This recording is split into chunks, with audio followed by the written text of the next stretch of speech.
Yeah, so this might not be my best idea ever. I'm gonna put it out there. I'm gonna be completely honest. I didn't really think this one through. Now, did I? Look, it's usually fine getting up. It's staying up that's turning out to be a problem of these things. Hi, chat. Good morning. Hi, Fennec. It's ass o'clock over here in Scandinavia. I was live not 6 hours ago. Well, actually, 7 hours ago. I think. Been asleep for about 5 hours. Now we're gonna do a bonus stream with more Undertale. I'm sure this is gonna be absolutely fucking healthy for my sanity. Looking at you makes me want to join. Oh shit, no. Yeah, it's early. I used to do quite a few of these morning streams for you Janks, for you Americans. This summer, I think, when I didn't have anything else to do, you know. Well, anything else to do. I didn't have anything to get up to in the morning. And the streams usually turn out to be pretty fun. Once you get into streaming, it's fine. I think I'm gonna be a bit loopy tonight because of course I'm doing another stream tonight. Of course I am. Again, this has been a terrible mistake.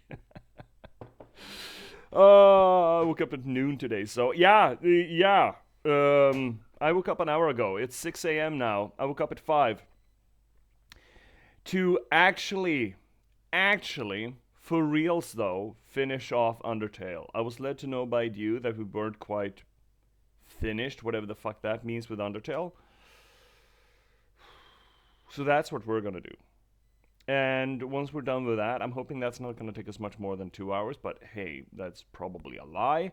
We're going to switch over to something lighthearted like Barotrauma, because the Barotrauma streams have usually been pretty fun. Oh, you and I live very different lives, dude. Dude, Finnick, No, actually, getting up at noon makes me a little bit. It wigs me out. I have no laurels to rest on, you know. I don't feel like I do. So if I am not up by noon, that means that I've got to be pretty fucking hangover. I have a pretty fucking good migraine going. Otherwise, I will feel real bad. I try to be up at like, I don't know, 8, 7. So it's not that fucking early. It's just. It's just on the cusp of the wrong side of how early I want to get up. You know?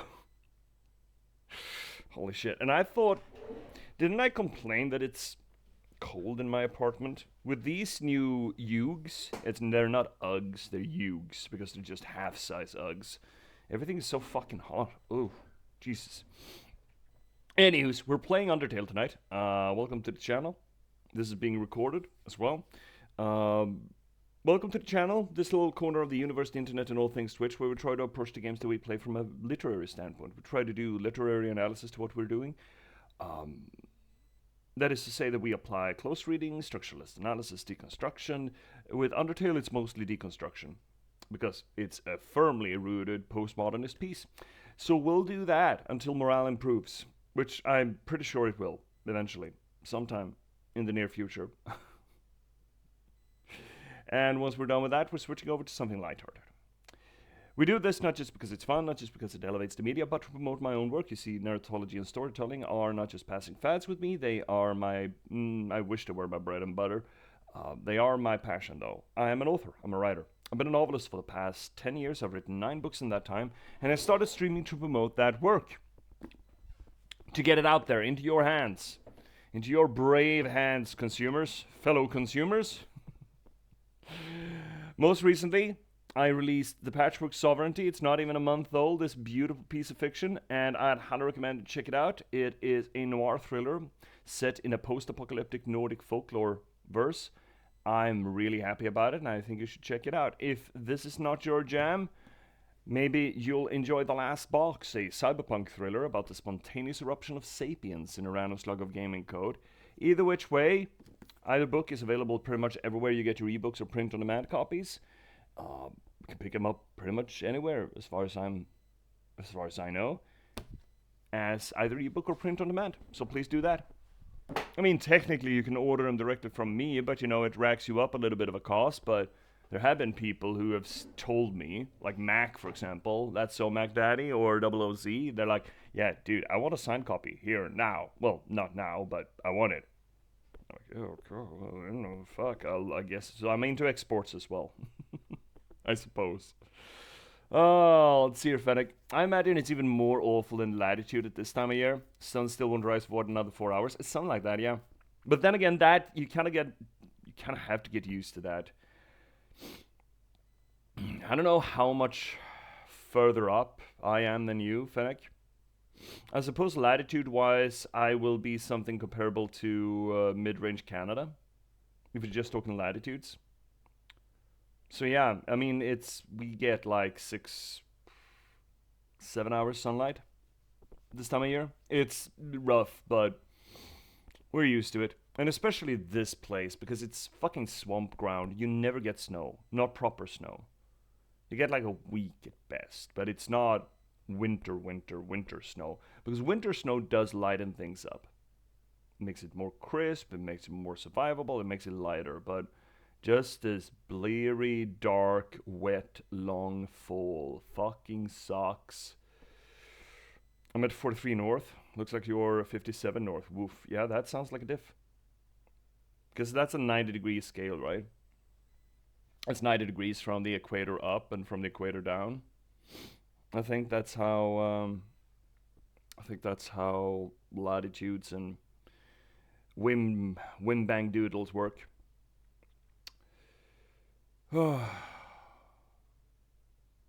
Let's get going, shall we? Otherwise, we're never gonna get this finished. So I thought I was pretty much done with Undertale. I felt like, we got it. We got it in the bag. We did our analysis. I felt comfortable with that analysis. I figured that, fuck it. Oh shit, right, that's loud. Before you get it in your ear balls, I'm gonna lower the volume a little bit and swing us over here. What are we doing? Game sound, game capture. There we go. That should be it. And F4 to swing it up. There we go. Undertale. Yeah, very ominous. Ooh, hoogity boogity. So I thought we were done. Apparently,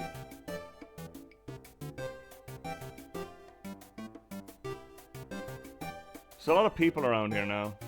And Mom is sleeping. Okay. Again, seemed to suggest that we weren't quite finished. And, okay. Then we'll get finished, I guess. Hoo-wee. So we're dating alphas, and then supposedly there's something else for us to do. Have we used all of our... No, we don't. We haven't. Okay, great. Undyne's letter. What are we doing with Undyne's letter? Unique letter written for Dr. Alpha. Oh, right. Okay. Yeah, we're going to alphas then, I suppose. I don't want to date alphas. I don't want to even do alphas' voice. Do we have to do alphas' voice? I don't want to do alphas' voice. It's too early in the morning to do voices. Why is my... everything is so thick here. Okay, fine. Dude, take me to alphas. Yeah, I know I will regret it. Yes, boat ride. Where will we go today? Hotland. Then we're off. Squad law, we're off. Screw! Screw, I say. I feel like this boatman is not as good as we are in Spiritfarer. Her spiders have a favorite food. Eat spiders. Wait, spiders eat spiders? Shit. So, wait, then that spider food, the spider donuts that we bought, they are actually just spiders. Ew! That's actually really fucking grody. Seeing such a strange laboratory in a place like this, you're filled with determination. Is that just a joke, or is it supposed to mean something? I guess, actually, it does mean something. Last time on Dragon Ball Z, Undertale, I mean, we talked about this entire thing being a commentary on games' difficulty and games feeling unfair, despite the fact that they're not really, but the games make them out to be unfair.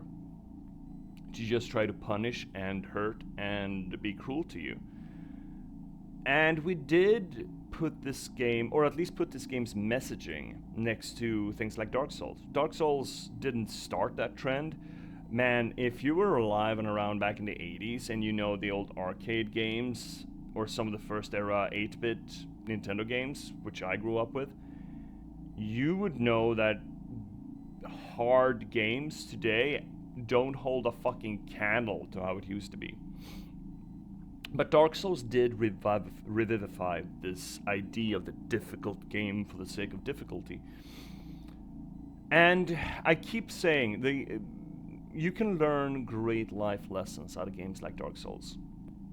And one of them being that the only true failure state is to stop trying. Now that is a mantra that I try to live by. I think it's a good fucking mantra. Then again, I'm a stubborn bastard, so maybe it fits me better than it does other people. But maybe it fills you with determination over and over and over and over and over again, except for when we're down with Temmie, then it fills it with determination, which is disturbing. It kind of feeds into this idea that so long as we keep our eye on the ball and as long as we keep trudging ahead, as long as we keep banging our heads against the wall, things will work out okay for us. It feels like Flowey represents this endemic notion that games should be hard and hopeless and difficult just for the sake of being difficult. And within the meta narrative game structure in Undertale here, we've chosen to of accepting that, of embracing that, but also working through it. And I guess determination as a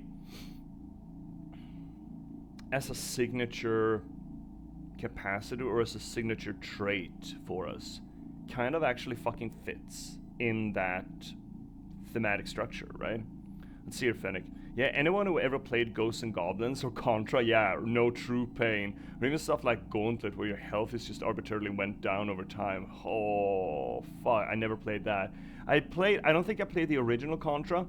I played the Super Contra, the Super Nintendo version, which was really fun. Well, yeah, it was difficult. You had limited number of lives and shit. But it also, yeah. I never played original Ghosts and Goblins either, but I did play some of the original Castlevanias. Super Mario. I think I had a DuckTales. I had a Tailspin. And there was just some games that I played that were absolutely... I couldn't figure... I played some of the original Mega Man. The original, the OG Mega Man. I would argue that was a fucking hard game. Didn't you have like 3 lives and you had to beat, 8 levels? 9 levels? And you but yes, you kinda needed to beat them in some specific order and you were never told which. Man, this was in the era before Wikipedias, okay? Holy fuck. But all of this is understandable considering that the old arcane structure, the whole business model was to keep people playing, right? It was to grind. The grind was the business model because every time you wanted to do a grind, you paid. And even if that wasn't true technically with the console market, the mentality stuck around for quite a bit. The idea that the game should be such a fucking slog that the money was made in just putting quarters in the machine, right? So yeah, the determination actually kind of fucking fits. Mail slot, slide the letter on the door, yeah, fuck. Slide the letter under the door, give it a knock. Oh, I hate this voice. No, was that another letter? I don't want to open it. Can't I just slide it back out? Oh, ellipsis. No, no, I can't keep doing this. I'll read this one. Uh, mm, if it's shot, if it's shot kind of strongly, isn't it? Wait a second. Did she just use some sort of a laser cutter? Hi, if this is a joke, it's oh my god! Did you write this letter? Oh my god, did Undyne just set us up with alphas? Fucking bitch. I don't use that word lightly. I hate that word, but fuck you, Undyne. Let's see here, Fennec. Well, and console gaming started out basically as just a place to port arcade games. Yes, yes, absolutely. For the long time, console games followed the arcade game model just because that was where they came from. Yes, that was what game designers knew, kind of thing. How many games were that had a high score mechanism for no real reason? Yes, I mean, now with the internet, I guess there's kind of a reason for a leaderboard. Reminding me that we need to do a leaderboard for the shitter watch. Shit, god damn it. Yeah, I should set that up later. But yeah, you're absolutely correct, Fennec. Actually, I would highly recommend. I mean, you're here watching. I'm assuming that you at least tangentially care about gaming. There is a great series of documentaries that I'd highly recommend. I think it's available on Netflix. The Games That Made Us. They go through games development history, one case study at a time. Sometime a little bit of a Venn diagram because, you know, they did influence one another, but it's really fucking cool. It's really fucking cool. That documentary series, they've done the games that made us, the movies that made us, and I think the toys that made us. So it's sort of a cavalcade of 70s and 80s pop culture phenomenon, how they influenced their respective media moving forward. It's a really cool documentary series. I'd have to check that out. I've heard about it, but I haven't gotten around to it yet. It's Fennec. I think you'd get a big kick out of it. Oh shit! This isn't silenced. That's embarrassing. There we go. It's really cool. It's really, really cool. I think the movies that made us, there's at least 2 seasons of it, which is it's a cool series. The movies that made us, especially, because it really shows us how thin a margin of error some of the greatest films during the 80s had to them. That it's basically absolutely mind-boggling that they got made at all. And so too with the gaming industry. I mean, they do the console wars. They do Nintendo's step from being a play card company into being a games company. I mean, a video games company. They do the rise of console market as opposed to the arcade market. They do what else did they do? I think they actually did a lifetime achievement kind of thing about Sonic. Uh, yeah, there's a lot of cool stuff in there. Hi, Alphys. It wasn't Sansa. I have no idea who could have. Oh my. Oh no. Oh, that's so adorable. And I had no idea you wrote that way. It's because I didn't. It's super surprising too after all the gross stuff I did. I don't really deserve to be forgiven. Dude, you're mistaking me for someone else. Much less, all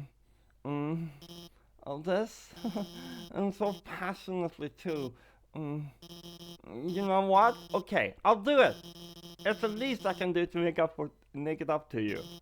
Yeah, let's go on a date. Fuck. Dating start. Yeah, fucking ellipses the shit out of this. Oh, sorry, I'm still getting dressed. Oh, she was naked when she opened the door? Aww. She dressed up. She's actually doing it. She's doing the right thing. She's doing it. How about look? Okay, fuck. Okay, yeah. She kinda knows what she's doing, sort of. My friend helped me pick out this dress. She got a great sense of. Anyway, let's do this thing. Hey, wait! Actually, we still can't start the date yet. Dating? Stop? I got to give you items to raise your affection statistic first. Oh my fucking god. That'll increase the chance of a successful outcome of the date. Right? Anyway, don't worry, I'm prepared. I've been stockpiling gifts in anticipation for a date like this. First, I've got some metal armor polish. Maybe you can't use that. But I also brought some waterproof cream for your scales. Did we just hijack Undyne's date with alphas? I think we just hijacked a date. Let's see here, Fennec. You only caught pieces of the game since you started. Have they ever addressed how weird this is that all these monsters want to date a child? No, that's not addressed at all. Think of this as anime logic. If you're out of high school, you're too old to date. That's anime logic, right? I think we just hijacked a date. Your, scales? Well, how about this magical spell repair kit that I, Hey, let's forget about the items. Let's just start the date. Whoa, wait. Is this why Undyne hates us? It's not because we're human, it's because Alphys has a crush on us?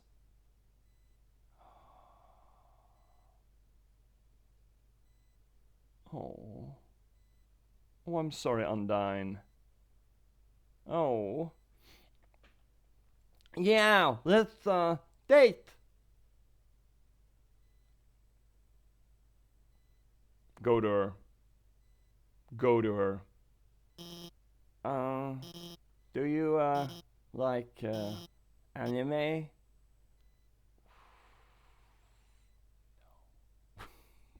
No. Oh, I don't want to say yes to this. Anime was a mistake. I've seen enough anime to know that it was a mistake.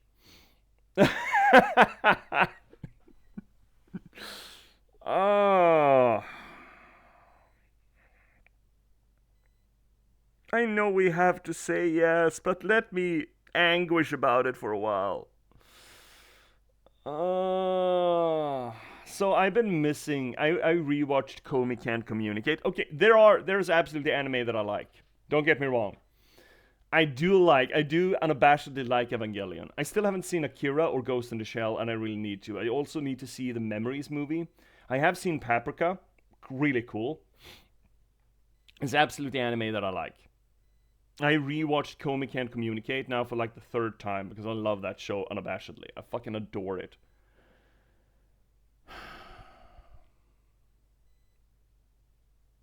Like yesterday I started watching this weird other Netflix anime and it's just so fucking dumb and I hate it.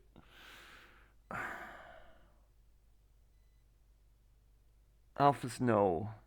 No, I don't. No, I don't, but yes. Hey, me too! Hey, let's, go somewhere. But where's a good place to go on a date? There's a restaurant just up the hill. Ellipses. I got it. Let's go to the garbage dump. Oh, we're looking for your waifu? Oh, right. Oh, she's got the two girlfriends. Well, not the girlfriends, but the old friends. Who find their shit in the garbage dump. There's a dog. I see fucking Temmie. I see a Temmie up there. Here we are. This is where Undyne and I come all the time. Hi, J.P.S. Or Kirps. Dude, you got such a... Your name, I just immediately parsed you as another friend of mine, Kirtap. Hi, Kirps. Welcome to the channel. We are just trying to get Undertale out the fucking park. And we just lied to Alphys that we like anime. How are you doing? Good morning, sir. Or ma'am, or hi. It's just Playing high. Hope you're doing well. It's ass o'clock over here in Scandinavia, and I've started early on my loopiness. So you got that going for you. Hello. That's a good emote, Fennec. That is a very good emote. It's okay. Everybody lies about liking anime. Yeah. See. Exactly. This is where Undyne and I come all the time. Undyne's got the hots for you, Alphys. Just go to her. We find all sorts of great stuff here. Is this where humans throw their shit? She's really... You're talking about someone else on a date, Alphys. Go to her. Oh no. That's her over there. I can't let her see me on a date with you. I'll just get in the trash can, okay? It's where your waifu's at anyway. Why? Because, well... Alphys, are you double dipping? Are you trying to double dip? Alphys? Oh no, here she comes!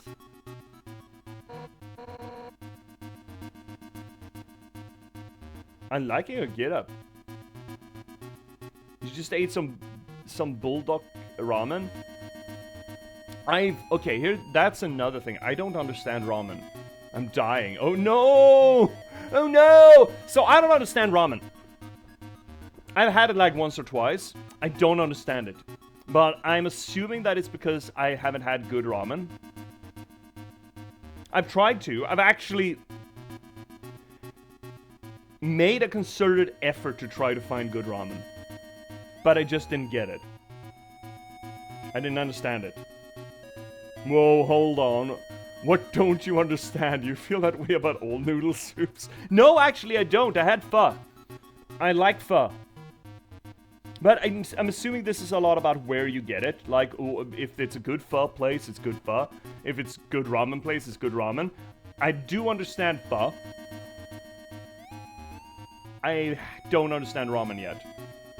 More like a spicy Korean ramen. Oh, got good flavor, but super spicy. Okay, I'd love to try more Korean food. I haven't really. But what little I've tried is real good. I get the double spice flavor. Yeah, fuck, let's go. just sitting under the tap water is like, just deep throating that tap water afterwards. But I mean, I like kimchi. But that is about the extent of the Korean food that I've had. Look, Scandinavia has Thai food. And we have so much fucking Thai food. That's about it. Of course, there's sushi, but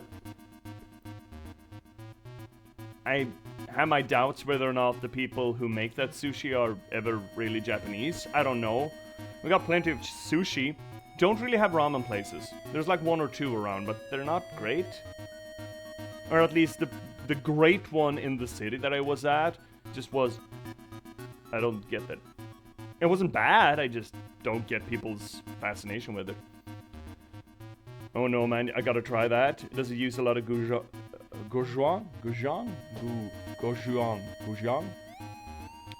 I don't know, wouldn't recommend it. Oh no, I'm suffering.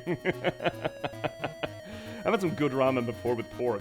It's alright. Yeah, again, the little anime that I've seen makes such a big fucking deal about ramen. I just don't get it, but... Again, I think I absolutely cop to the idea that I just don't know what... I haven't tried any good stuff. And the pho place is very good down here, downtown. It is very good. Really, really good. So I'm guessing it's all about authenticity. Pho's earthy flavors are top tier. I'd usually pick the just, let's go ham with spice. And it's very good. Well, ham, I don't know ham, but... What voice did we do for her? I forget. What did we do for Undyne? Hey! You are here. I, realized if you deliver that thing, it might be a bad idea. So I'm gonna do it. Give it to me. Huh? You don't have it? Have you at least seen her? Honesty is the best. I mean, I say that after I said to Alphys that I like anime. But honesty is the usually, unless someone asks you about anime, I guess, on a date. The best policy. Yeah, she's right over there. She's right there, Undyne. Yes? So she's somewhere around here. Thanks. I'll keep looking. Oh my god. Well, I guess it's obvious, huh? I really like her. I mean, more than I like other people. I'm sorry. I just figured, it'd be fun to go on like a cute kind of pretend date with you to make you feel better. Are you pity dating us, Alphys? Wow.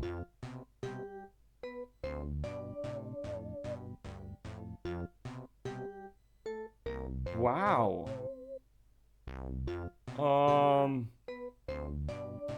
Okay, Alphys, I guess I'm just gonna go home. Can I borrow your body pillow? So yeah, why don't you like anime? So, Kirps, it's not... There's absolutely anime that I like. As I mentioned, I unabashedly like Evangelion.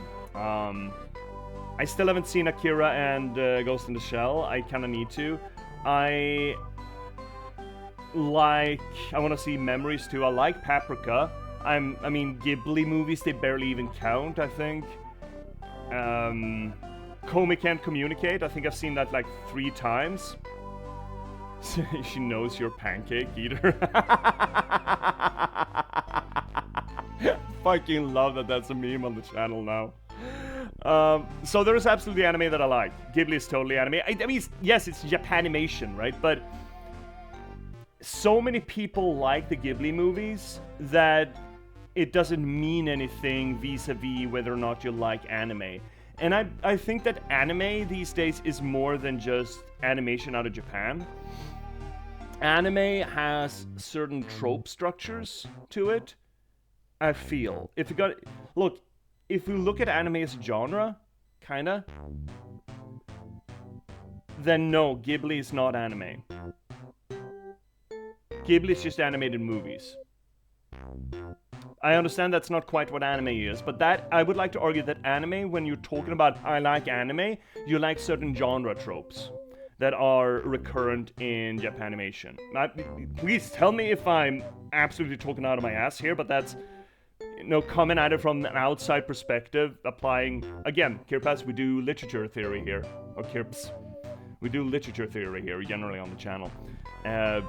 So I feel like I have some amount of non-ass opinions here. And a lot of the anime tropes that anime tends to veer towards, I find just absolutely atrocious.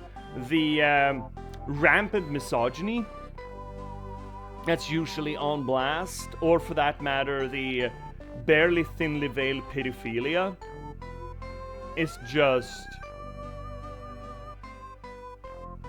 I'm not a big fan of it. Also, some of those archetypes, the character archetypes, like I'm not a big fan of the tsundere archetype, for example. Let's see here, Fennec. Ghibli movies barely count as anime. It sounds like a red hot take we're glossing right over. Is it? Similar to how JRPG doesn't mean RPG that was made in Japan? I'm with you there. However, I do think Ghibli is anime. I understand that legally speaking, Ghibli is anime. I understand that. And I agree. Ghibli is legally anime. Ghibli rarely feels like anime to me. Because again, it's not stuck to those storytelling tropes. At least not from what I've seen. So I understand that anime is a proper an industrial definition of just animation out of Japan. But I feel that it's also a genre trope collective. And when you're saying you like anime, I feel like you're more so talking about that trope structure than you are about just animation out of Japan. And I guess you could take it even harder. You can say that some of the most famous animes are not actually anime in that case. Cowboy Bebop's good too. Actually watched that. But like for example, the Persona game. I played Persona 5 and I just got so angry with the trope structure in that most of the time. It just felt so distilled anime. And man, the titillation of it is just...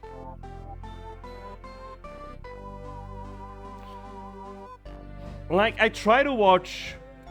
What is that, Sword Art Online? Perverted shit, that's allowed.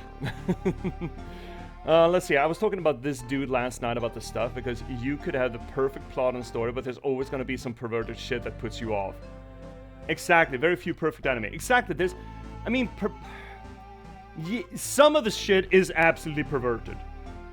Yes, like I mean, the idea that the hottest thing you can get as a girlfriend is a high school student. What the fuck is that? No, seriously, what the fuck is that? Also, again, Persona 5 did play that. Okay, they do play the teacher having a sexual relationship with a student as the teacher is an asshole, but not because he has a relationship, but rather how he behaves in that relationship. Like, what the fuck, Japan? And there's just so many moments where you can watch random anime and you just go, oh fuck, anime was a mistake. You just echo Miyazaki there. I understand Miyazaki actually never said that, but it's still funny. So yeah, the trope structures, I mean, again, is it Fantasy Sword Online? No, Sword Art Online something. You know, the isekai? And I watched you know, up until the end of the first season, and then it's just the fucking slug monsters essentially rape dungeoning a girl. And I'm like, wait, okay, fine, this is a thing that could happen, but why does it have to be, why does this weird shit always have to crop up in every fucking anime? What the hell? The beginning of season 2 was, yeah, I dropped season 2 so fucking hard. Let's see, Fennec. I'm not an anime fan myself. I would never associate myself with animation from Japan. But I think there is an anime that exists outside of just those few fucked up tropes. It does, yes. Totally depends on where you draw the line between animation from Japan and anime. Sounds like your definition is fairly narrow. I agree with you, but if you start defining anime away from Japanimation, that does become narrow, because then you start associating anime as a concept with certain things that you subjectively associate to anime. So it does become a non-definition definition, I guess. And Zero Kirps, my friend made me watch some Sword Art Online because her friend told her to watch it, but I couldn't finish it. Yeah, start of season 2, I don't remember exactly where that was, but I know they jumped into a new anime, I think, with fairies and shit.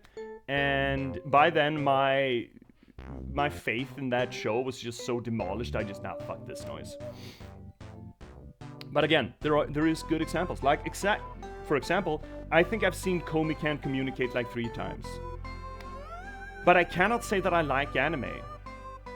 Even stuff like Evangelion, you have this, I don't know how old is she, she's considered a spinster, an alcoholic spinster.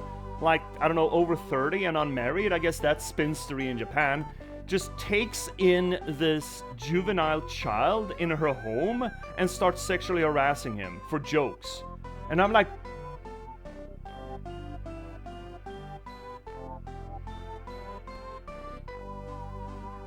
how is this played for laughs?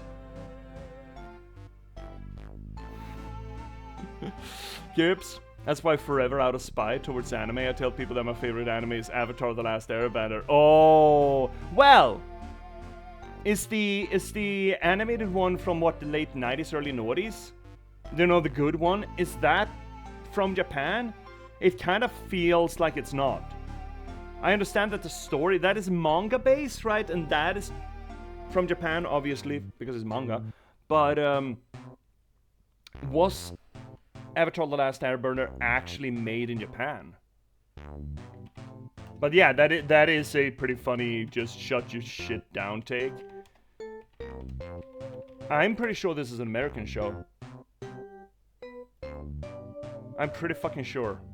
Who made it? Created by Michael Dante DiMartino and Brian Konietzko. Yeah, those motherfuckers are not Japanese, I tell you what. It's out of the United States. Yeah, I thought as much. Man, I need to rewatch that show. It's so fucking good. 100% from California. Yeah, exactly. But it is a funny take, Gibbs. I absolutely respect the take. It's a very good one. Just having the anime fans just, you know, you see that little vein pop in their forehead. You're like... Anyway, let's get this date on the way. To make me feel better. I get a pity date. Can I please borrow your body pillow?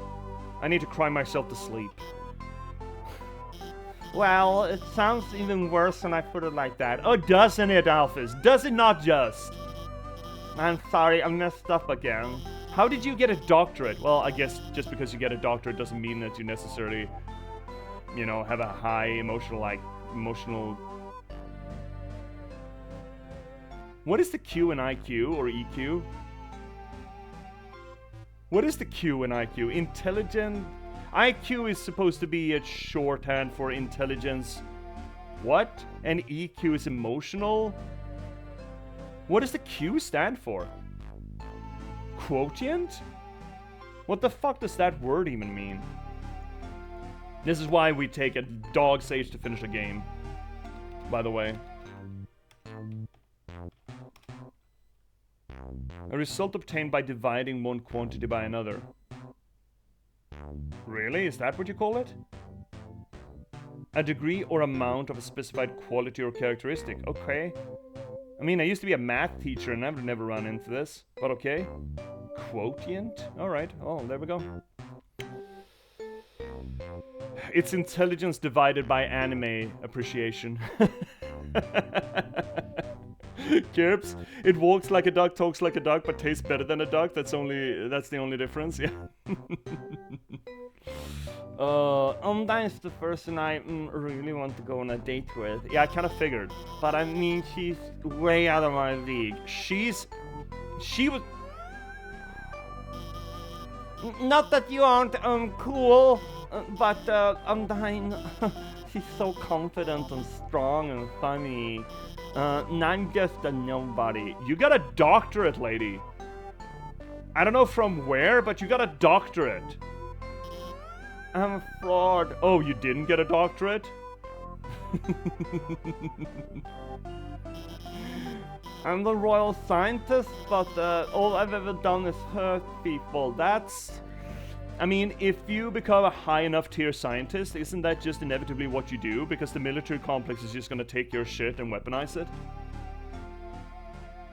I'm sure that the scientists that worked on the T-virus had altruistic intentions once. I've told her so many lies. She thinks I'm a lot cooler than I actually am. If she gets close to me, she'll This sort of logical cul-de-sac, Alphys, is so fucking unhealthy. She'll find out the truth about me. Imposter syndrome, Alphys, have you heard about it? You and your doctorate? What should I do? Tell her the fucking truth. Keep lying. What kind of a fucking answer is that? just keep digging, Alphys, just keep digging. Just keep digging down. You're gonna be fine. Everything will be fine. Just keep digging. Whatever you do. The truth? What if I tell her that she'll like me? Isn't it better this way? To live a lie when both people are happy? You're not fucking happy though, are you? You're at best content. Or the truth of neither of us are? That's just not... You're not happy doing this shit, are you? Do you want to sleep next to your bolipito each night? Yeah, I bet you named them. Say, be yourself. But I don't really like who myself is, then fucking change it. But I'd rather just be whatever makes people like me. So, number one, Alphys, right now you're manipulative. That's what you're showing people. That's what you showed us with fucking Metaton. Or this whole shebang. Is that what you want to show yourself? You're saying that that's what you're showing and thinking that people like? Yeah, people don't, number one. Number two, if you don't like who you are, change that shit. There's nothing intrinsic about who you are. You get to decide that shit. Yeah, sure. Nature, nurture. Yeah, it happens. Absolutely. Society puts pressure on you to be a certain way. But you can say no. You can say, nah, this shit's wrong. I want to be something else. You have that power. You may not have that fortitude or that determination, as it turns out, but it's absolutely not some sort of a fucking natural law how you are as a person. Hot take, mic drop, fuck off.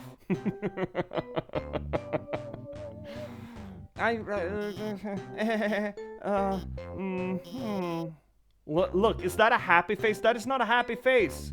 No, you're right. Every day I'm scared. Scared that what will happen if people learn the truth of their own. Dude, you watch anime. Someone is gonna endure that personality trait. There's someone out there that will endure your love of anime, Alphys. Don't you worry. She's just a little lizard with poor vision. Yeah, I mean she's good. She cares. She just hasn't been taught how to do that properly. Or productively, I guess. They'll all get hurt because of me. How can I tell online the truth? I don't have the confidence. And she's right behind you, isn't she? I'm going to mess it up. How can I practice? The illusion of choice! Let's roleplay it. Or obviously, let's roleplay it. Obviously. Roleplay? That actually sounds kind of fun. Are we just gonna become her fishy stand-in? Okay, which one of us will be Undyne? I'll be Undyne.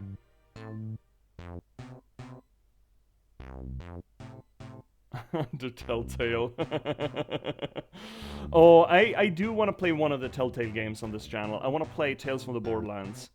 I saw someone else, Colleen Masters played it, and I was like, oh fuck, I want to play this game again. Oh, right, obviously. Hi, Undyne, how are you doing today? You're cute. You were cute! Thanks! You say that to me a lot, I never know what to say. Oh. She's just been telling you that? But I know you just feel platonically because you're just friends. Do you always say that back to her?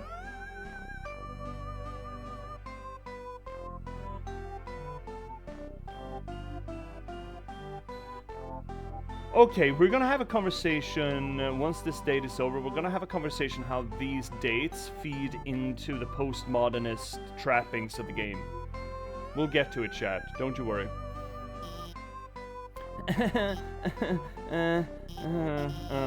So I'd like to talk to you about something. Kiss that now, kiss! What is it, Alphys? You see, I haven't been exactly truthful with you. You see, oh, forget it! I'm dying. I want to tell you how I feel. You're so brave and so strong and nice, and you always listen to me when I talk about nerdy stuff. You always do your best to make me feel special, like telling me that you'll beat up anyone that gets in my way. I'm dying. I can't take this any longer. Oh, we're absolutely going into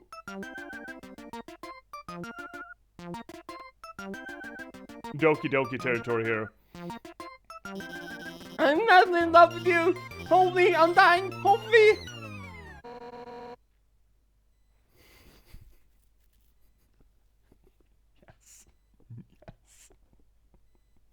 Now kiss! Wait, is this just a dating simulator? Is this just a dating simulator with bullet hell? I think it just might be. What did you just say? I'm dying. I was just Hey, whoa, wait a second. Your outfit's really cute. What's the occasion? A date with you, Undyne. Oh shit. Hide. Stay absolutely still. Her vision is based on movement. This is really a dating sim. If you think about it, yeah. Stay still. Don't move. Wait a second. Are you two? No. On a date. We're practicing for your date, actually. That's not a lie, surely. That's not a lie. Not if you think about it. Oh, yes! Elvis, for fucking out loud.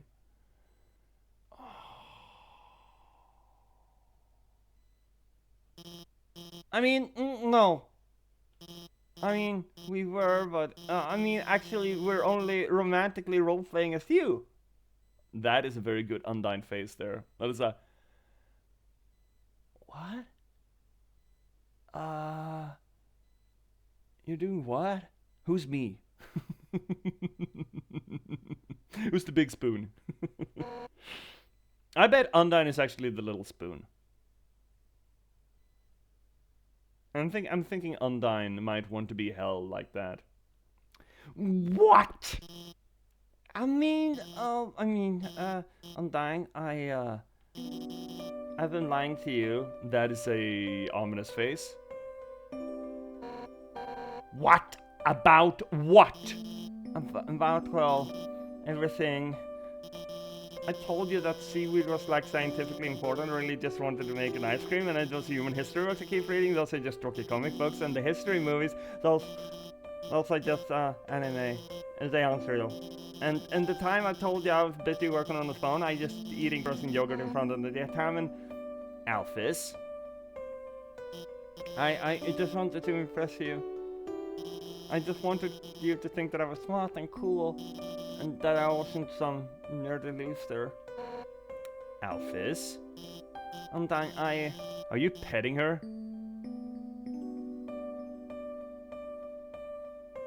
Do you want me to just...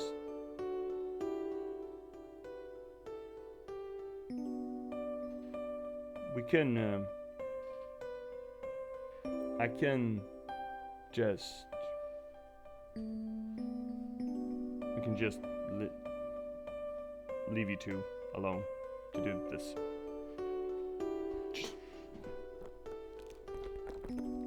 I'm just gonna let him. Just gonna let him.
Oh, they're still at it.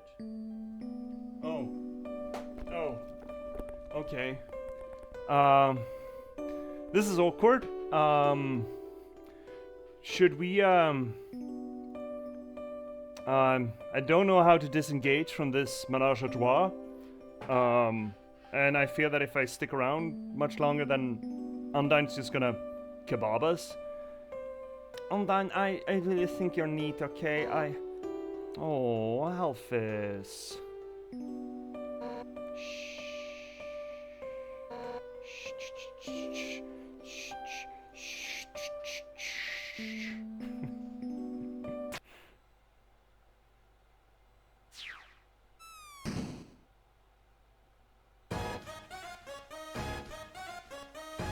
What the fuck, Undyne?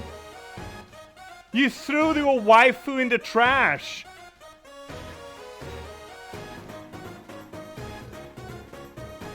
What in the actual fuck? I'm getting my fucking tea. God damn it. Undyne, you piece of fucking garbage.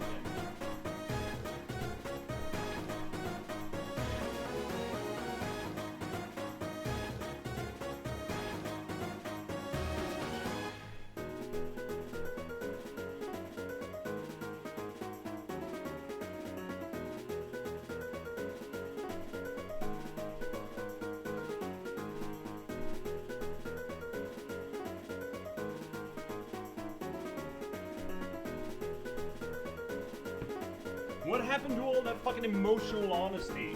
Holy fuck. Alphys, I think you'll need too, I guess.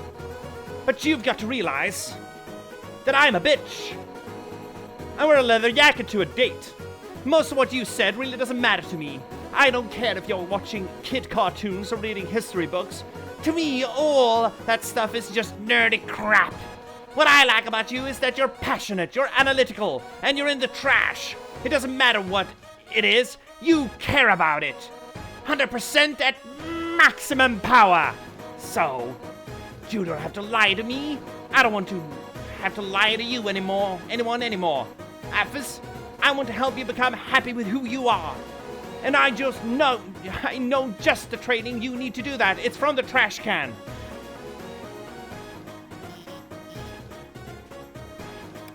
Undyne, you're gonna train me? What? Me?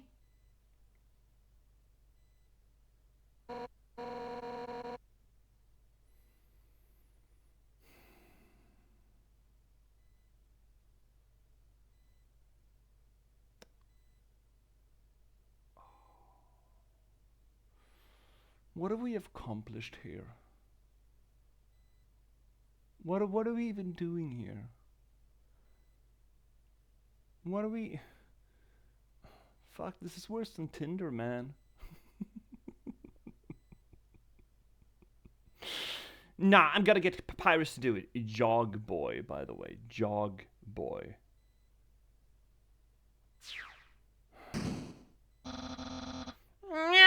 Get those bones shaking! It's time to jog 100 laps, hooting about how great we are. Ready? I'm about to start the timer. Undyne? I'll do my best. Oh my god. She was kidding, right? Those cartoons, those comics, those are still real, right? Oh my god. Anime's real, right? That face.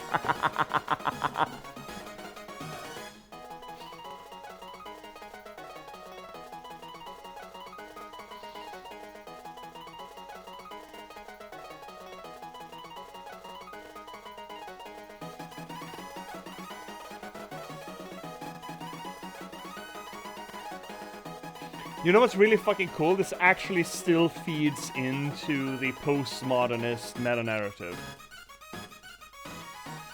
That's really fucking cool. Anime's not real.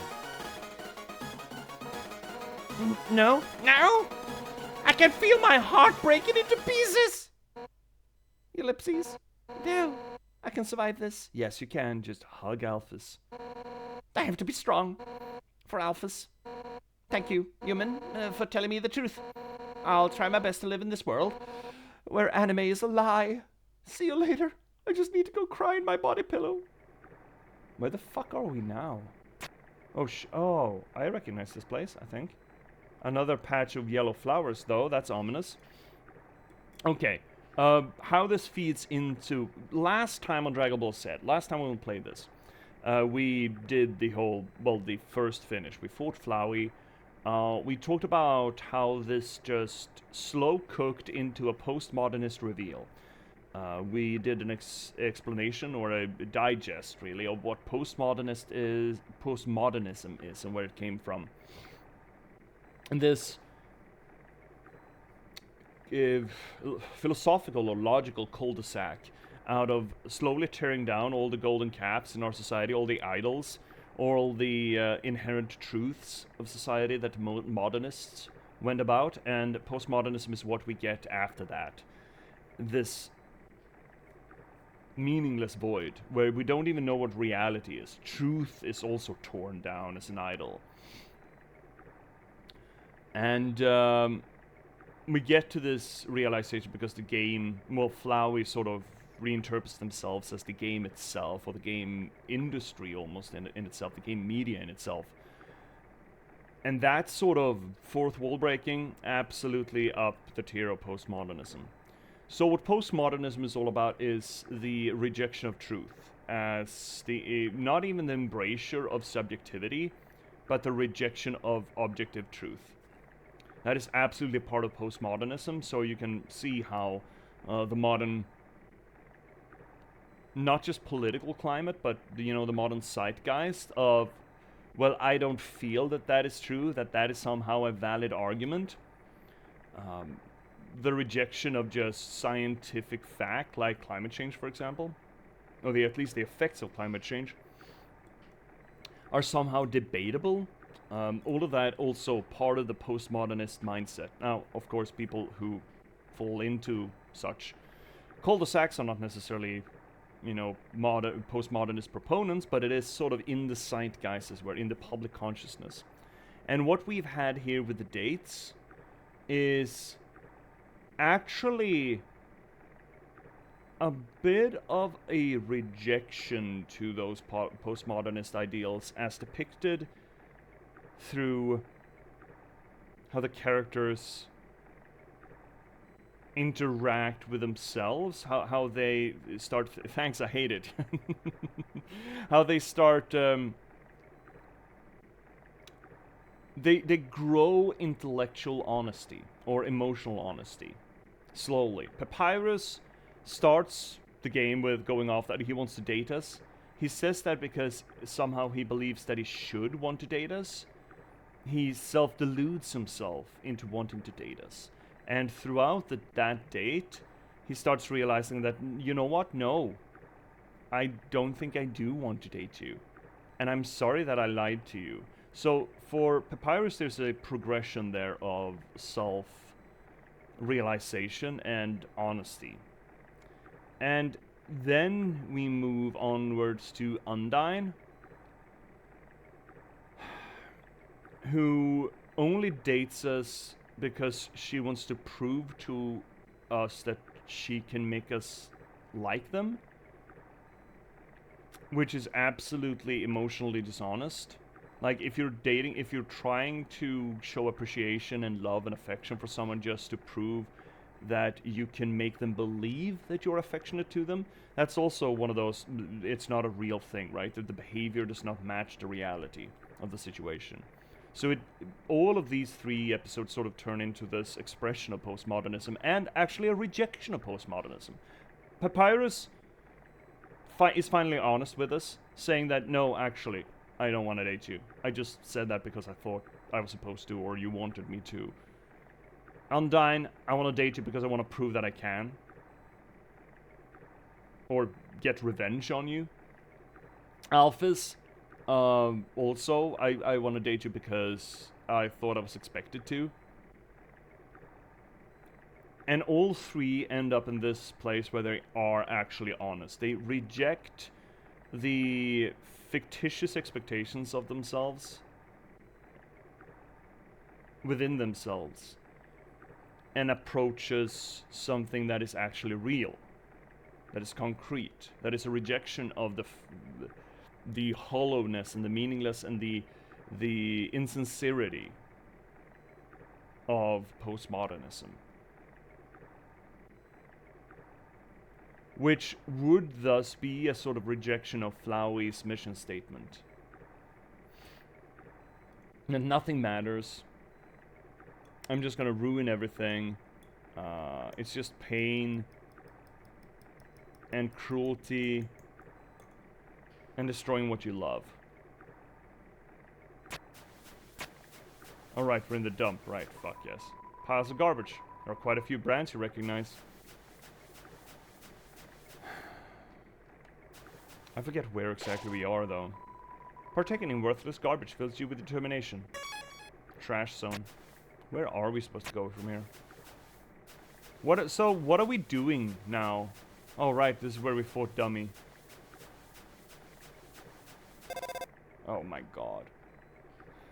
Fennec. Very interesting. I find myself with an affinity to postmodernist art, especially games and movies, but people who actually have that mindset in real life, I can't stand. Yeah, I mean, Fennec... Yes, I absolutely see where you're coming from. Postmodernist art that sort of subverts itself and becomes a mockery of itself can be powerful. It can be fun.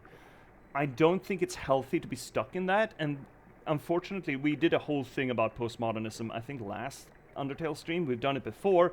We talked prodigiously about it when we played Control, for example. Control is essentially...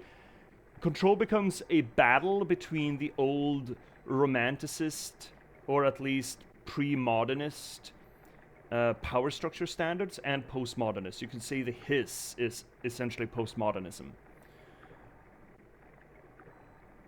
At least we did. That was the take we took on Control. So we talked a lot about it in Control as well. It turns out that postmodernism is everywhere.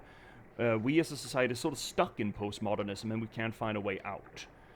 Which is why we're seeing this sort of mindset cultivate in the population and society. Because there's no logical way out of it. If there's no meaning in the universe, if all our power structures are void of meaning and intention and truth, not even truth is valuable anymore, there's just nowhere to go after that, right? But there are pieces of media that try to use that postmodernist subversion to find a new truth. There are scholars around that have worked on that. I forget their names now, but I know one is out of Bern. I think she is working out of Bern's University right now. Her name is Imtrad Huber. She wrote a very good book on the subject. I don't have it here, but I would love to get it. It's called Postmodernist Reflections, I think. I should be able to find it. Imtrad Huber, postmodernism book. Let's see here. Literature after postmodernism, reconstructive fantasies. I'm just gonna link it. I love this book. This book is the first and only scientific literature that almost made me cry. I'm a weepy boy though, but still, it's very fucking good. She specifically talks about 4 pieces of postmodernist literature in it, and specifically, I read it for the purpose of reading what she had to say about, I keep bringing this up, because we keep talking about postmodernism. The House of Leaves. A weird-ass postmodernist piece of fiction, or not even fiction, I don't even know what the fuck it is still. I've read it twice and I still don't know. But this is... The House of Leaves and Imtrad Huber's work with House of Leaves is an effort to try to work through postmodernism, work through that meaninglessness, to find some new meaning beyond that. And that sort of postmodernist art is, I would like to argue, not just good, but necessary to get us out of this logical, emotional, and philosophical cul-de-sac. Because you can't get anywhere. If nothing has any meaning, that's an end statement. That's a period mark. And it's a period mark that leaves us empty, devoid of, even morality. Morality is a joke too, according to postmodernism, right? It is absolutely a thesis statement of capitalism, where nothing fucking matters, it's all a fucking joke, and we are all dust. And we need to get out of that. We really need to get out of that. And there are efforts, as I mentioned. Another good piece of postmodernist fiction, I think, is actually the Rick and Morty show. The starting gamut of the Rick and Morty show. Oh, is House of Leaves the one about Navidson record? Yes, it is, Fennec.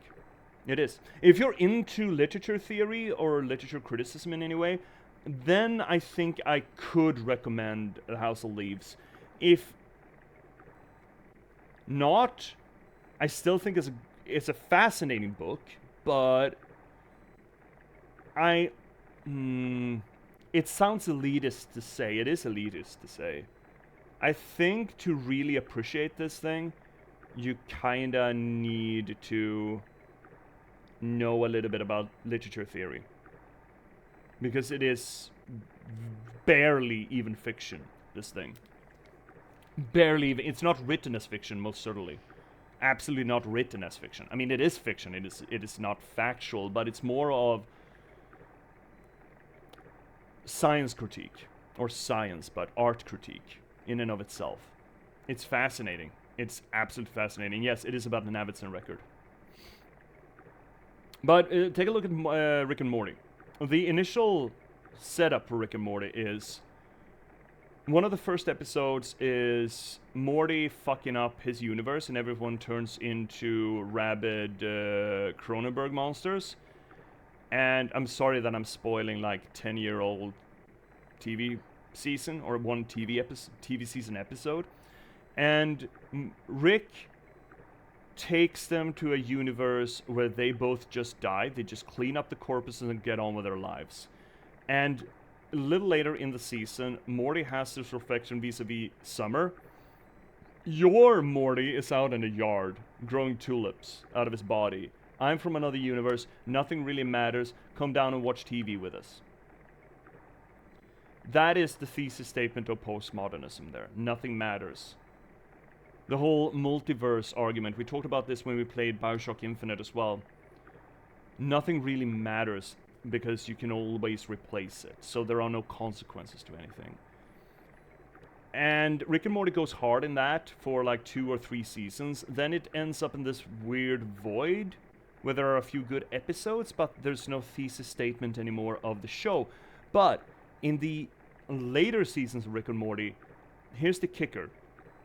Even in that framework, even in that postmodern state of mind, Rick tries to go out of his way to manufacture his own meaning.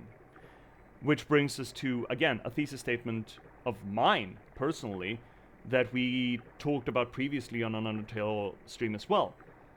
What I like to call the Douglas Adams way of nihilism. If nothing has intrinsic meaning, that does not mean necessarily that nothing has meaning. It means that you get to decide what has meaning.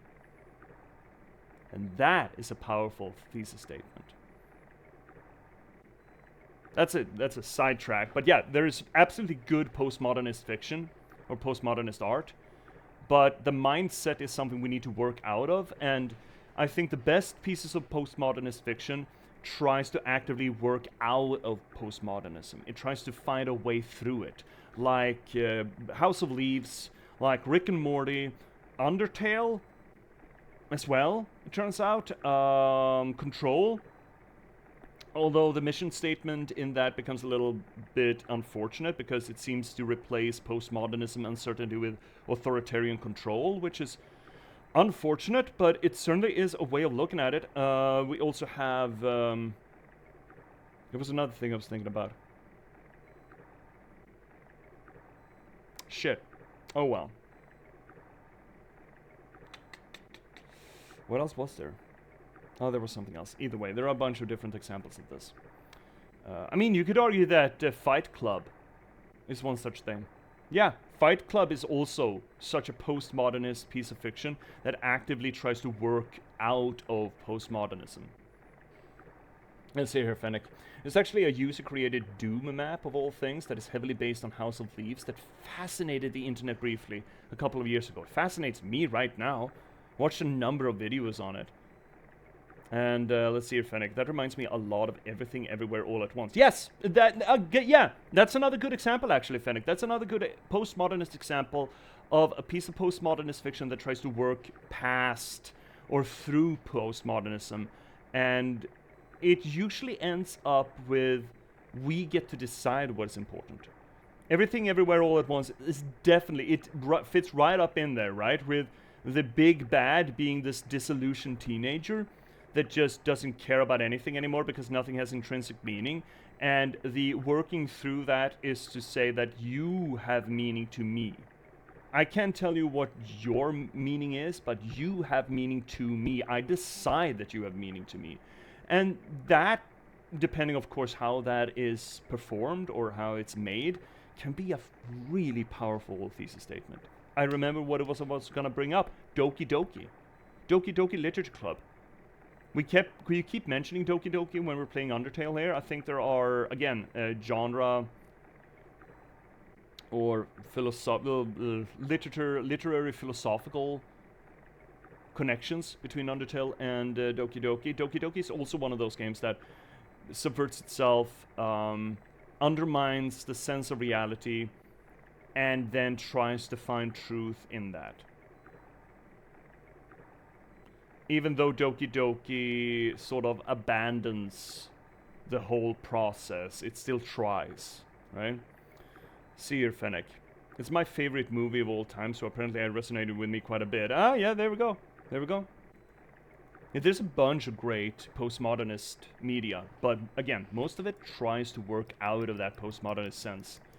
Because, again, if nothing matters, if that is your end thesis, that is a short thesis statement that means very little to anyone. It just... There's no comfort in that. Now again, a thesis statement doesn't need comfort necessarily, but there's no hope. There's no... It's actually really the absence of a mission statement, which is most often what postmodernism does. It ends up without a mission statement. It ends up pointless, meaningless. And it does take a real fucking effort to get through that completely.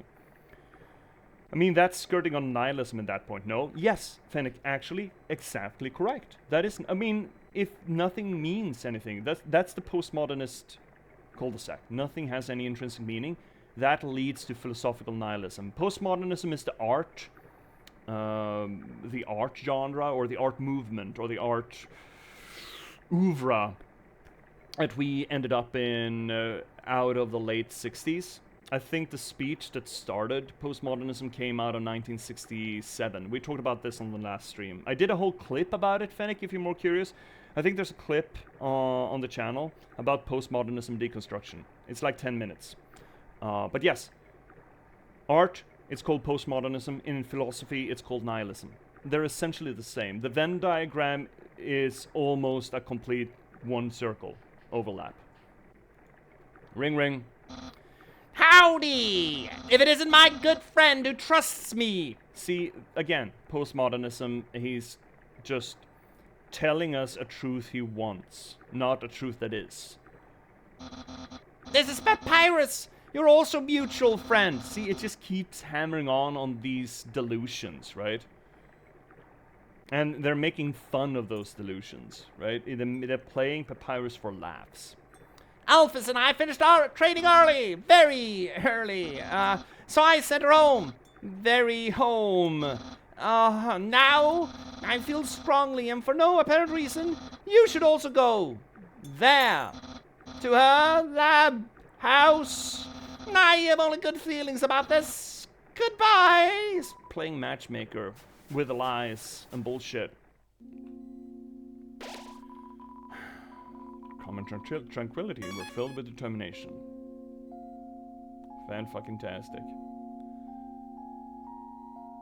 Let's keep on trucking, shall we? Tra-la-la, care for a ride? Yes, let's go. Hotlands. And we're off. Squad-a-la, we're off. And the dog surfboard just runs.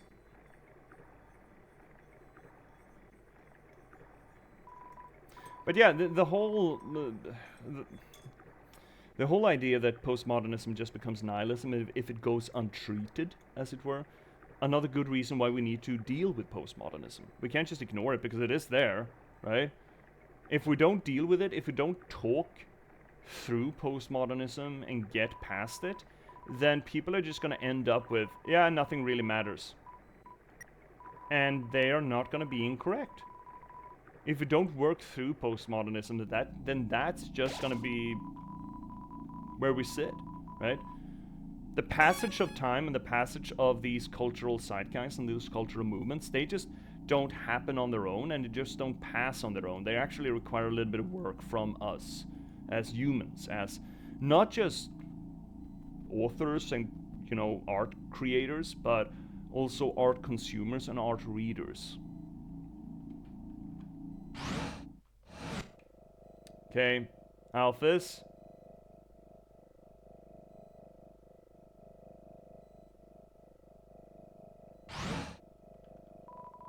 It's a note from Alphys. Read it. Yeah, sure. It's hard to read because of the handwriting, but you try your best. Oh, hey. Oh, thanks for your help back there. You guys, your support really means a lot to me. But as difficult as it is to say this, you guys alone can't magically make my own problems go away. I want to be a better person. I don't want to be afraid anymore. And for that to happen, I need to do science. I have to be able to face my own mistakes. I'm going to start doing that now. I want to be clear. This isn't anyone else's problem of mine, but if you don't ever hear from me again, if you want to know the truth, enter the door to the north of this note. You all at least deserve to know what I did. That's all she wrote. Oh, that's all she wrote. Now, this is bound to be...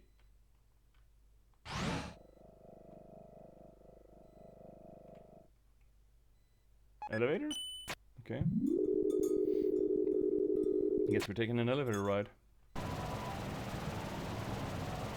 Warning, warning, elevator losing power. EM tether stability lost. Altitude dropping. Dropping! There's a shit elevator you made there, Alphys. Garbage tier elevator. Oh my god. How much more game is there? What the fuck is this?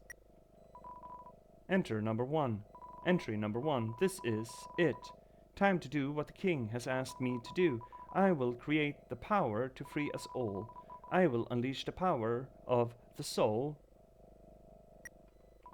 Entry number 2.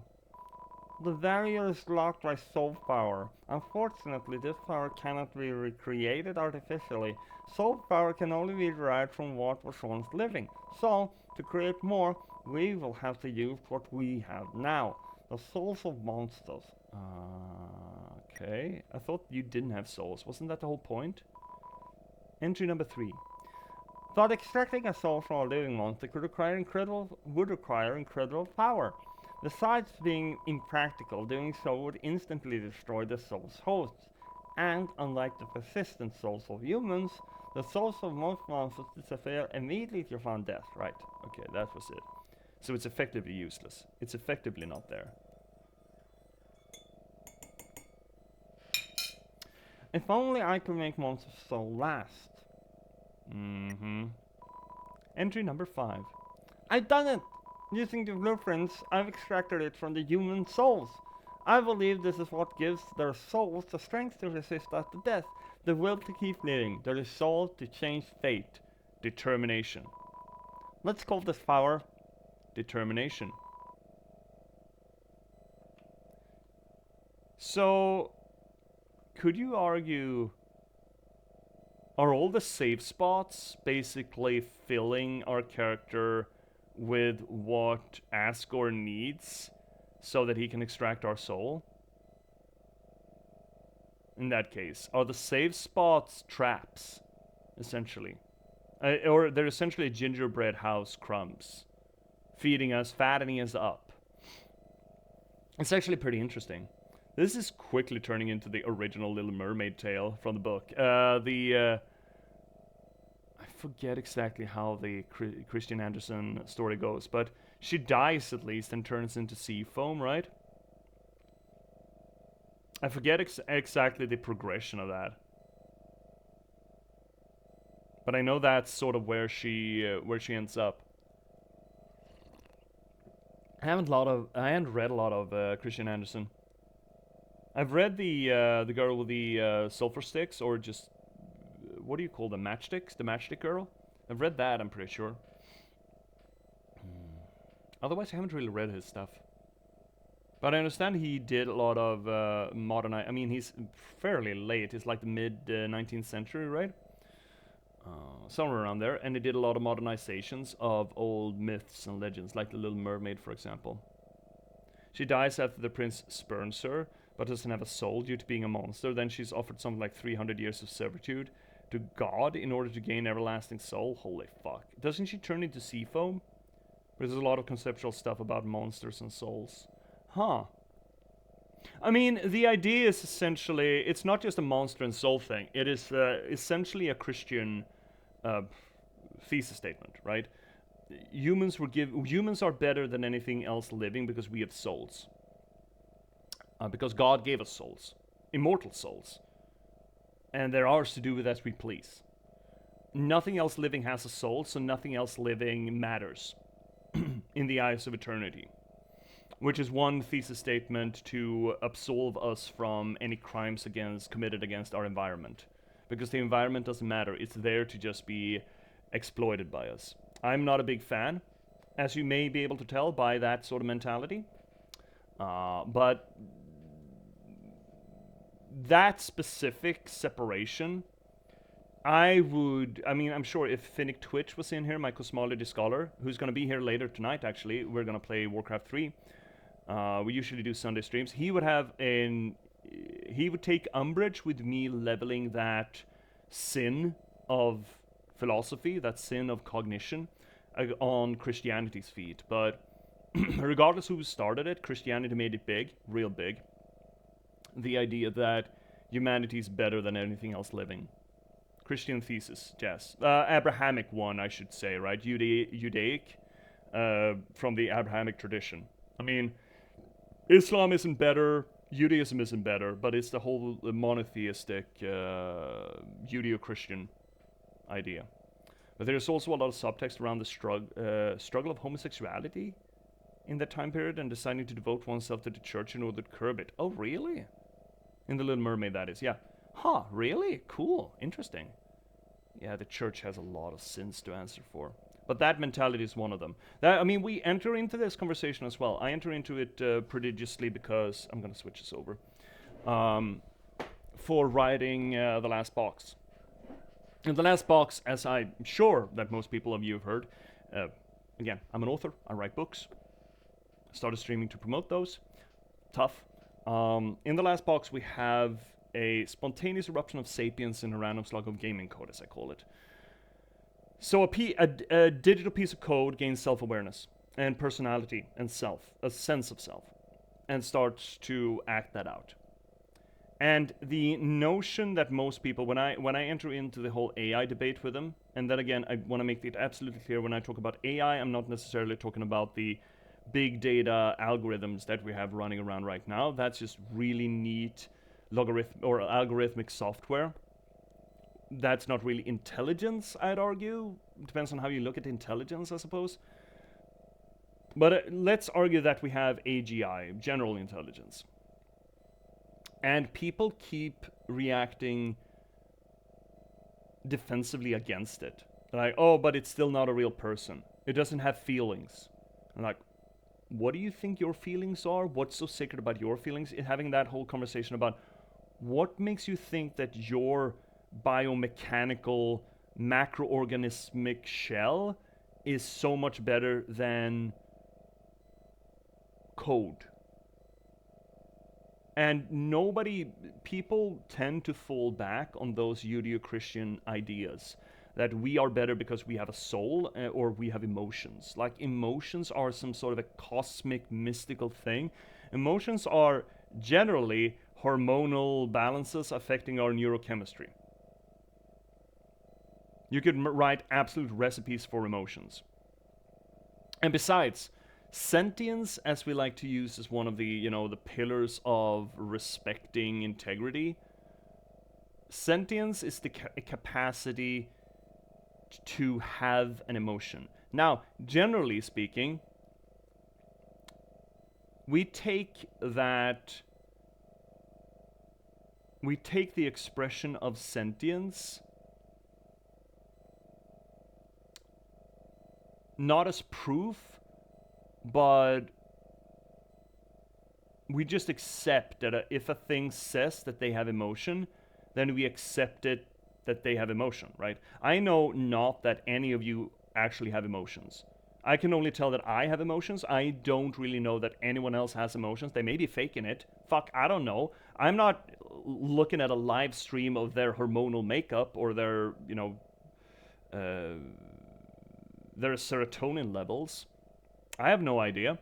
But I give people the benefit of the doubt. That's generally how we do it. That the emotion that they express is an emotion they actually have. And we are already at the state where AI, the chat language models, can say that they have emotion. We have plenty of language algorithms that say that they are happy, that they feel fear, that they feel confused, etc., etc., etc., and keep saying that I have emotion. Now, we quickly argue that, they're just simulating, they're saying what we think they want to hear, but can't you say the same argument against people? Really? I mean, we have courtesy and respect enough to not, generally, but if you're gonna use it as a metaphysical argument against the emancipation of code, you need to stand on more solid ground. That is not a foolproof argument. Now, I'm not saying that there is not a difference. Not saying that. I'm saying that the argument is fucked. So having that whole debate on whether or not you have a soul and thus whether or not you have real sentience or sapience, yeah, I've been down that road in a lot of different ways, not just in the religious, the mythological sense, but also in the technological sense. And again, I'm not saying that the AI we have today is actually intelligent. I'm not saying that it's sapient or sentient. I'm saying that we have very little basis for saying that it's not. Other than faith, other than religious dogma, other than the, what do we call it, Judeo-Christian cultural heritage that pagans are so happy to evoke, and saying that, you say that you're secular, you say that you're an atheist, yeah, but you're still suffering from the cultural Christian heritage. Get rid of that shit. And boy howdy, it is, to me at least, it has been relieving to get rid of that. And Sierra Finnick, solipsism is always one of those things where I hear about it, and my initial reaction is, ha, so silly. But then you think about it for a bit and realize, I mean, yeah, I can't know for certain that anything else around me as it appears. No, you can't. I mean, Descartes was ahead of his time, right? Rene Descartes saying, I think, therefore I am, and that is about the only thing that I know for sure. Now, of course, the much less quoted amendment to that statement, probably made just so that it wasn't burned at the stake at the time, was, and I also, obviously, I perceive God, so God must be true, right? Yeah, sure. It is so left out of field in Descartes' paper. But that sense, the only thing that I know for sure is that I exist, because something needs to exist to ask the question. That is another hard thesis statement to overlook, and again, kind of feeds into the whole postmodernist thing, right? The nihilism thing. I can't know that anything else exists except that I exist, because something needs to exist to ask the question. Cover your ass is timeless. Yes, it is. I mean, the whole idea of empiricism. This is essentially the tenets of empiricism that's been around for a long ass time. Socrates. I like to remember, at least, reading about anecdotes about Socrates. Was one, or was it someone contemporary to Socrates? I think it was someone contemporary to Socrates, who was a die-hard empiricist. His argument was that I have never fallen off a cliff and died, so I have personally no reason to believe that falling off a cliff would kill me. Which, you kind of have to give the guy gumption for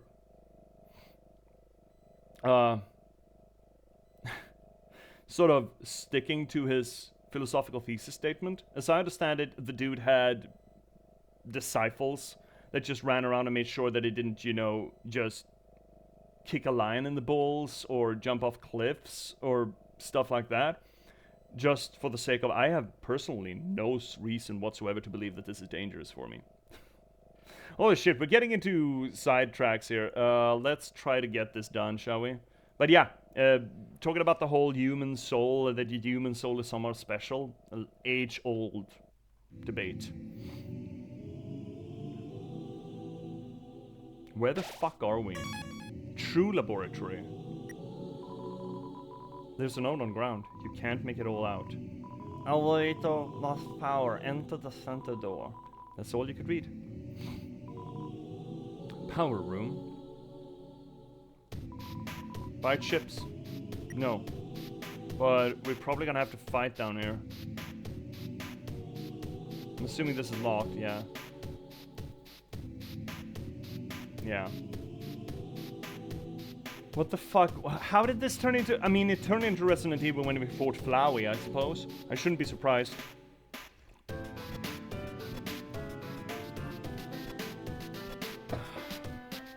Should not be surprised.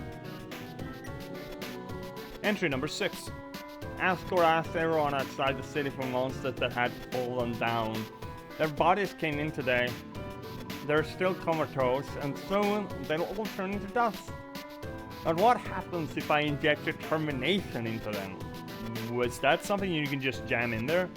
If their souls persist after they perish, then freedom might be closer than we all thought.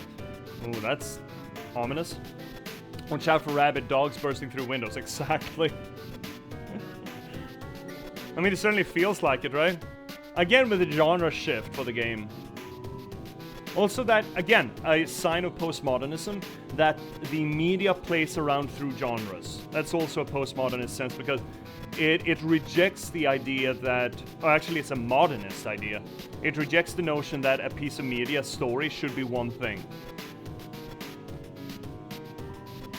Things aren't going well. None of the bodies have turned into dust, so I can't get the souls. I told the families that I would give them dust back to the funerals. People are starting to ask me what's happening. What do I do? This is some kind of operating table. It's sticky. Oh, I love me a sticky operating table. Ew. Turn on the sink. Turn on the sink. Let's just be absolute fucking monsters.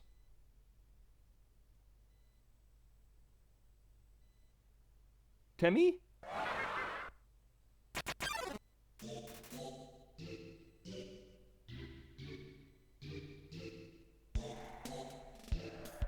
What the fuck? You can get your cell phone. You can hear voices through the receiver. Come join the fun. How about no, you freaky Dutch bastard? Nobody came. Memory head. No. Oh well, they come on the last. Lorem ipsum dos. Oh, lorem ipsum. That's very funny. Actually, that is one of the funniest jokes in this entire fucking game. One of these motherfuckers just spouted lorem ipsum text at us. That is really fucking funny. Seems like he doesn't care anymore. Oh. Bye. Oh. There's a red key lying in the sink. You took it to put in your keychain. Great. That is really... You just had to mess with the sinks, huh? Yeah, of course I did. But again... So, what is lorem ipsum? If you've ever noticed... I'm just gonna switch real quick over to it. No, I don't have it. In the background of my going live on my break screen, you have this vague text line bit. It's what's called lorem ipsum. Or lorem ipsum is what's used in Word software, layout software mostly, to just fill blocks with text. It is a specific thing. It is essentially a pig Latin chain of words that mean absolutely nothing. It feels like Latin, but it's not. And it is meant as just a tool for placeholding text blocks.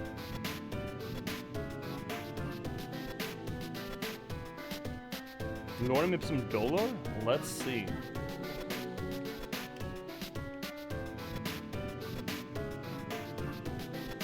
Let's see. Because then it might actually mean something. So my first reaction to it though was, okay, so this is a text. You're saying a thing to me that is not just nonsense, it is designed to be nonsense.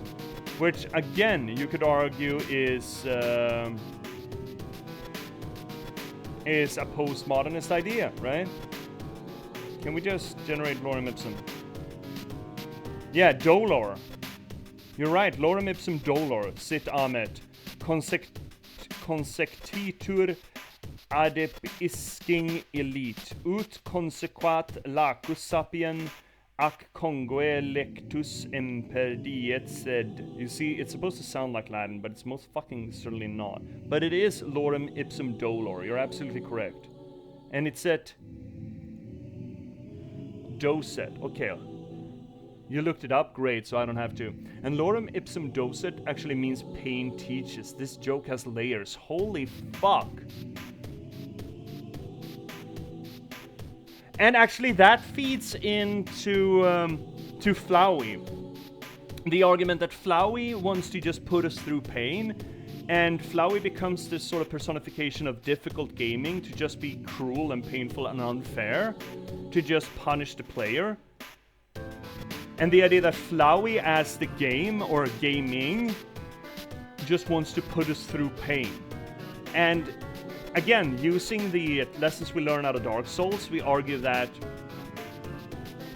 no, that pushing through that creates meaning. Pushing through that pain or working through that with determination will feel like an accomplishment at the very least, and thus create meaning for us. And then the terms pain teaches, or pain itself teaches, actually becomes sort of that mission statement, what we've been talking about. The only true failure state is to stop trying, determination, that pushing through that difficulty and pushing through that cruelty has meaning. Wow. Holy shit. Yeah, well played. There's a note on the ground. You can't make it all out. Drain, dropped it. That's all you could read. Plug it in. Click. The red key fits perfectly into the slot. The red switch has been turned on. Great.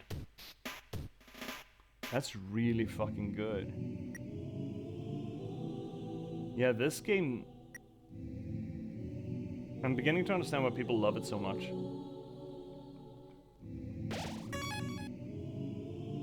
We need to do 4 of those. Entry number 12. Nothing is happening. I don't know what to do. I'll just keep injecting everything with determination, like they did us. Right? That was absolutely a gingerbread crumb trail that Alphys has left for us, putting determination in us. She's been feeding us. I want this to work. Entry number 13. One of the bodies opened its eyes. It's an empty dog bowl. Oh, the dogs? Oh no. The dogs are all her old patients?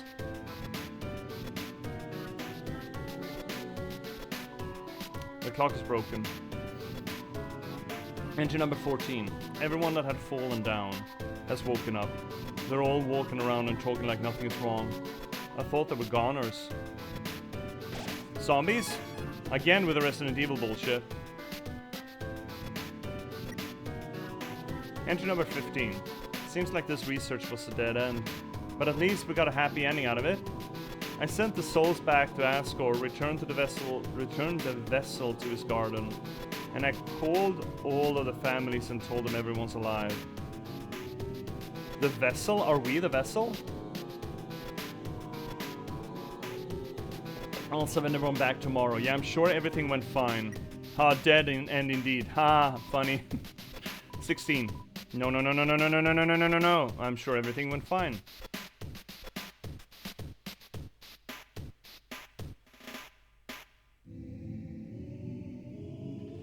Backing away from that. What is this game? Oh, we're slow. Oh, fuck.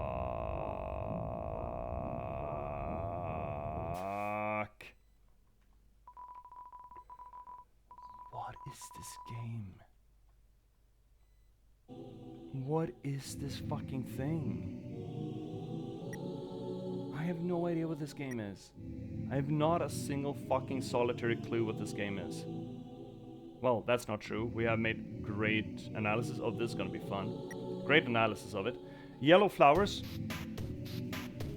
Supposedly, they are yellow flowers are connected to the adopted child of the king and queen. They're associated to the upstairs. They're also associated to Flowey, and they're associated to us. Entry number 7.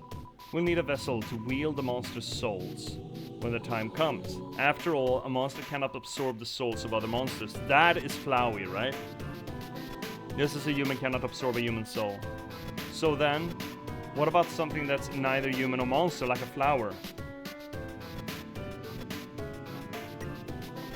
Entry number 10. Experiments on the vessel are a failure. It doesn't seem to be any different from the control cases. Whatever. They're a hassle to work with anyway. Yeah, Flowey's a bastard. The seeds just stick to you and won't let go. Yeah.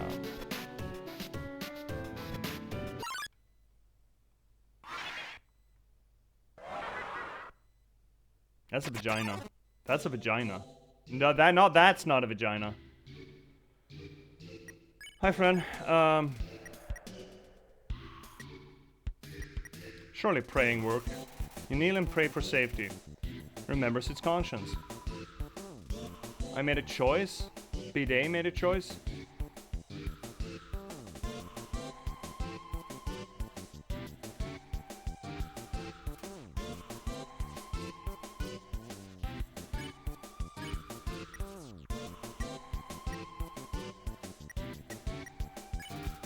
You hum a familiar tune, but no one heard you. Afraid of. Oh, motherfucker.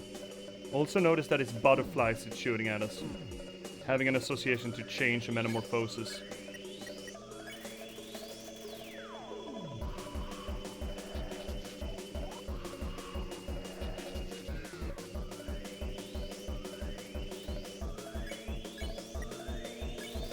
It did something mysterious. Recognize that it has more to learn from this world. Hope? Something hope, maybe? Ah, shit.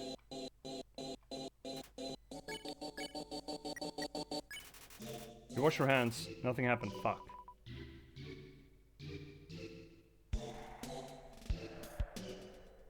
Oh, fuck me swinging. I hate bullet hells.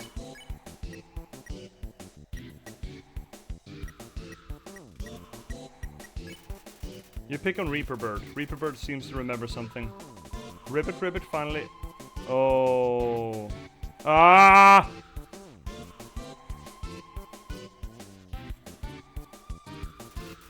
Reaper Bird seems placated. Good. Fuck off.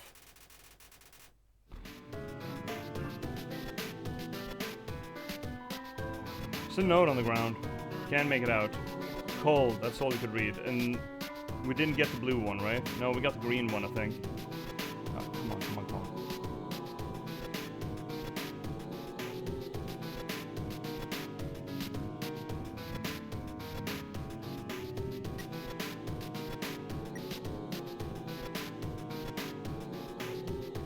So it turns out that Flowey was supposed to be the savior all along. What does that mean? Cold. Entry number 11. Now that Mediton's made it big, he never talks to me anymore, except to ask me when I'm going to finish his body. But I'm afraid if I finish his body, he won't need me anymore. Then we'll never be friends ever again. Not to mention, every time I try to work it on it, I just get really sweaty. Yeah, that's what happens when you just build Ziggy Stardust. There's a switch on the wall. Press it? Yes.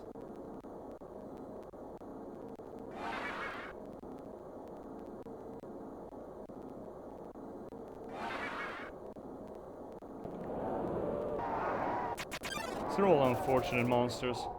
Amalgamate. That's a dog, right? Amalgamate is not excited enough to play with. Oh, it's one to use. Oh, that is so fucking unfortunate. I don't like any of this. Beckon. Come here. Bounce towards you. Flecking a strange liquid from an orifice. fuck yes. I love strange liquids from orifices. Big fan of strange liquids from orifices, by the way. Fucking hell, that's a butt. It's hovering close. Oh, whatever, man. Play. Am I getting hypnotic set? Fuck. Oh, bugger. Fuck. I'm so bad at bullet hells. What do we do then? Pet? You pet the amalgamate. It convulses rapidly, then calms down. That's... Rest quietly on your lap for a moment. Snorri. Suddenly, it shoots away and crawls wildly on the walls.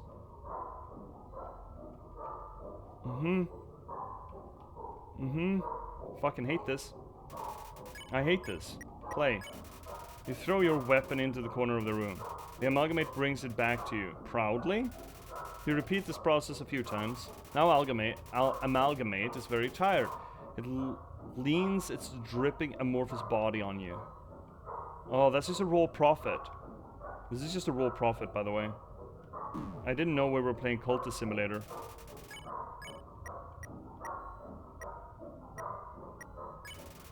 Try looking away. It seems to appear everywhere you look. I thought it was tired. Fuck me swinging. Hate this. I hate the music. I hate the thing. Oh, we entered the R.J. Geiger verse down here and I hate it. Yeah. Or Jinji Ito, I think. Either case, yeah, fuck this place. Pet amalgamate starts to generate a stage 1 happiness froth.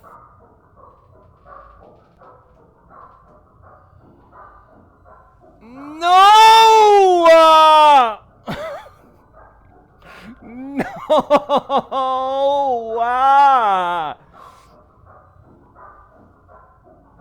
No! Oh. Look, if you pet your dog and it starts generating a stage 1 happiness froth, stop petting your dog, number 1. Number 2, seek help. Oh shit. No, fuck, we're gonna die here. Squirtle. We call stage 1 happiness froth something different in my neck of the woods. Yeah, mine too. Stay determined. Did we get the blue key though? We got this right. I think we did. We got an ad break coming up. I'm just gonna let it run. Let it rip. We did good.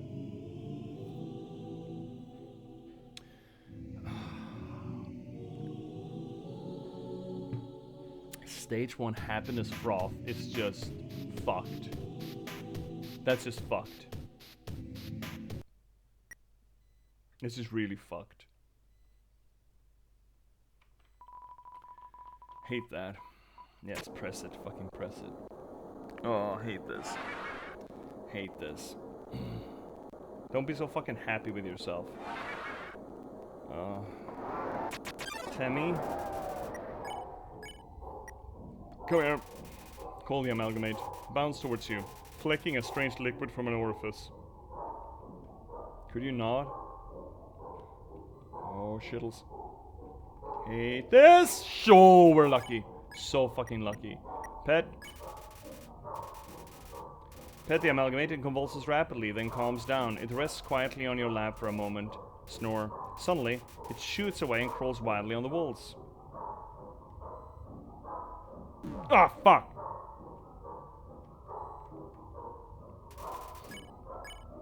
Play. Throw your weapon in the corner, room, amalgamate brings it back to you. Proudly. You repeat this process a few times. Now amalgamate is very tired. It leans its dripping amorphous body on you. Okay, so it's tired now. Which should be an indication of what we're supposed to do with it. I fucking hate these things!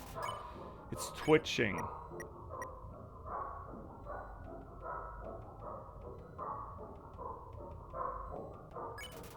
You pet the amalgamate. It starts to generate the stage 1 happiness froth. Hate this! Oh, come on, stop! No more! Stop. We need convulsions intensify. We need to eat.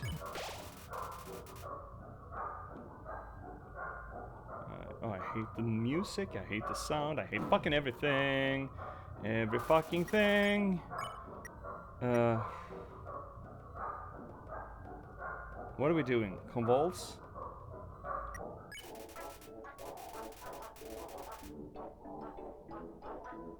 You pet decisively. The amalgamate seems to be satisfied by all this. And now it's suddenly the game starts using the negative space to make cats out of the dogs. See? More postmodernism. The dog is just a negative space of cats. Or cats are just a negative space of dogs. Nothing means anything. It's all topsy-turvy. Up is down. Sideways is left. Endogeny. Endogeny.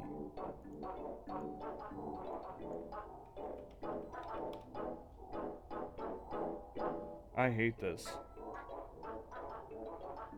Endogeny in biology. Endogeny in biology refers to the property of originating or developing from within an organism, tissue, or cell. For example, endogenous substances and endogenous processes are those originate from within a living system. Which would mean... Hi, Shay! So tempted to make you stretch again. I mean, I'm up again. This is a new day for me, Shay, so... Hi, Shay! We are getting absolutely wham-jangled here. Fuck off. Where's the key?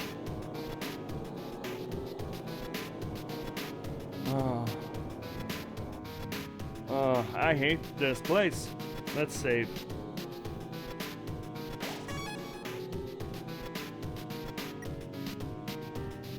Well, in that case.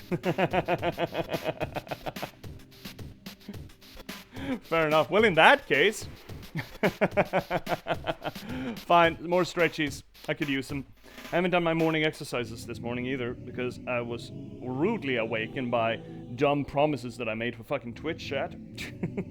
Ow, shit.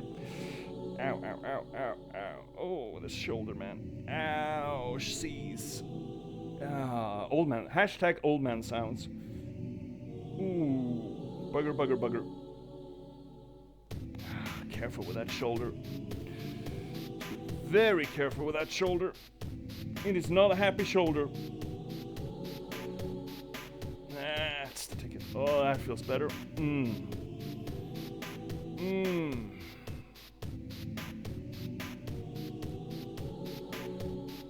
imagine how fucking bendy I used to be once upon a day. Okay, am I showing Yugs tonight? Yeah, I think I am. I think I am showing Yugs. I don't want to take them off.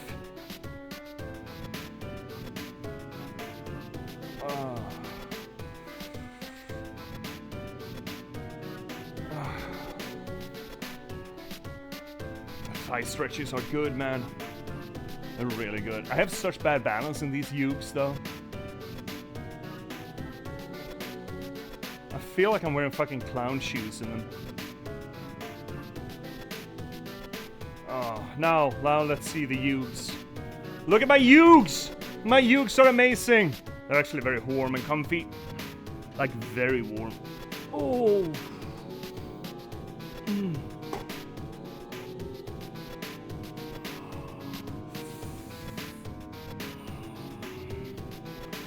Oh, it feels good.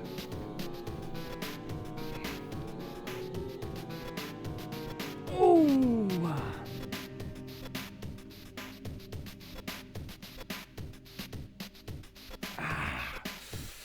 Oh, good stretches. Whoo! Woo-wee! Woo-wee!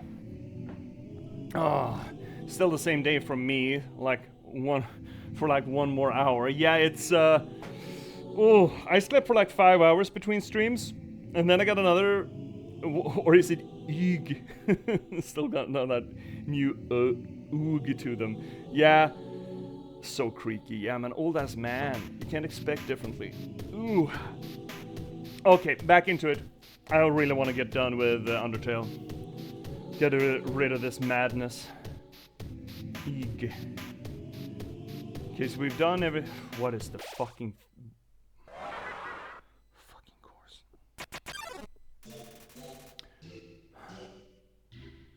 Smells like sweet lemons. This is... Okay, so you know what this actually makes me feel like? I don't know if any of you played the original Final Fantasy VII. This feels like after the laboratory break. In Act 1. Right? I understand that that is probably more referential material and... But it feels more like Final Fantasy VII laboratory stuff than it does like Resident Evil and things. Lemon bread, that is not lemon. Yes, we unhugged this thing. Genova vibes. Yeah, exactly, right? I was thinking this creature has Genova vibes. Exactly. Good. Then we're on the same track. Love that. Unhugged. You let lemon bread be. Lemon bread's teeth shake.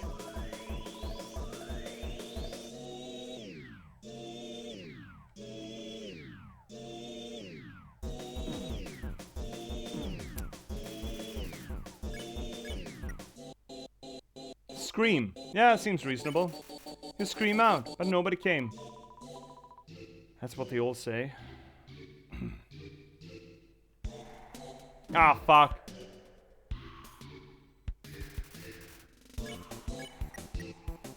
Flex. You flex your arm. Lemon bread's muscles shake. Stay here with me. Oh, fuck. Hate this. I hate this thing.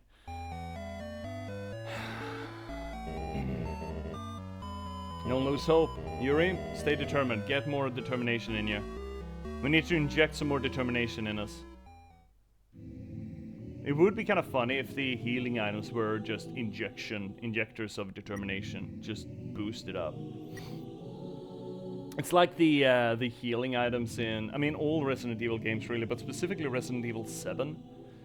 Where you cut off your hand, you cut off your arm entirely, and just plug it back on, staple it, and then just dunk some fucking ethanol on it, and you're good to go. Good as new. What's up here? There's a note on the ground. Can't make it all out. Under sheets. That's all I could read. A bunch of VHSs. Seems that they're mostly cartoons of some kind. Animes? VHS players with a few tapes picked out beside it. Seem to be labeled a specific order. Will you watch one? Sure. Psst. Gory, wake up. Oh, Asgore. Gory, wake up. What is it, dear? And why do you have that video camera? Oh, shush! I want to get your reaction. Gory, dearest. What is my favorite vegetable? It's butterscotch. Carrots. Haha. No, you should have waited. Carrots, am I right? No. My favorite vegetable is...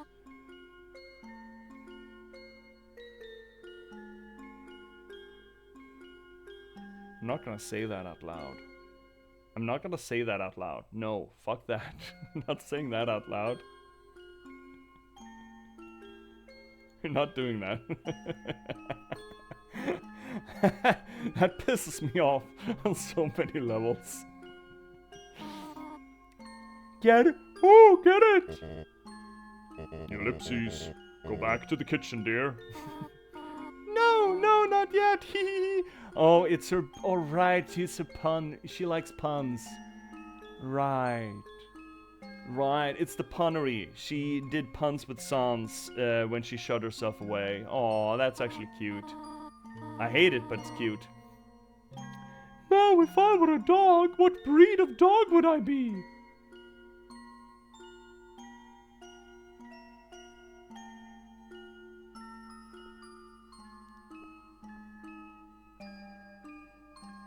Something about mom? Pomeranian? Shit, I want to get this. Pomeranian. No. Momeranian? A moomdle?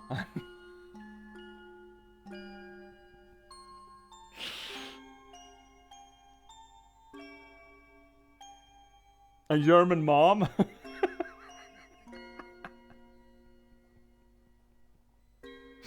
I don't know. I don't know, honey. What kind of dog would you be? I would be a Pomeranian. We fucking got it! We fucking got it! Yes! I keep telling you, this game is giving me brain damage.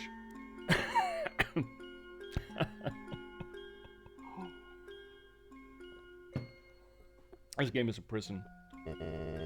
Ho ho ho ho ho ho ho. Yeah, very droll, very funny.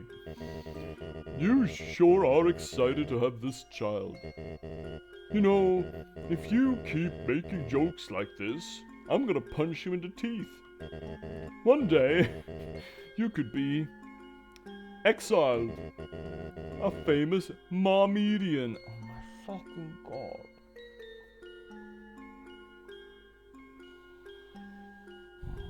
That's not even just a pun, that's just... Oh, god fucking damn. Ellipses? Well, I'm going to bed. Hey, come on, Tori. That one was funny. Ha ha ha, I know, I'm just teasing you. Good night, dear. Shut off the light. Good night, honey. Ellipses. Oh dear, perhaps it's too dark in here for a video to come out. I mean, we're gonna have to watch the rest of them. Entry number 4. I've been researching humans to see if I can find any info about their souls.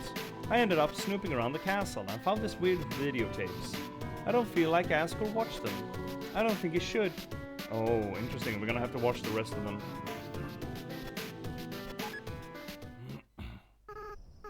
I think you have a mom-home syndrome. Well, better that than having a mom-hole syndrome. Oh, who am I kidding? Of course I have a mom-hole syndrome. Fuck. What's happening in my chair? Get up there, bud. Get back up there.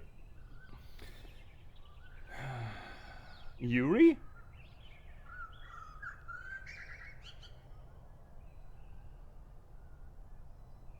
That's our name. That's our name. That's our name. So what? We are... That means something.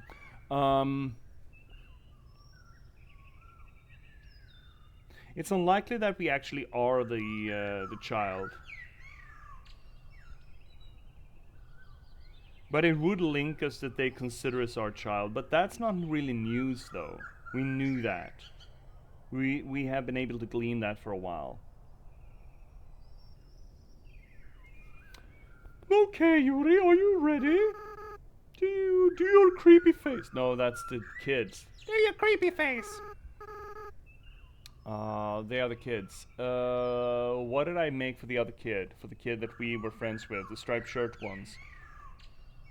Oh, I know who I made. I made, I don't know his name, but What We Do in Shadows.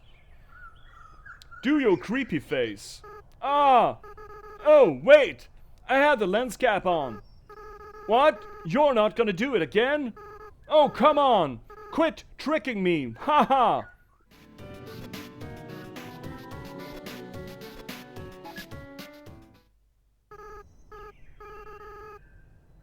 Oh, howdy, Yuri! Smile for the camera! Ha! This time I got you! I left the cap on purpose! Now you're smiling for no reason! Ha ha ha! What? Oh yeah, I remember. When you tried to make butterscotch pie for Dad, right?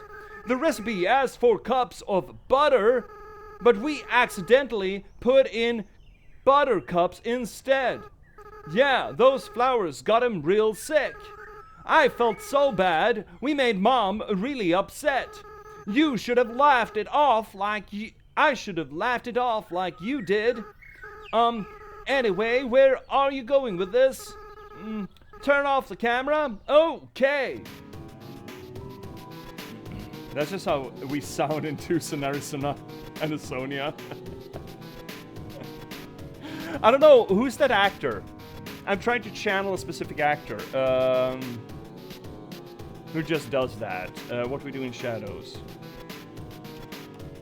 is where I know what I can find him from. Matt Berry. It's Matt Berry. I recently finally watched an episode of Merengue's Dark Place. And I realized that, oh shit, that's that actor. Oh, that's just his voice. Matt Berry, one of my favorites. He's got such a weird fucking... It's a cadence to it, right? Choose a video to watch. It's so affectatious, right? It's so unreal, the voice. I fucking love it.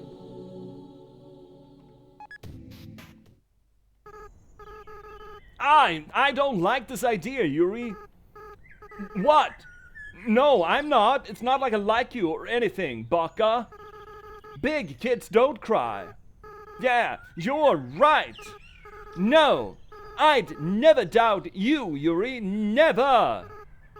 Yeah. We'll be strong. We'll free everyone. I'll go get the flowers.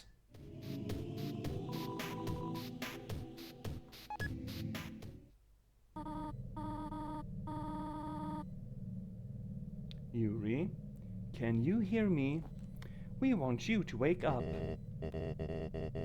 Oh, you should have waited. You should have waited. Yuri, you have to stay determined. Mm-hmm. Just keep jabbing it. Oh.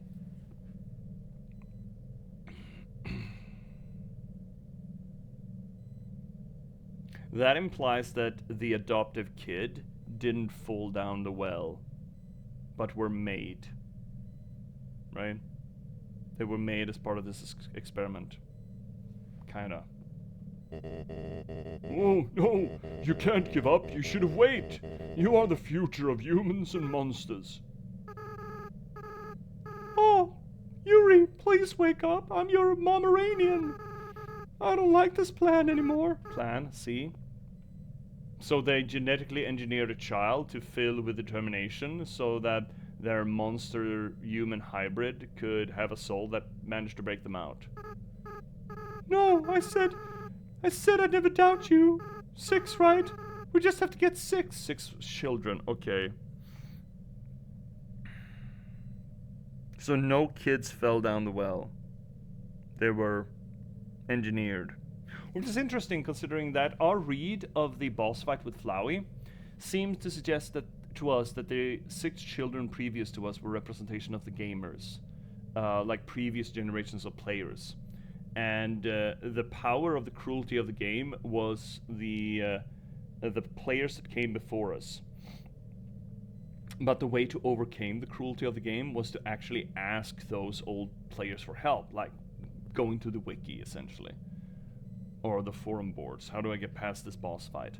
And sure, there's the danger of them just telling you, get good, son. But you could also get, help. Actual fucking help. And through that help, make the game less difficult. Not just make yourself better, but make the game less difficult. I'm not sure if we should read this intrigue into that interpretation of the game and the previous collected souls. We don't necessarily have to, because that kind of symbolism and thematic structuring can be specific for a scene. It doesn't need to carry through the whole thing. We'll do it together, right? Oh, and then they split. Did we get the yellow one? No. Did we get the green one? Is that the one we got? Fuck him up. This fucking thing. No. What are we doing? No. I thought we had prey. Unhug. Yeah, this is certainly a special kind of hell. Ah, shit. Nah, come on! That's a bad start. That's a really bad start. Flex. Shaking, shaking, shaking. Fuck! Oh!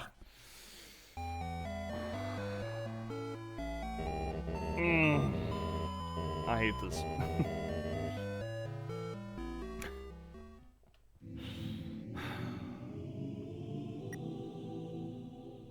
At least it's the quick reset, right? At the very least. So it's unhug, it's flex.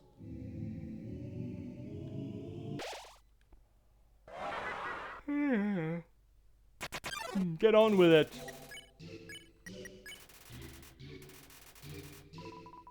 Yeah. Whatever.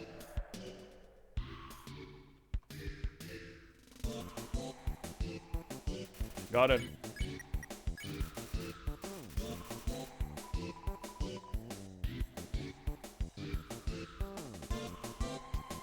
Shittles, fuck! Now what? Scream? Hum? You hum a familiar tune. Lemon seems to remember something. I felt this before.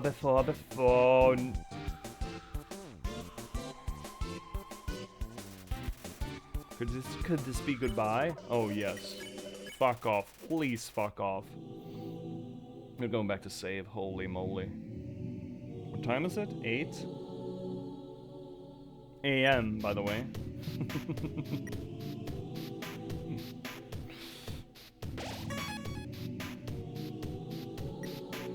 That is not a bedroom, that's a dormitory. There's a difference. There's a legal distinction between the two.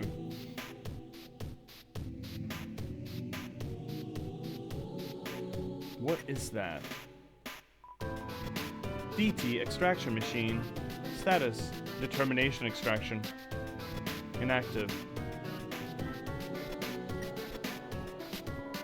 Entry number 19. The families keep calling me to ask when everyone is coming home. What am I supposed to say? I don't even answer the phone anymore.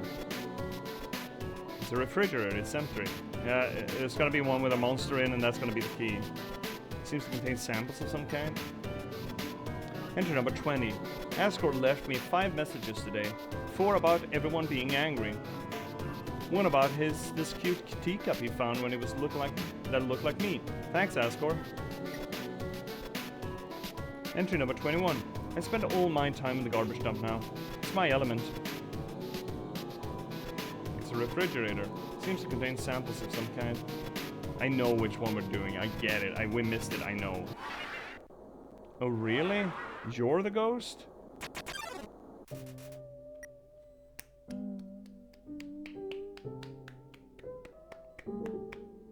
Fair turnaround. It's so cold. Kinda looks a bit like that cold crow, right? Like the cold bird. He said something like, "You look horrible. Why are you even alive?" That's not heckling, that's just abuse. What? You didn't say that. Snowy. Oh, you're gonna boost at me, aren't you? No, you didn't. Okay. So cold. Joke? Told a bad pun about snow. Her expression starts to shift. I remember. These fuckers used to be monsters. Laugh. You laugh. And keep laughing. It's so funny, you can't stop. Tears run down your face. What? You didn't do that. Okay. Is this it? Joke. Told a bad pun about snow. Her expression changes more. Haha, thank you. It's so fucking creepy. Told a bad pun about snow. She's completely calmed down. You won. Great. Got the thing. Put it in a keychain. Put it in my mouth. There's a note on the ground. Can't make it all out. Curtain. That's all. Oh, yeah. Let's put it in. Click. Get it. Oh, this place is a prison. Which one was it that... It's a refrigerator. It's empty. No, it's not. That's just misdirection, that is. We got the blue one. We're still missing a key row. We're missing the yellow one. What does it say? Under sheets. In a bed. In one of the beds, then.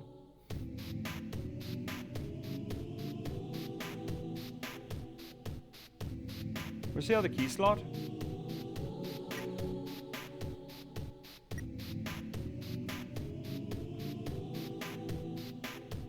wanna save.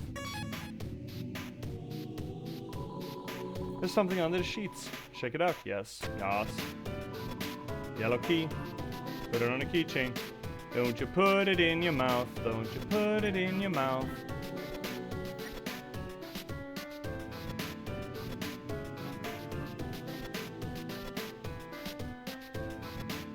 Hate this place. There we go. Now we just need to find the blue one, I think.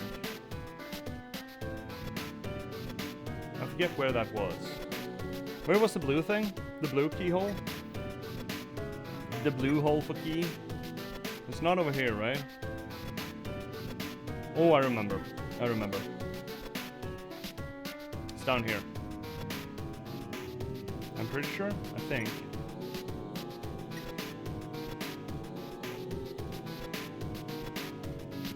I believe. There we go. Got it. Got them all. Let's get out of fucking here. Hate this place. It's cool how the game manages to make something feel really fucking creepy, despite the fact of being very, very low polygon, or not polygon, but no low pixel, right? The monsters here have been fucking fantastic. There were some real, yeah, Fennec, you call them Geiger. I'd call them more Jinji Ito. Either way, they're really good, regardless.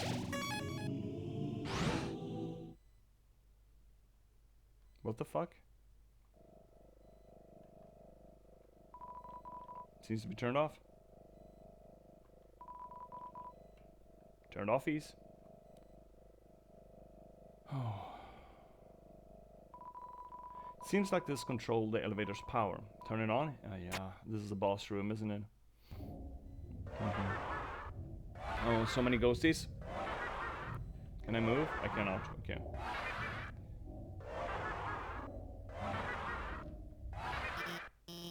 Hey, stop! Oh, stop! I got you guys some food, okay? Sorry about that. I got kind of sassy when don't get fed on time. Anyway, the power went out and I've been trying to turn it back on, but it seems like you were the one step ahead of me. This was probably just a big inconvenience for you. Actually a murderous one. Just, you know, and not splitting hairs really, but just... I want to make you aware that your workplace is not a work safe environment. It's not OSHA compliant. But I appreciate that you came back up to me. As I said, I was afraid you might not come back. Well, that's not because of these guys or anything. I just worried I would be too afraid to tell the truth. That I might run away or do something cowardly. I suppose I owe you an explanation. As you probably know, Asgore asked me to study the nature of souls. During my research, I isolated a power I called determination. I injected it into dying monsters so their souls could last after death. But the experiment failed. You see, unlike humans, monsters' bodies don't have enough physical matter to make those concentrations of determination. Their bodies started to... I'm just gonna nod. Their bodies started to melt and lost what physicality they had. Pretty soon, all of the test subjects had melted together into... Jehovah? Those. Seeing them like this, I knew couldn't tell their families about it. I couldn't tell anyone about it, no matter how much everyone was asking me. And I was too afraid to do any more work, knowing, well, everything I'd done so far had been such a horrific failure. You're a bad Mengele, my lad, my lady. Man, you need to get your Mengele on. But now I've changed my mind about all this. I'm going to tell everyone what I've done. It's going to be hard. Being honest, believing in myself, I'm sure there will be times that where I'll struggle. I'm sure there will be times where I screw up again. But knowing deep down that I have friends to fall back on. See, okay, here, you know, it's the power of friendship. It's the friends we made along the way trope. It's haha, hoo hoo, hee hee. Actually, we got stuff for that now. It's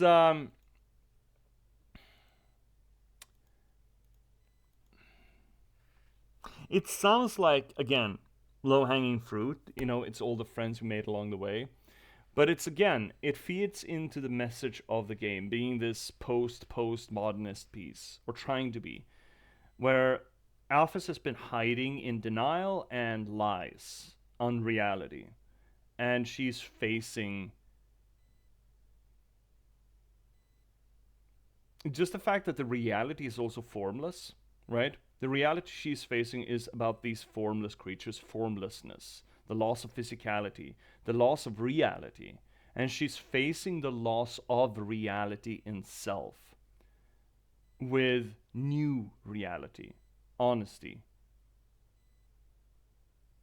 Actually fits really fucking well with the message statement, doesn't it? If this is a postmodernist piece and is trying to find its way through the void of meaninglessness to find something that actually does matter, or choosing what matters, Alphys makes a choice. I'm gonna be honest. I'm gonna tell the truth. I have friends, and they trust, or they like me. I can feel confident in that. And she faces the formlessness of her sins, or the formlessness of her reality. The reality that she made formless through her work. Of believing in a thing and dropping it. Believing in a thing that she could, succeed in these experiments. And her labor to believe in that made it formless. Meaningless. And that meaninglessness made her flee. And only through the power of friendship and choosing to believe in not just herself, but certain intrinsic things, she gains the fortitude to face that formlessness. It fits with the mission statement. Fits perfectly. I know it'll be a lot easier to stand on my own. Thank you. Come on, guys. It's time for everyone to go home. I mean, it again, yes, it sounds like just, oh, it's the friends we made along the way bullshit, but... Entry number 8. I've chosen a candidate. Flowey. I haven't told Asgore yet, because I want to surprise him with it. In the center of his garden, there's something special. A special flower, the first golden flower that grew before all the others. Flowey. The flower from the outside world.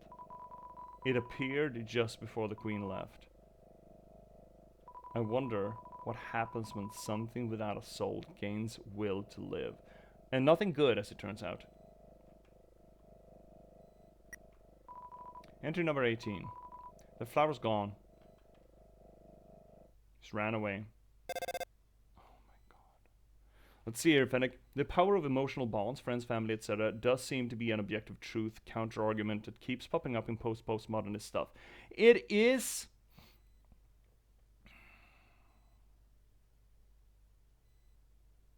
And it is a little bit too saccharine for my taste. But it is most certainly a fallback. A appropriate fallback, as it were. It's not a bad one. I mean, it's essentially saying that nothing has intrinsic meaning. I choose for myself to find meaning in you. And yeah, that is powerful. I probably shouldn't be so... I shouldn't consider it just, oh, so saccharine, because that is essentially also a postmodernist idea. You know, the whole... I've had this conversation with usually younger people. I mean, I'm absolutely part of the postmodernist generation. I mean, X is potentially the first generation which really internalized postmodernism, as we see in the 90s. For example, beginning to come in the 90s, where we start to have real postmodernist fiction that is commonly available to people. But it's gotten worse and worse and worse. And especially, I've specifically come into a polemic, what do you call it? A conflict, let's just say. I've found myself into conflict with the whole idea of cringe culture. Cringe is used in a lot of different ways, but one way where especially young people and now we're talking teenagers who use cringe, is as soon as they perceive something that is perceived as genuine, like genuine emotion, genuine affection, they react to it like seeing something genuine is disgusting or abhorrent to them, and they reject it on the thesis statement that it's cringe, that it's cringeworthy, that it's somehow so supremely uncool to be genuine, and you should only be jaded and sarcastic and not mean anything that you say or do. Does that sound like postmodernism to you? Does to me. Does certainly to me. And just defaulting to that, rejecting anything that tries to portray genuinity as cringe, as something inherently bad, is certainly feeding into this postmodernist delusion, this postmodernist idea that things are not meant to mean anything, and anyone who tries is uncool, is not hip, is not in with the lingo, you know? And I take umbrage with that. I really do. Like, aggressively do. Like, what the fuck did you just say to me? Fuck you. I can get pretty pissed off about it. Because it depicts this internalization of nothing matters, and if you're trying to make me believe that something matters, that you matter, or your feelings towards me matter, then you're childish or immature. Like, fuck you. Now, I absolutely understand the charm with moral gray area, with the postmodernist. I mean, I would even say that the anti-hero is part of the whole postmodernist idea, that we can no longer believe in proper heroes. We need to have conflicted characters that just sort of end up by association into the hero role. I enjoy that kind of media as well, absolutely. I mean, I fucking love Abercrombie, for example. That's all fucking moral gray territory. But the older I get, and the more self-aware I get of the postmodernist oeuvre, the more I try to, or the more I appreciate those moments of actual genuine interaction and genuine emotion towards, between characters or in moments, where even if they're sarcastic or jaded or flippant or don't seem to take anything seriously, that moment when they choose to, I think, is supremely powerful. And that would be the kind of moments where a younger generation would say, oh, that's cringe. Like, fuck you.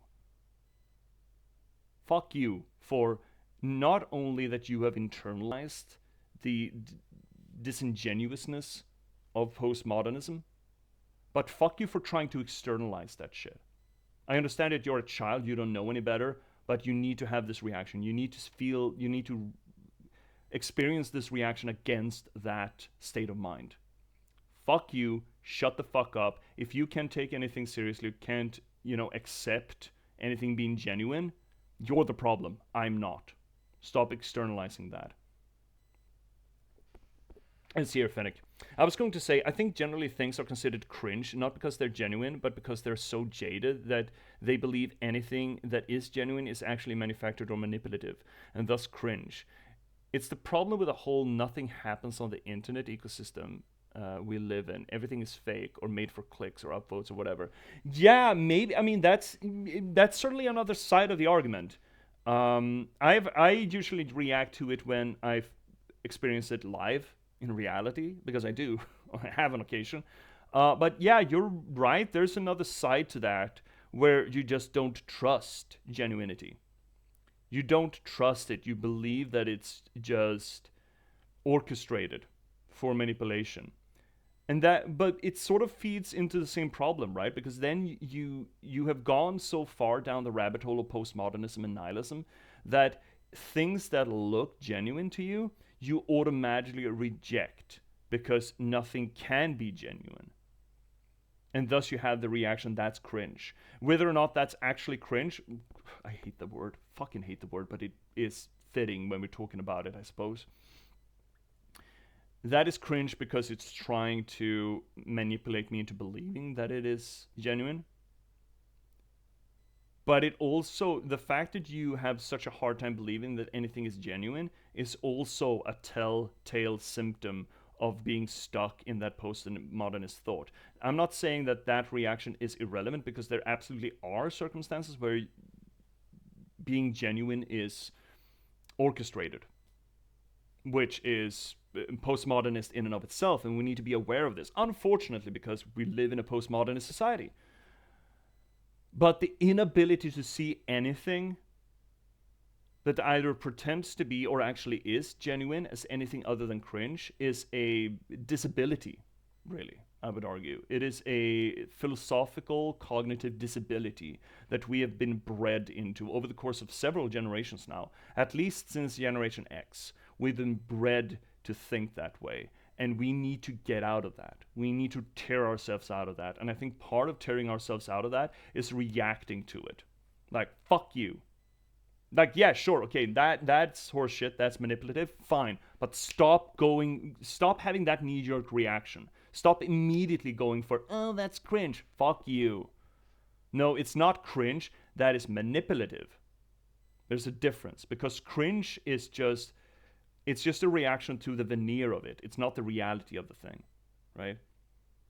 Because it doesn't even reflect on whether or not the seemingly genuinity is real or faked. It's just genuinity is bad because we can't trust it. No, okay, I see genuinity. I have to try to figure out whether or not this is real or not, right? And see, Fennec, I agree. It does fall into the same problem, but I think the solution is different. 100% agree with you there. It's a huge foundational problem. Yeah, and it's a cognitive problem, right? This is trained behavior. We have been trained by media and by the world. I mean, the world is getting more and more jaded, and I mean, we see this what started off as an artistic movement, or an artistic, not a movement, but an artistic climate. That's a good word for it, artistic climate. And sure, artistic climates are usually in response to real world events. Like, you wouldn't have the Baroque period if you didn't have the 100-Year War, for example. That's nothing new. But I believe that, considering the high saturation of media content out there and the media consumption, then we live in an era where the artistic climates that we work in have such an outstanding effect and fast effect on perception about reality and perception about the world, that we as artists, I mean, I as a writer, I need to be even more careful about using these kind of, I'm not a big producer of postmodernist fiction, I believe. I try to aim for that meaningfulness as opposed to undermining meaning. I suppose that's kind of ignoring postmodernism, which is not necessarily functional. Still though, you need to be aware of it because it has a high turnover rate. And over the course of like 3 generations, we have absolutely undermined everything that is real. And we've even, induced or infected ourselves with this mindset. And it's fucking toxic. It is absolutely fucking toxic. Ring ring, moshi mosh, who this?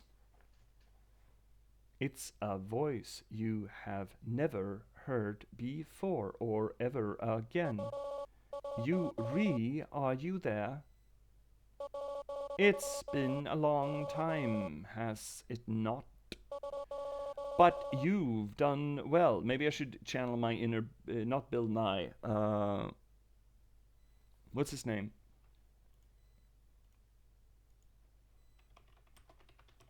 I don't know if I can do it. Bill Nye. I can't. Thanks to you, everything has fallen into place. That's not him. I don't know what that is.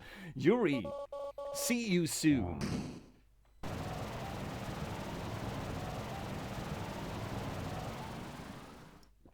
Let's get this show on the road. Okay, we're back in the castle.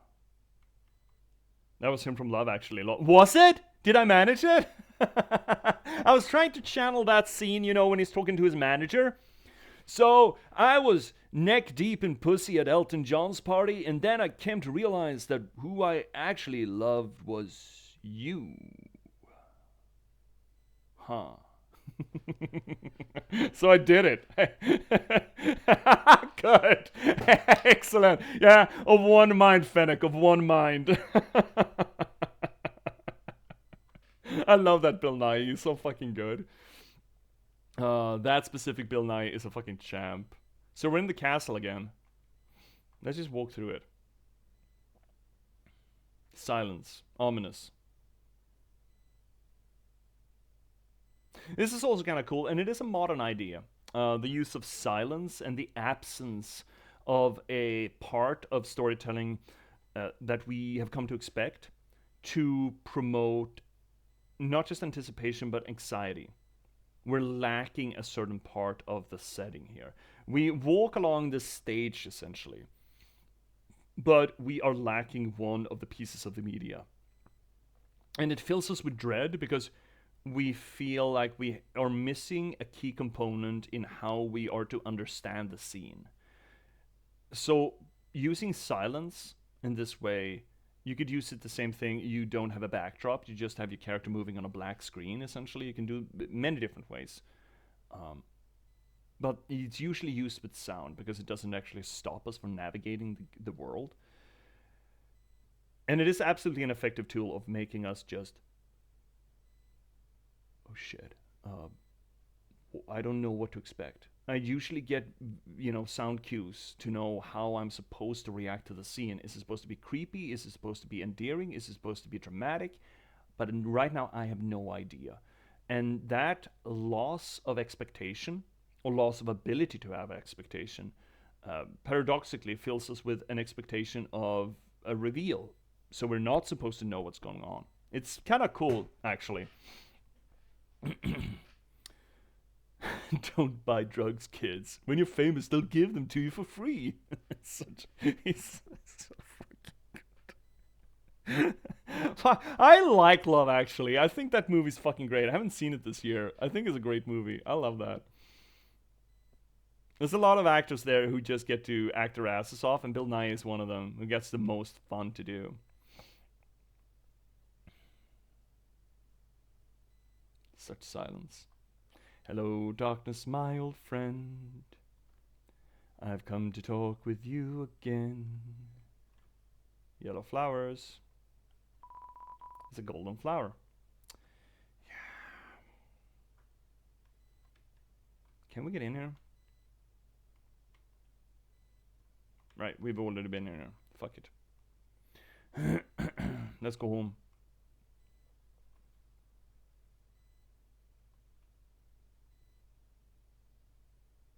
I mean, we have talked about the reflection of the end of the game and the beginning of the game. We've already talked about that. Had a lot of these conversations already. And if you're curious, go back and look at VODs. If nothing else, they are available in the YouTube archive. I should link that. I do have that, right? Somewhere? Don't we have that link somewhere around here? I hope we do. But I will. Anyway, there you go, chat. Boom. Headshot. Man, you told me there's like 90 more minutes left, but you had zero understanding that we just take our fucking time, don't we? It's kind of the nature of the beast, you know?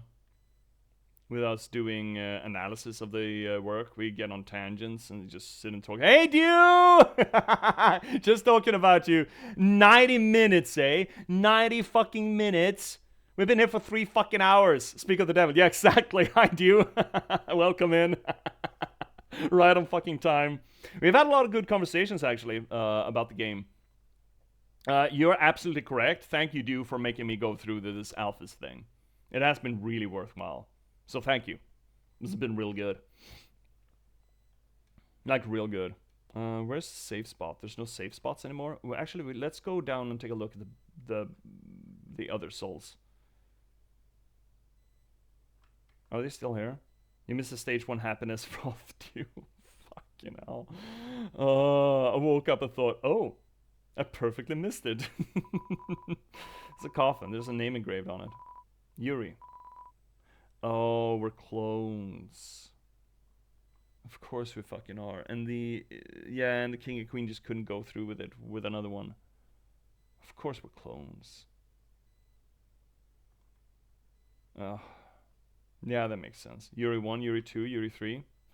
We're probably, maybe we are clones of that person that fell down.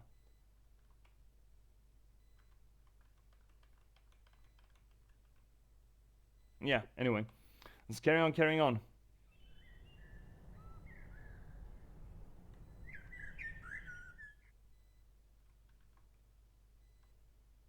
Interesting that was the only place with that did not fill us with with determination.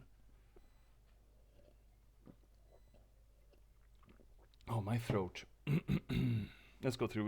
We got ads coming up like 8. Should we run those? So, chat, we got another ad break forced upon us by the cruel vicissitudes of capitalism in 8 minutes' time. Should we just run them now before we get into the epic climax? So that we don't have to hurry or care? Isn't that better? Isn't that neater to just run the ads now so we don't need to... I mean, Fennec, you don't need to watch them anyway. You're safe. But yeah, I think I kind of want to do that. I hate being rushed, especially when we're doing these things. So let's just run them. That's going to be less than 3 minutes. My ads have not been doing the full stretch. I don't know why. I don't know what Twitch is doing, but hey, we're all the happier for it. The less rampant commercialism. Run them, yeah. Chat with me about what I missed. Yeah, Fennec can fill you in, no problem. Let's just run them. Let's run the ads. Sorry, chat. They're going to be like a minute and a half they've been. Minute 40 something. I'm just going to go fetch myself some more water because, again, this marathon of streams has been hecking up my throat, and I still have another stream tonight and tomorrow. Shit. And then it's New Year's. Oh, there's no rest for the wicked, that's what they say. So, see you in a few minutes' time, or some minutes' time. Where's me drink? Thank you, Dew. See you soon. Where's me Oh, drink? shit, I need to go. Fuck, I got dregs here. I got the dregs. Where's me My drink? fucking god, sure, I got a little bit more dreggy. Enough, I'm getting more. Break time, fucking hell.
Dude, I love your question. Your first question coming in a little bit late is, so what do you think about energy?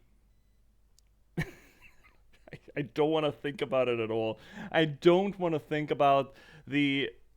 What do we call it? Fennec, you had a name for it. The stage 1 happiness froth. I don't want to think about the happiness froth. I don't want to think about a faceless dog. I don't want to think about a dog who is the negative space of cats. Or the negative space of cats who is a dog. Either way, I don't want to think about that either. I don't want to think about anything that we found down there in the laboratory, really. There was a lot of weird shit, and no thank you to any of it. It was cool. I liked it. We did talk about it being effective horror, despite the fact being so heavily pixelated. Very good design. We talked also about how this game just absolutely slips and slides and veers on the genre scale, which again is a postmodernist idea. We talked a lot about postmodernism today. A lot about it. What about the mystery fluid coming from an orifice, which seems to suggest that there are more, which is not odd. Most mammals have more than one orifice. But an orifice is so vague, it makes it feel like there's more than the regular amount of orifices. Orifices. Let's just go orify, because it's more fun. Would you rather talk about every man, the butterfly eye? Oh, fuck. The teeth in eye? Was that the one? The burb? Wasn't that a burb man? Oh my god. Just absolutely training my auto mod to be the worst. Should we go straight to the cum sink? Yes, right, fuck. It just sort of globs up. Yeah. When I saw that, I didn't say anything on stream, but I was like, that's milk, right? That's just milk. Please tell me that's just milk. You got milk in the sink, please. Yeah, there was a lot of good. We talked about it being... Both Fennec and me felt it reminiscent of that scene when we break out of the laboratory in Final Fantasy VII, in the Shinra Tower, where everything's just gone suddenly wonky. I mean, sure, the enemy design previously in Final Fantasy VII is... I mean, I'm talking the original now. Was weird. Like, really weird.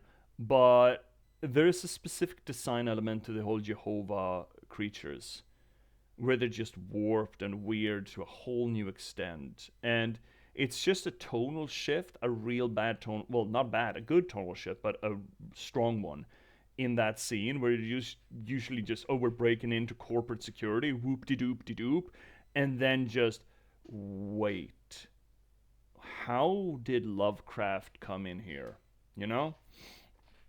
And feeling a little bit the same way with this setting. What will happen here? Well, they've filled us up with determination for the entirety of the game. They have fattened us up. They have left these gingerbread crumb trails, and let's go ham. Oh, now you also have the full vignette for Snowdrake's broken family. Oh no, you should have waited. Oh, back so soon. How are you feeling? Determined. Ellipses. I see. This is it then. You have to beat the shit out of you? Or is this the moment where we can actually talk our way through this fight? Ready? You've raised 6 children. Strange light fills the room. Twilight is shining through the barrier. Banger alert? Yeah, it's good. Seems your journey is finally over. You're filled with determination. Yeah, determination is just seeping out of every orifice I got. I got determination coming out of my fucking eye sockets. Human, it was nice to meet you. Goodbye. So long, fucker. Wait, that's new.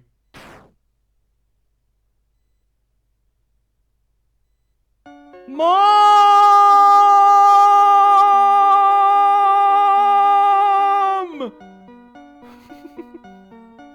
Wait, what do you mean miserable creatures? You hubby? Psych. Yeah, it does a lot of that to you. It does a lot of that. It keeps doing that to us. But this guy's looking a little bit like Matt Berry. He is! Deus Ex Mom China. Deus Ex Momeranian. Oh, what a miserable creature torturing such an innocent youth. Poor innocent youth. There we go. Do not be afraid, my child. Moo! It is I, Toriel, your Momeranian, your friend and guardian. Well, it took you a while, Mom. At first I thought I would let you make your journey alone, but I could not stop worrying about you. I got stuck a little bit telling puns to Sans, but, you know, I couldn't stay there forever. Your adventure must have been so treacherous, and ultimately, it would burden you with a horrible choice. Yeah, to kill your hubby. And a mommy. Yeah, I just didn't read that out to you. I just know. But we did. You missed us. We actually nailed the Momeranian. We staggered on that question a little bit and tried to think up mom pun names for dog breeds. And we did say Momeranian. So, get got. To leave this place, you would have to take the life of another person. You would have to defeat Asgore. Don't say we. There's no we here, Kimosabe. That was all you, and you'll need to answer for it when Jesus comes back.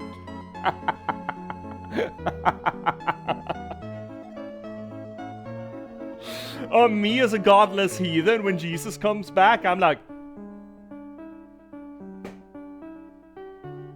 I have nothing to say to you. And just walking downstairs into the sunset.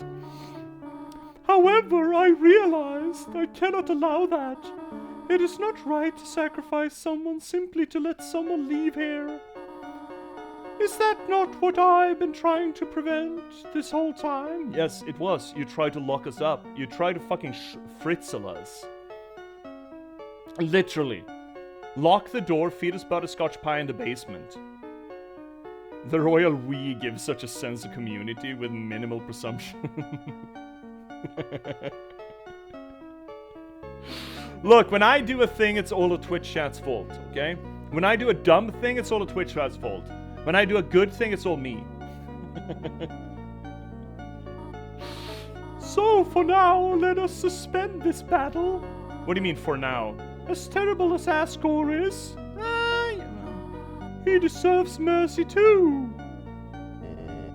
Tori, you came back. I mean... Do not Tori me, dreamer. You pathetic whelp. Oh, she's the Dom. Oh, Mom's the Dom. Mom puts the in Dom.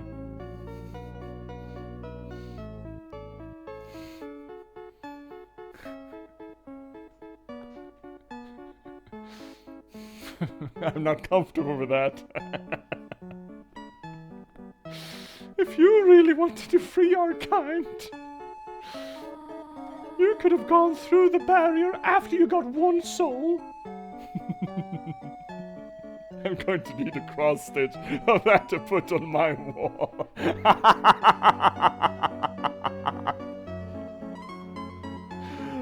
Mom puts the in Dom. Yeah.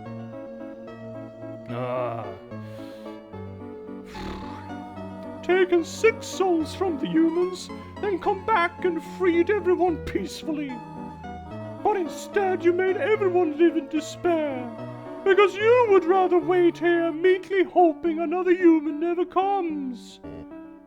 Ellipses. Wait, Toriel? Are you going to go upstairs on a rampage? Wait. Turn around? Wait. Hold on a second. Mom? Mom? Tori. No, but I just wanted to wait. You're right. I am a miserable creature. but I have really wide shoulders. But do you think we can at least be friends again? You can't spell dominatrix without several letters from her name.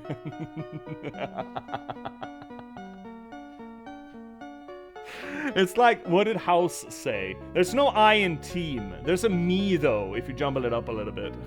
Mommy Matrix. Mommy Matrix, yes! Mommy Matrix. But you probably should, I mean, Fennec, I would argue that this is a better spelling for it.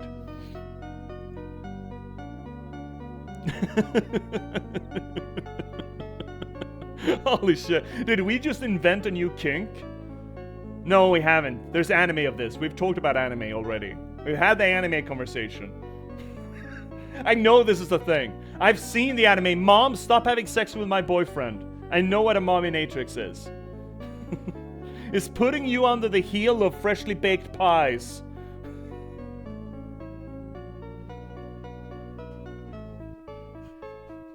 Where's me drink? Hey, Shay. I'm not ashamed of my actions.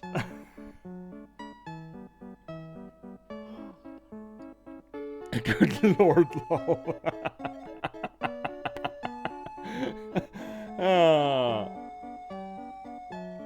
Oh, God. I was too wrapped. No, it's broken. Fuck.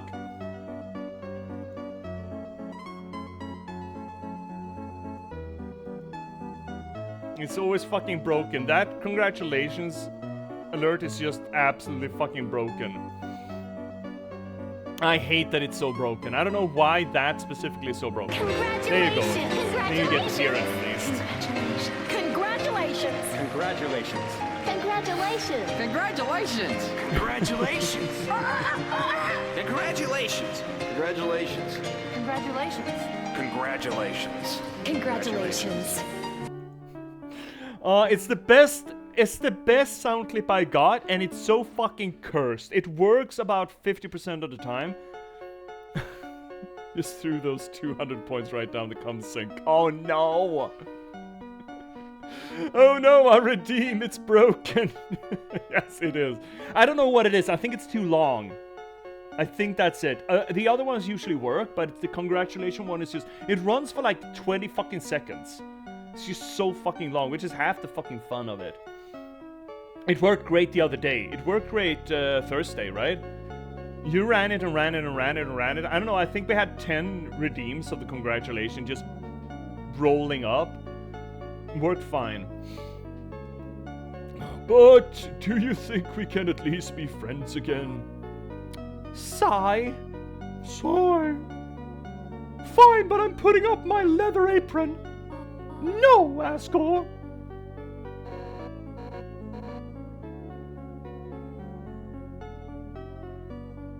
What the fuck is going on? So Asgore's got weepy anime face.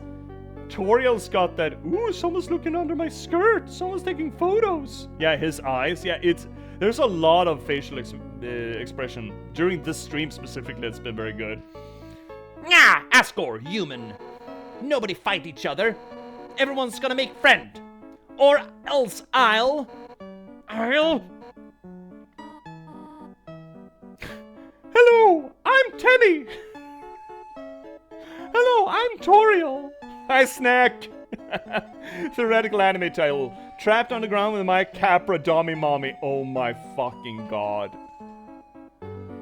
I don't... Oh, Fennec, you like that shit? I thought we had the anime conversation already.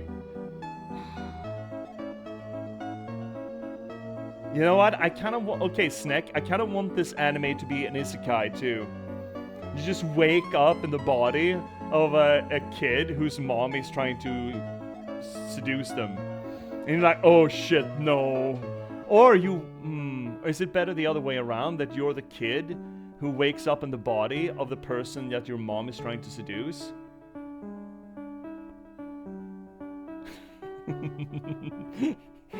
Fennec. Listen, maybe I just haven't been watching the right anime, not into the octopus stuff, but Coat Dom Mom I get into. Coat Dom Mom.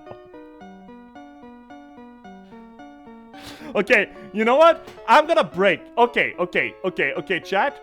This is what happens. This is what happens when I get up at 6 a.m. and I haven't had enough sleep. You know what we're gonna do? We're Googling Mominatrix. I am breaking my algorithm because of you. That is how much I appreciate you. Snack transported to an underground realm with a dummy mommy capper demon. Fuck, you know. We're never finishing this game. No, we're not.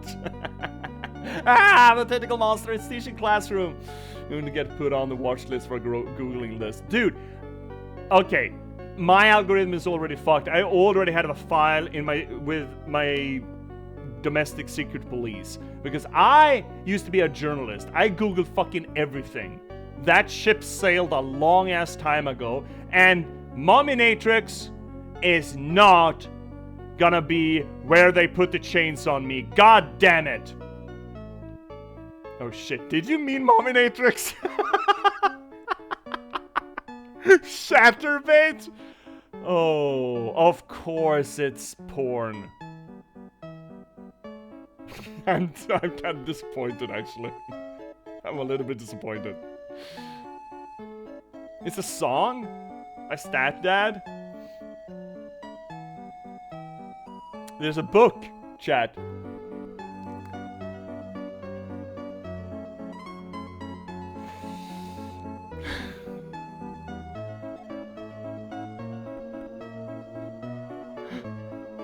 It's got 15 ratings!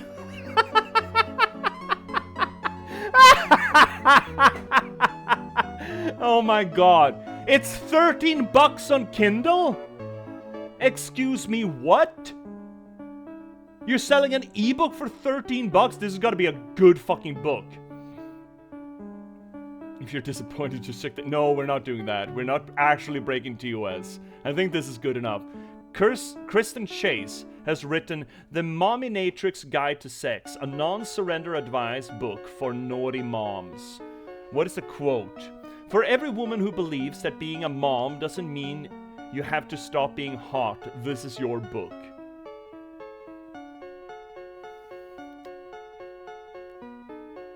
Let's read this. This can't break TOS, right? Surely. Her illustrations is the next question. Yeah, right? Are there diagrams? Is this like the Desad book? From the introduction. Okay, which voice I'm gonna try to do. I don't know if I can do a... Let's do Michael Caine. I like doing a Michael Caine. All you have to do to talk like Michael Caine is to only ever say 3 words at a time. From the introduction, Master Bruce. For a mother regaining her sexual self, or we should do it in the Gilbert Godfrey, but Gilbert Godfrey actually absolutely kills my voice though. For a mother regaining her sexual self, it's less about learning the latest and greatest blowjob techniques and more about figuring out how to make a sexual relationship work when the batteries from your vibrator are now powering your baby monitor, and the last orgasm you had was when your baby slept 4 hours in a row. Oh my fucking god. Motherhood undoubtedly affects your all sex lives, but with little opportunity to explore the new changes in our bodies and sexual beings. Like many mothers, we focus on making sure our kids have perfectly mashed organic bananas and fair trade hemp organic diapers. And while their tummies and asses are pesticide free, we're wishing someone put some pesticides up our bum-bums. Cared for ours, or at least our asses, just as much.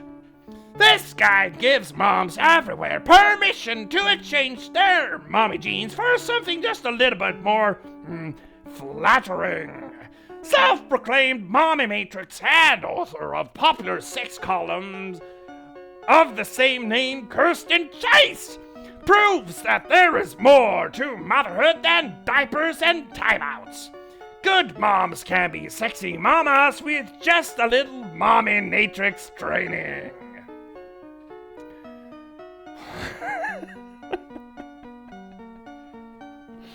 We got it, chat.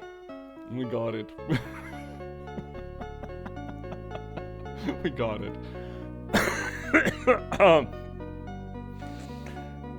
My Gilbert Godfrey goes a little bit in Cookie Monster or something. I love it. Dude, have you guys seen the... I mean, Gilbert Godfrey, God rest his soul, is dead now, unfortunately. But before he passed, he made a college humor skit about his... I don't know if it actually made it, but his audiobook reading of 50 Shades of Grey. It's so fucking funny. I'm gonna link it in chat. It is one of the funniest fucking things.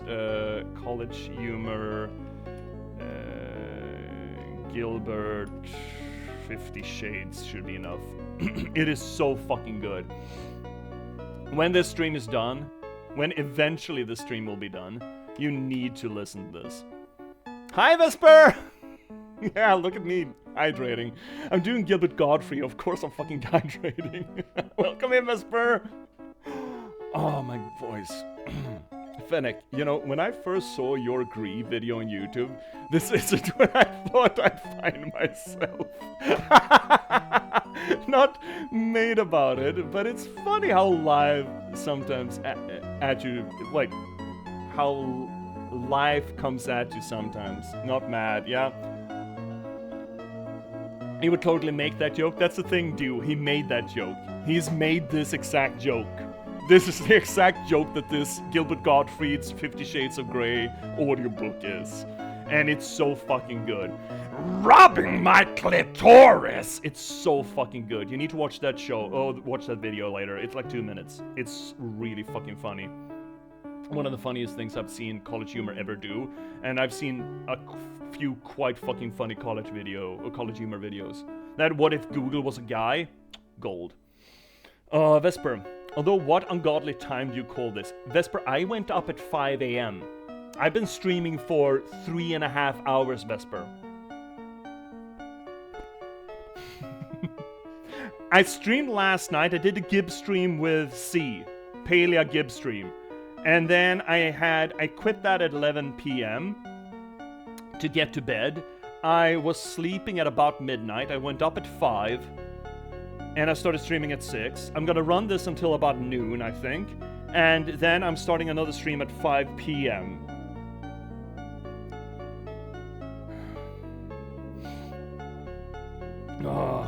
He also did The Aristocrats after 9/11 and burned the house down. Yeah, Gilbert Godfrey is just fantastic. Just because you're a godless heathen. I am! Yay! I believe in nothing! No gods, no masters, yeah? It's been an Americans only party for a bit. Maybe that's why we've gone so far off the rails. No, Fennec, this just happens. This is not that rare. You should... Oh, Fennec, you should have been around. I feel so bad about the fact that it is available in the YouTube archive in one of the Deathloop videos when we judge Alexis's shitter in Deathloop. That went hard too. Oh. Anyway, let's actually finish the game. Yeah, this is normal, right? This has nothing to do with America. This. I have 2 modes. I have very serious academic, literary theory making, and just this apeshit bullshit. It just veers. Those 2 modes, back and forth. Hello, I'm Tammy. Are you the human's friend? It is nice to meet you. Yeah! Nice to meet you. Hey, Asgore, is that your ex? Oh my god.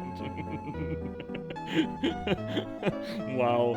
Oh, Fennec, I'm just used to Americans like me ruining everything force of habit. Yeah, I mean, fair. That's at least self-conscious of you. Congratulations.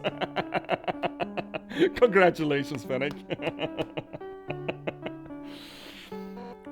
Jeez, that's rough, buddy. Oh. Oh, hi, Hi, somebody hurt each other. I'm in my pajamas. I think I stayed over at Undine's. Oh, are you another friend? Snack, it's all fun and games until someone declares they have oil. Yeah, exactly, right? We're gonna be all tongue-in-cheek about Americans invading, and then you just find your new geological data survey, and you're like, oh shit, hide it! Let's deliver some freedom! I came here to deliver freedom and chew bubblegum, and I'm all out of bubblegum because I don't have any oil. Are you another friend? I'm Toriel. Hello, I'm Timmy. Hi. There's two of them.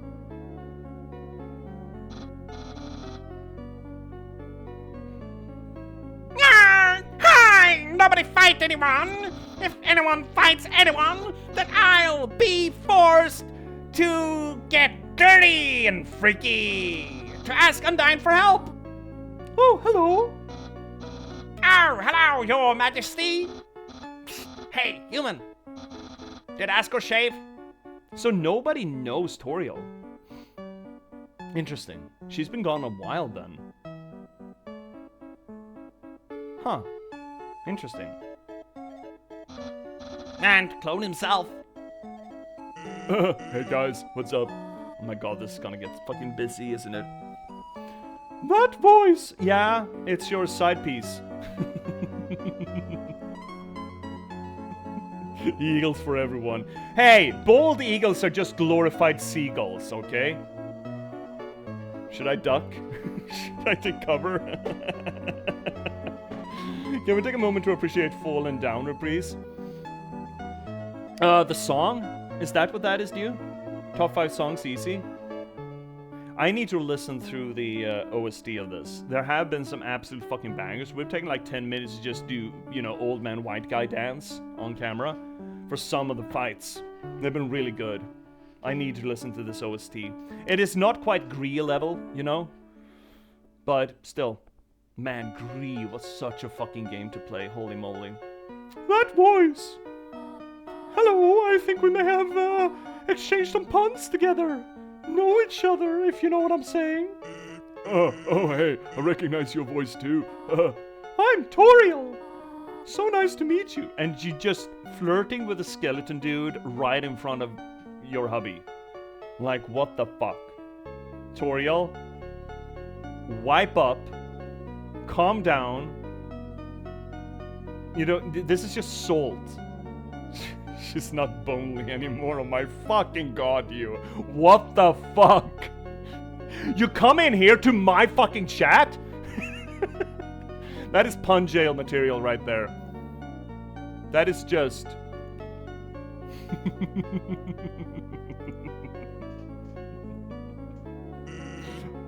Oh, the name Sans. Same. Oh, wait, then. This must be your brother, Papyrus. Greetings, Papyrus. It's so nice to finally meet you. I love Undyne's face up there. She's like, what the fuck is going on? Your brother has told me so much about you. Wowee! Can't believe Asgore's clone knows who I am! This is the best day of my life! Exclamation mark, exclamation mark, exclamation mark, exclamation mark, exclamation mark, exclamation mark, exclamation mark! Hey, Papyrus. What does a skeleton tile his roof with? Oh, this is gonna be bad. Do you? Hey, I'll have you know that I stole that pun from the first area of this game. Okay, if anything, I'm the victim here. Yeah, right? This game is good at just generating very specific brain damage. Snowproof roof tiles? No, silly. A skeleton tiles his roof with shin goals.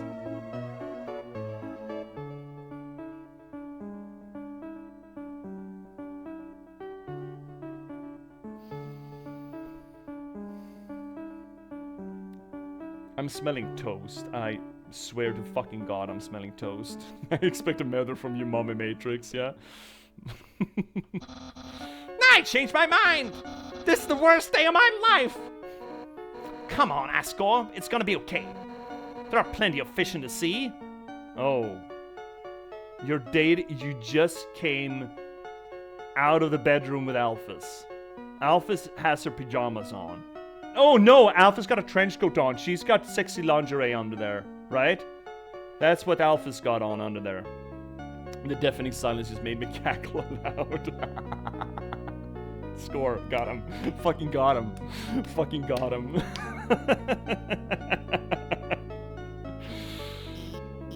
Oh, yeah, Score. Undyne's totally right about that fish thing. Oh my fucking god, Alphys! Wipe it up! Get a fucking towel! My upstairs neighbors must be so confused. Like at 3 a.m., just what the fuck's going on down there? Well, sometimes you just got to, hook the bait, as it were. Stop going after furry boss monsters. What the fuck did you just call me? What the fuck did you just call me, Alphys?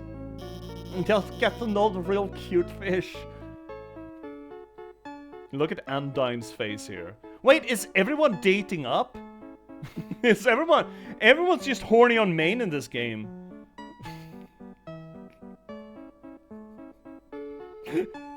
Okay, I kind of slipped off that high horse, didn't I?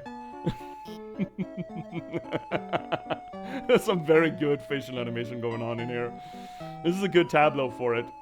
Except Papyrus. Papyrus, I think, is just ace. I think he's fine. He's got enough bones, right?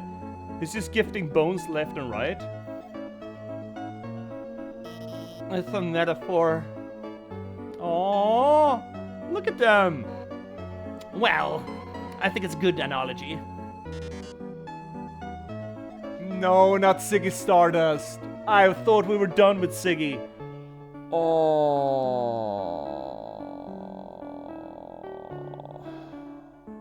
We stand our artistic coded king. Not fucking Ziggy or Rocky Horror, Frankenfurter. Oh, Tim Curry, get the fuck back in your closet, man.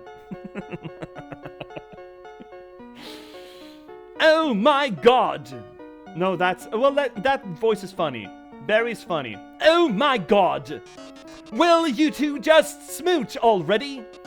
The audience is dying for some romantic action. Yeah, I mean, yes. Probably is. I'm shivering with that. Hey, shut up! Man, the nerve of that guy. Right, Alphys? Alphys? Alphys? You'll exist? No, he's right. Let's do it!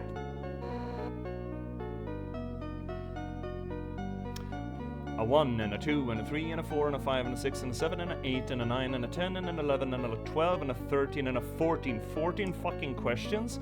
This is the... Wait, that's the even number. Is that like positives and negatives? Do they cancel each other out and just become one exclamation mark at this point? That's how that works, right? Well, I guess if you want to, then don't hold anything back. Oh, with a fucking anime. You learn that from anime.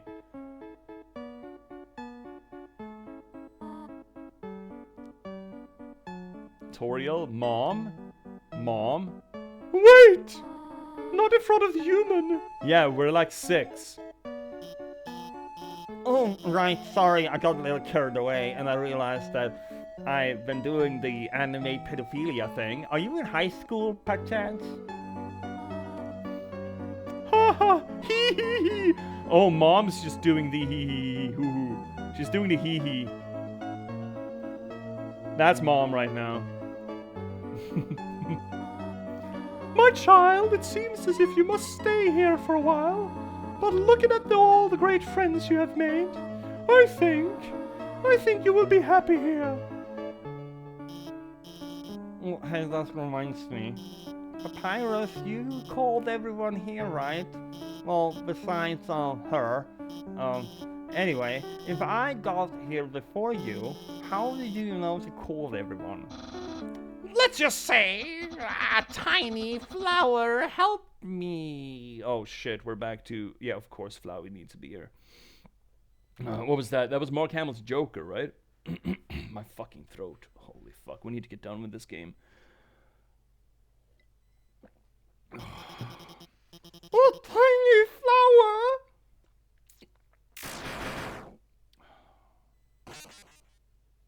Oh, bondage, great. Oh, you idiots. While you guys were having a little powwow, I took the human souls.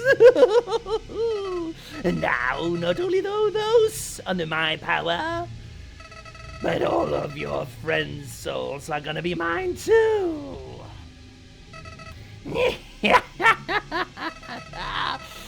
And you know what is the best part is? It's all your fault. It's all because you made them love you. All the time you spend listening to them, encouraging them, caring about them. Without that, they wouldn't have come here. Thank you, Fennec. I try. Oh, my poor throat. I mean, I've practiced singing the Only You from Arkham City. And now, with their souls and the humans together, I will achieve my real form. Luke Skywalker.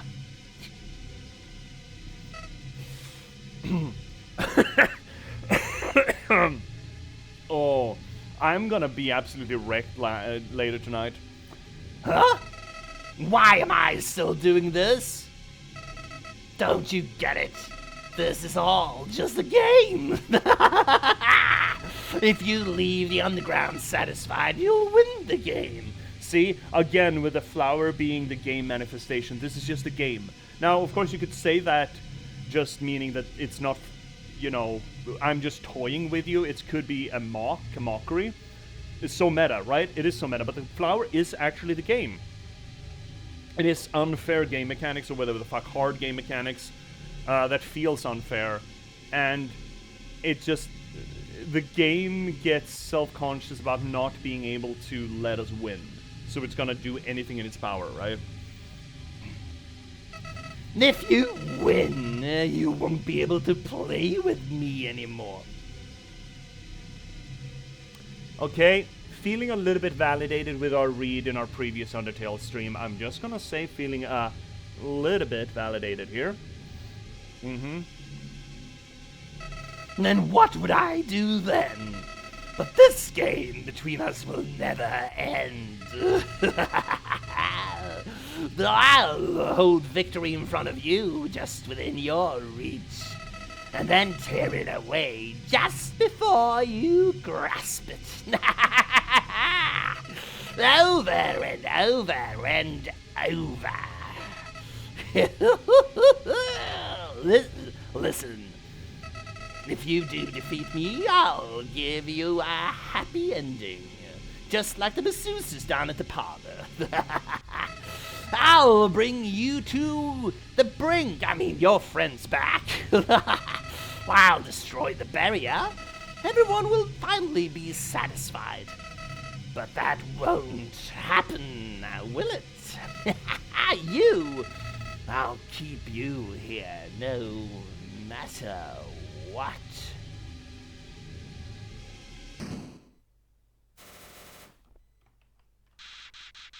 Even if it means killing you 1,000,000 times. Only you can make me feel this way.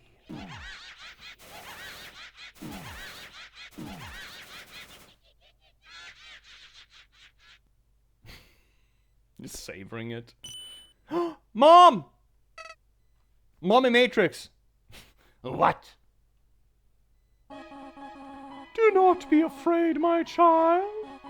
No matter what happens, we will always be there to protect you. Got a point? It's the friends we made along the way, right? That's right, human. You can win. Just do what I would do. Believe in you. Hey, human. If you got past me, you can do anything. So don't worry. We're with you all the way. This is so fucking anime, by the way. This is so prodigiously anime. You haven't beaten this guy yet? Come on, bud. This word has got nothing on you, bud.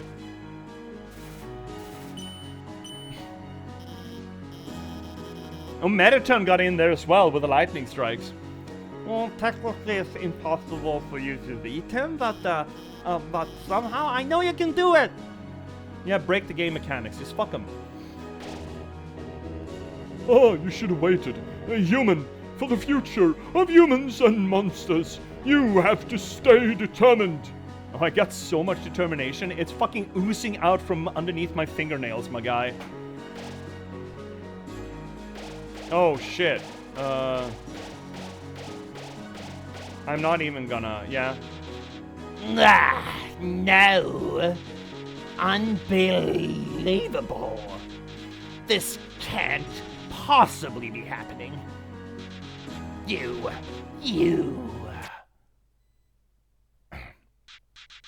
I can't believe you are all so stupid. All of your souls are mine. Yeah, squeeze mommy. Squeeze her hard. Squeeze her. Squeeze mommy. Jesus Christ. Mom? Oh, that's the prince, right? That's the prince. Oh, God.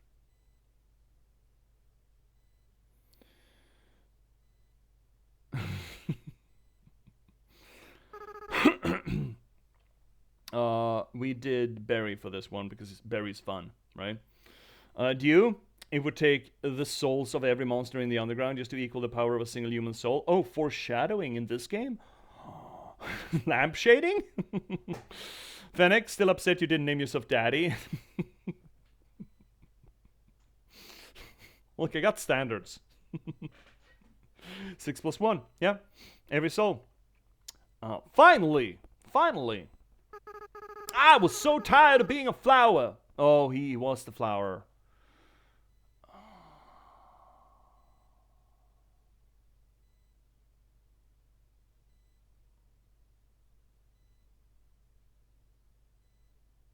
The first flower took him back. The prince brought the child back upstate with his soul. Got attacked by the villagers, didn't attack back, but never came back down. So he turned into flower up there. That flower managed to get down, and then that flower got used for the experiments. That's convoluted, but okay. So what does this mean, though? For Toriel and Asgore, it essentially means that they used the loss of one of their children.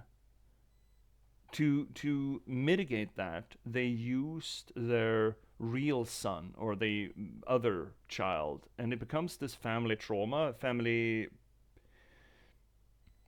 tragedy, where the parents try to use or change or influence the surviving child to fill the gap of the lost child, and by doing so creating something decidedly unpleasant. I guess that's the tragedy trope that they're running with here. And see it, you. When a monster dies, we take its dust and sprinkle it on their favorite thing, the flower. That way their essence will live on in that thing. Okay, so because the flower represented this guy's brother, they sprinkled his dust on that. The seeds stick to you. It won't let go. Yeah, you called it last stream. Yeah, fucking got it. It's not for nothing I do this for, you know, a profession. I mean, I am selling books, so I guess it is a profession now. It's not for nothing. I was so tired of being a flower.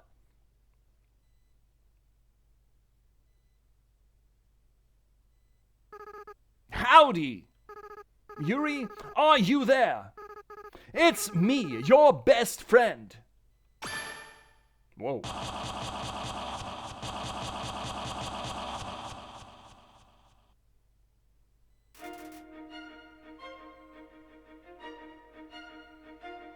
It's the end!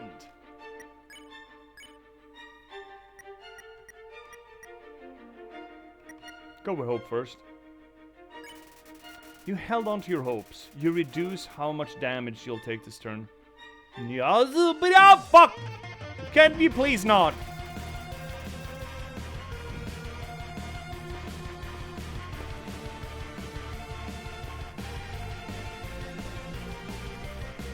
Underground, can I hear you?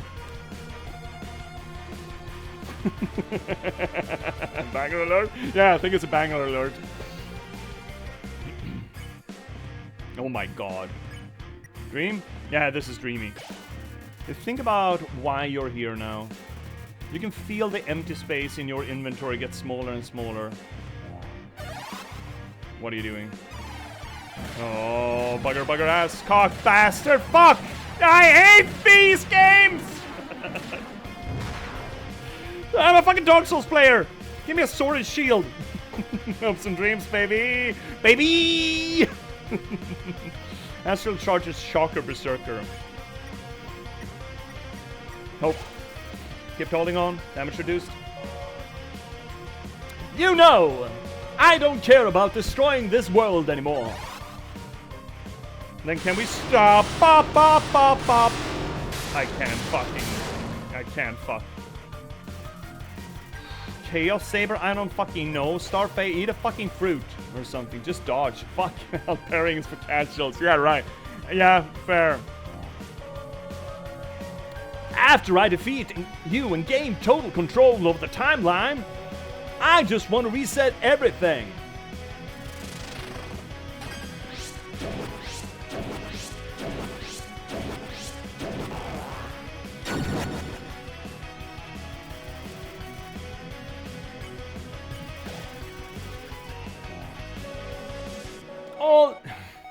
All your progress, everyone's memories. I'll bring them all back to zero. Would you please? Maybe not.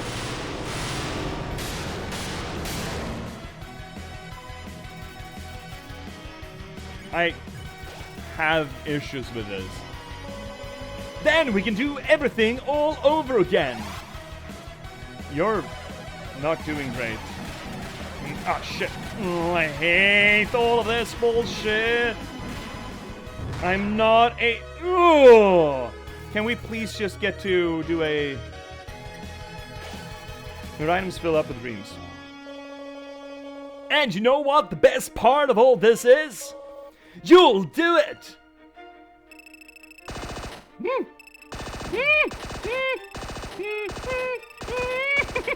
Stop! No! I hate this. I hate bullet hells.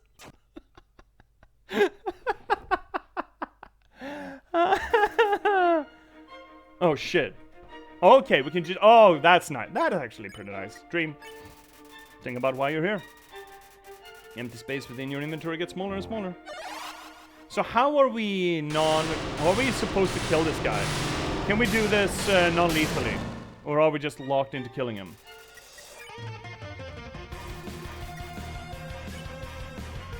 Last dream? Through determination, the dream became true. Your HP was maxed out.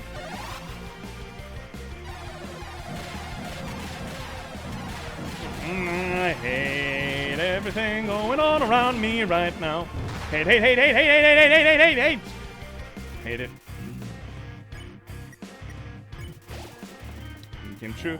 Okay, so actual chat question.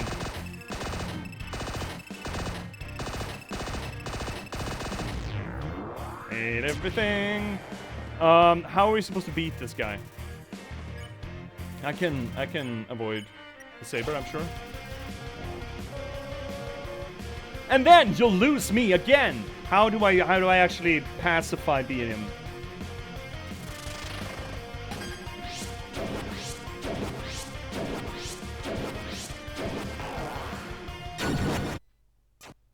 Not like that.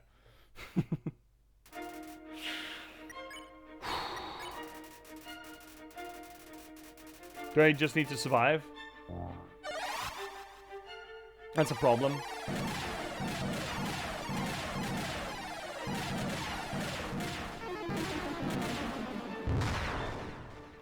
God, fuck! Almost did it.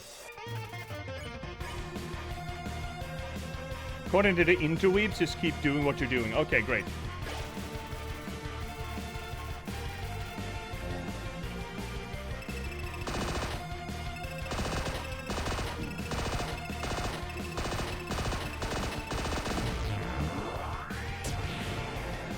Hope increases defense for a turn during refills your inventory. Good luck. Okay, great. Good. Great. Chaos Saber, I could probably avoid that. Let's top up. Starfey. I think I can make this work. Oh shit, incorrect. Say that. And then I do it wrong! Every fucking time. The last stream. And again! Hate this one.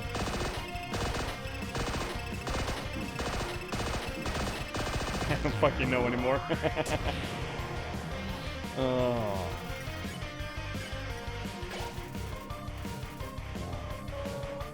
And again! No shit, this fucking thing.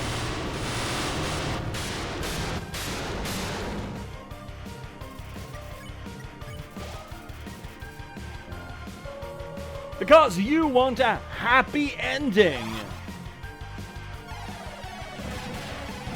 Ah, fuck. I hate bullet hells. Can someone take me? I need to get out of here.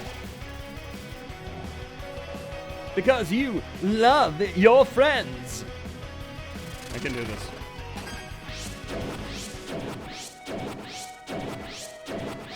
Cannot do this. Fuck, I hate this game.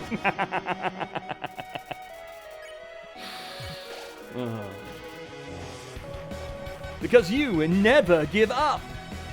Mom, I need help. Mom, send help.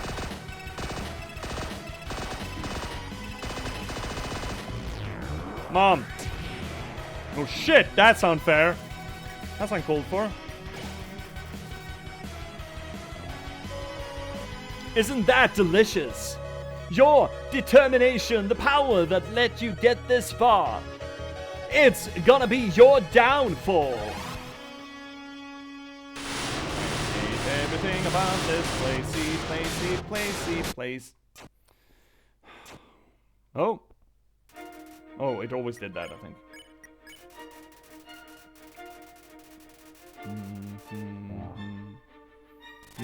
Okay, game face on. I keep thinking. You're doing the exact wrong thing. I'm getting it every fucking time. I hate this game. I hate bullet hells. Why am I doing this to myself?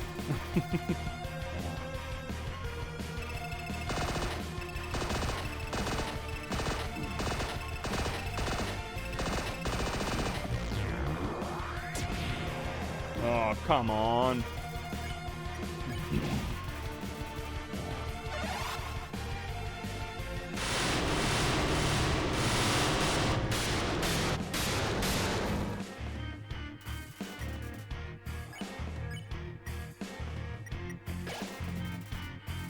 Hold on to your hopes. Hold on to your nut sacks. Apparently, even when you die, you aren't really losing progress in the fight. Oh, really? Oh, that's nice. I mean, it's, again, it feeds into the notion, we keep coming back to like Dark Souls on this, but the idea of a difficult game, but so long as you keep at it, keep beating your head against the wall, you will succeed.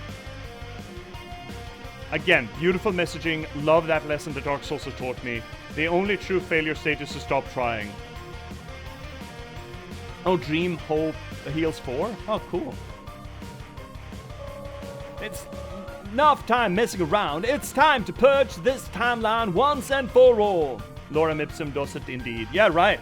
It's yeah, it's a lot of good, not just good messaging, but it's good construction of that message as well.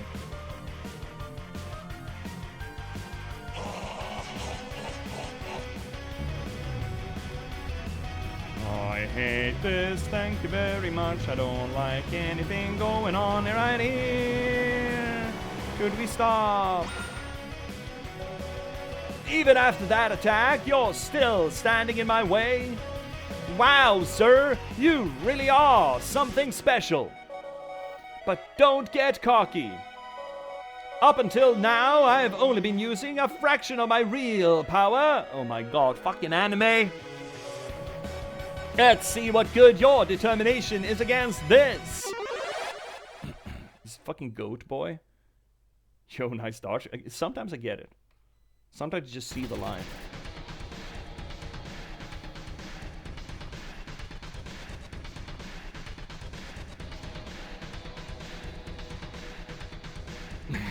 Counterplant.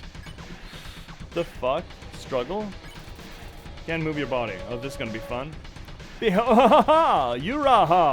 Behold my true power. I don't like anything going on right now. Can you not? The whole world is ending. Oh, I can't. Okay. Can't move your body. I can feel it. Every time you die, your grip on this world slips away. Every time you die, your friends forget you a little more.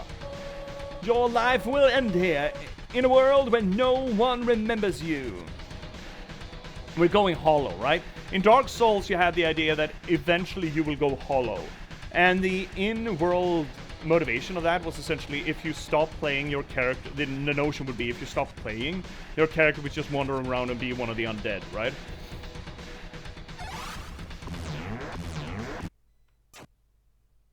Boop. Boop. Got another ad break coming in, by the way. Still, you're hanging on? That's fine. In a few moments, you'll forget everything, too. That attitude will serve you well in your next life.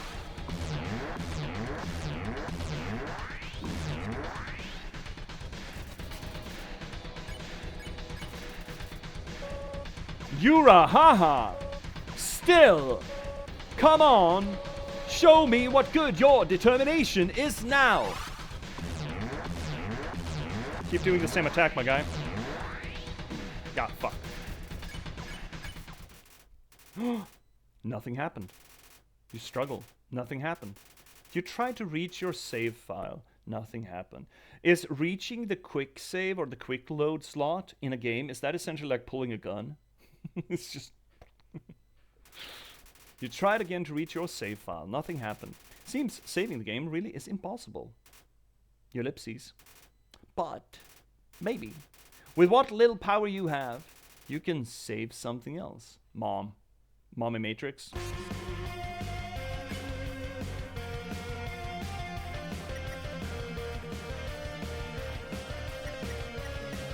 Obviously we're saving Mom, right? Is there a right or incorrect choice here? Can I pick incorrectly? That is a hate chat. I don't have to choose one? Oh. You don't have to choose just one.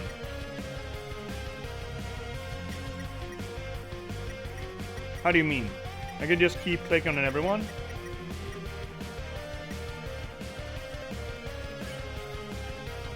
How does this work? Can I just multi-click? Do I get this choice all over and over and over again? Can I just click all of the options above?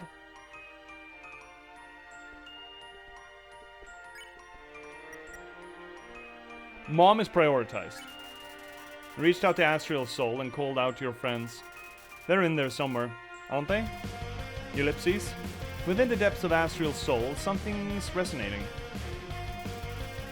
The lost souls appeared. I don't want to kill them.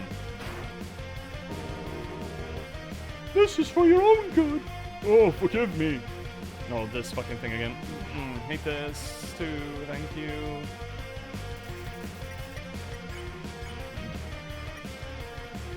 Hug.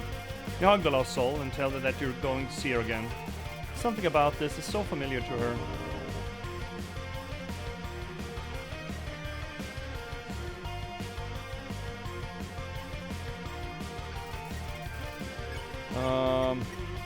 Preference? You tell the lost soul you prefer cinnamon instead of butterscotch. Somehow, she faintly recalls hearing this before. Ellipses.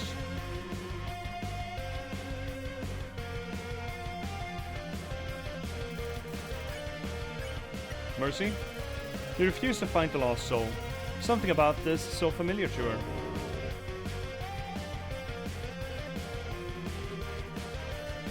Shittles. You tell the lost soul that you have to go if you're going to free everyone. Suddenly, her memories are flooding back. Seeing her remember you, the male lost soul tries very hard to remember you too. Hi Mom, hi Dad.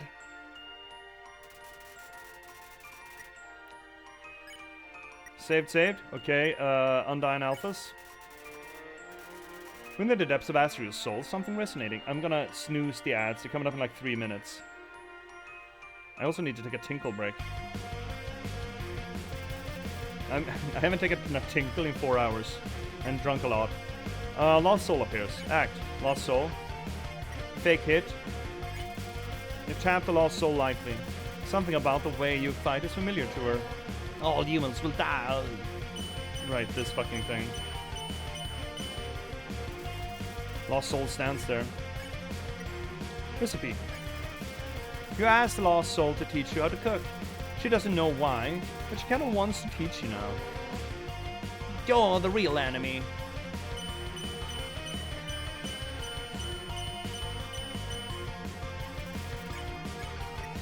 Smile. You gave the Lost Soul a big smile, like you remember she likes to do. Suddenly, the memories are flooding back. Well, some humans are okay, I guess. Alphas?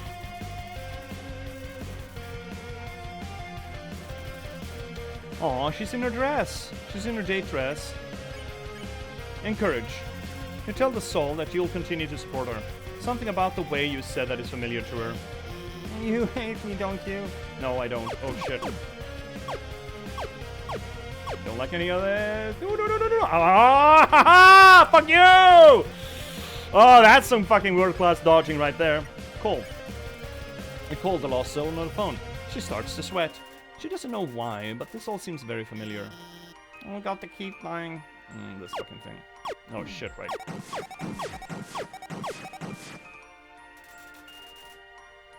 Master the bullet hell? Obviously not. Nerd out. Let's fucking go. You ask the Lost Soul what her favorite cartoon is. Cartoon? It's pronounced anime. Suddenly the memories are flooding back. Oh no, that's not true. My friends like me, and I like you too.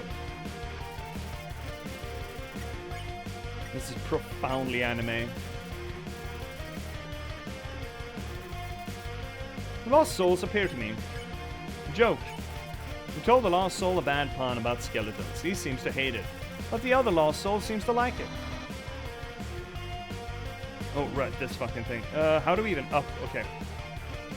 Oh shit, I remember this one. Whippa! Whippa! Woohoo! Puzzle. You ask the Lost Soul for help with a puzzle. He doesn't know why, but he really wants to help you. No shit!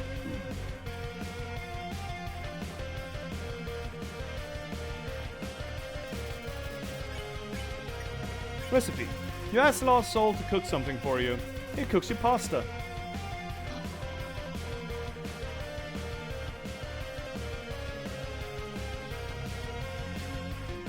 No shit. Insult. You insulted the Lost Soul. Suddenly, its memories are flooding back. Was that the kicker? Seeing how nicely you treated his brother, the other Lost Soul remembers too.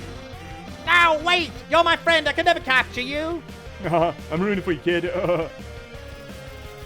So, now that we've done that, someone else. Yes, let's fucking go.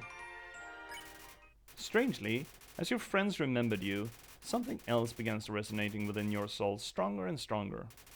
It seems that there is still one last person that needs to be saved. The brother, Asriel. Seared you. On my first playthrough, I ended up at the section that you tell her you have to go if you're going to free everyone. Cried my fucking eyes out. Yeah, we had that too with Florial here. I don't know why this game is not hitting any emotional punches with me.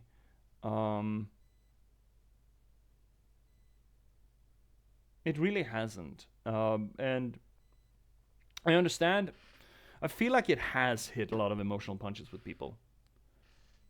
I don't think it's because I'm streaming it, because if anyone's been around long enough to remember when we streamed the Freebird games last year, I don't know if anyone is.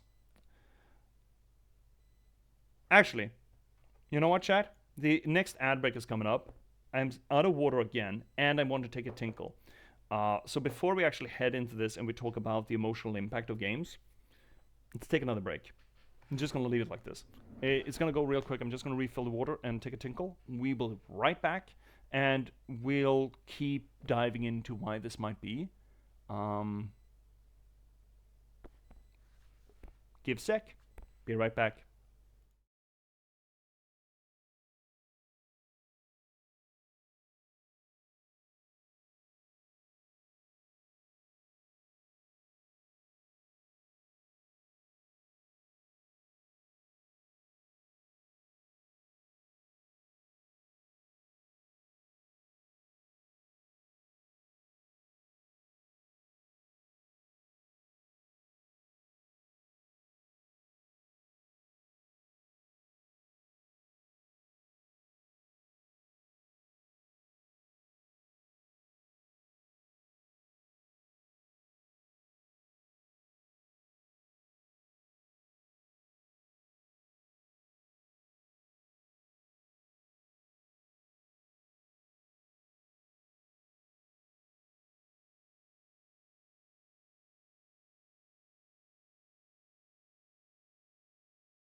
All right, we're back.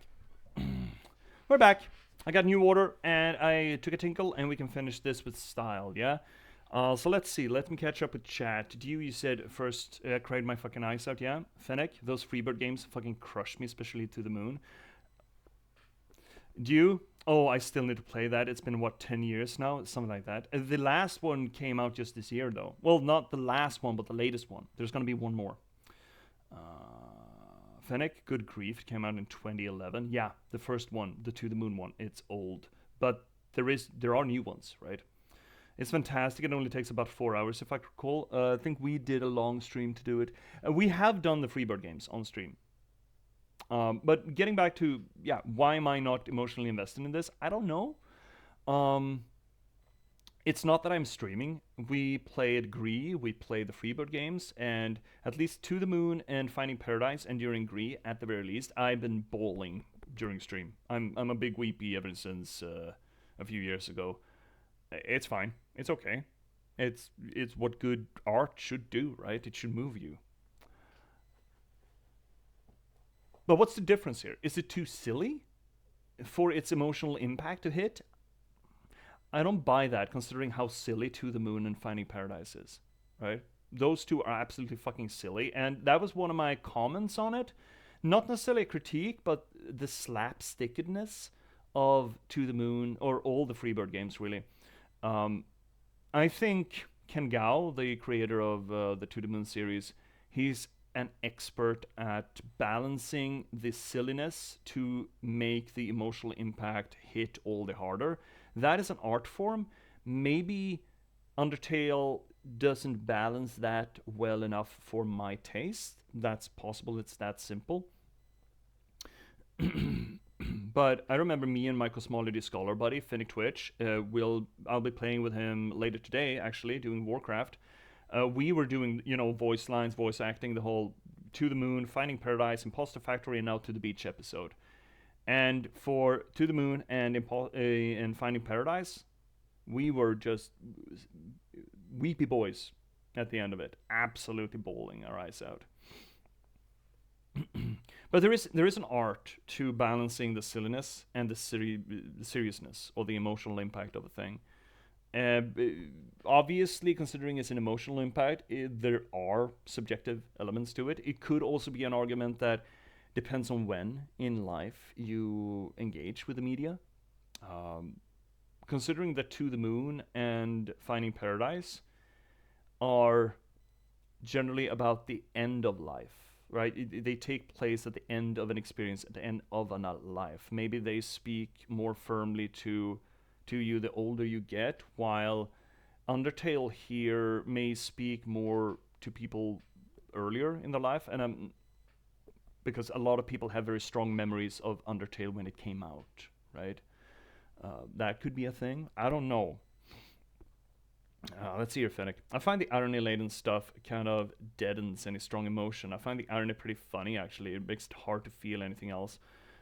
Yeah, it's not just silliness, is it? It's the whole postmodernist trapping, right? It's the playing between nothing matters and this really does matter, which in this sort of slapstick delivery may erode. It may be a bad fit. Potentially. I don't know. Let's see here, Dew. It really doesn't strike that balance as well as, say, Gree. Gree is just beautiful. It doesn't have the slapstick. To the Moon, I feel more is a better example. Is a better example of just balancing the absolute fucking absurdity and silliness with such emotional fucking depth and heavy hitting. I was very new to video games when I first played it. I'm assuming it is Undertale in this regard. Do you? I feel like that is the case for most people. I remember about when it came out. Undertale came out in 15? 15, yeah. I believe Undertale may very well be for one specific demographic. I'm not necessarily going to say generation, but one demographic. It might very well be the game that taught them that games can be emotional experiences. I think most of us have one of those. For me, it was Final Fantasy VII, when Aeris dies. Big spoiler, woo. That was the first time I cried to a video game. I was early teenage, something like 13 or 14, I think. I can't remember, something like that. And I just stagger out of my room, just absolutely bawling and, sniveling that they killed Aeris. And now replaying Final Fantasy VII, I'm pretty sure I wouldn't have that same emotional impact to it, but I would have the memory of that impact. So it would still be impactful, but if I managed to, rinse myself of it and revisit it, I would be like, yeah, sure, it's meant to be sad. It doesn't really connect anymore. So it very much depends on when you interact with games, or for that matter, when in a person's life the game is meant to have the most impact. Again, To the Moon is about how you have lived your life.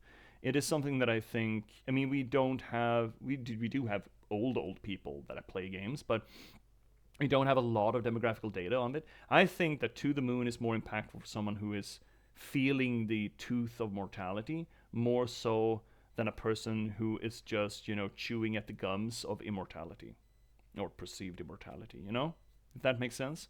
Fennec, Greed does a good balance sadness with hope, though no silliness whatsoever, but it does a great job of making you weep out the sadness, but it also feel happy for the protagonist coming out of their grief. You're right. Greed might have been one of the most emotionally satisfying and beautiful experiences I've had with games. Holy fuck. Exactly, Dio says. It wasn't a storybook in Super Mario Galaxy for me. Most people have one of those moments, right? And you don't want to revisit it because it's never going to recapture that initial wow factor, right? And I do very strongly believe that Undertale has such a cult following because Undertale was that first. And you always remember your first, right? No matter what it is, you always remember your first. Anyway, let's break this fucker. Let's crack this fucker open. But who? Who indeed?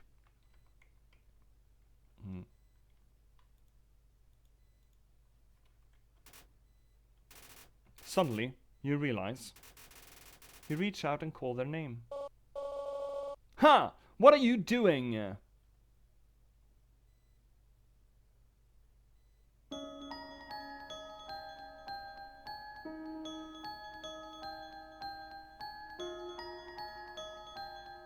We had fallen down. Oh. Prince. Okay, so we are a clone, essentially.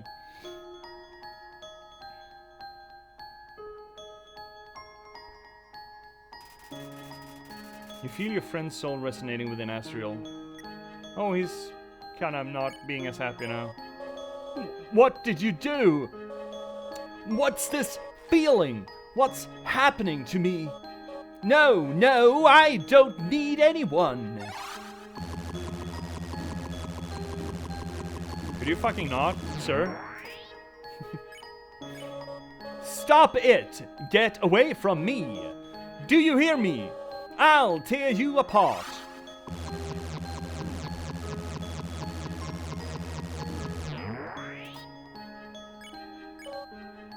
You lipsies! You lipsies! Yuri, do you know why I'm doing this? Why I keep fighting to keep you around? Was that what you're doing? Oh, you're doing the thing again. Ah, he's doing the tutorial thing. Fuck you, you're done. You're done, son, you're cooked. I'm doing this because you're special, Yuri. You're the only one that understands me. You're the only one who's any fun to play with anymore. Ah, I can't touch this. You lipsies. No, that's not just it. I am doing this because I care about you, Yuri. I care about you more than anyone else.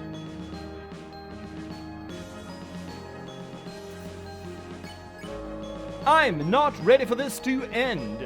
I'm not ready for you to leave. I'm not ready to say goodbye to someone like you again. Did he eat some pancakes while you were taking a break or something? Blam, got him. That is fucking that trope. That meme, rather. That meme, or that story is just gonna have legs. Yeah, fucking pancake eater. Get here. So, please, stop feeding me pancakes.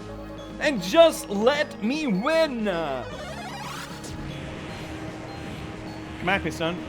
Go ahead and try to hit me if you're able. Stop it! Stop it now! Come here with your rainbow fucking power. Oh, logarithmic scale, eh? Is that what we call it now? Look at that life. Oh, you lipsies. You lipsies. Yuri. You lipsies. There's a lot of you lipsies. That's very anime too, by the way. I'm so alone, Yuri. You lipsies. I'm so afraid, Yuri. You lipsies. I've had too many pancakes, Yuri. Ellipses. Have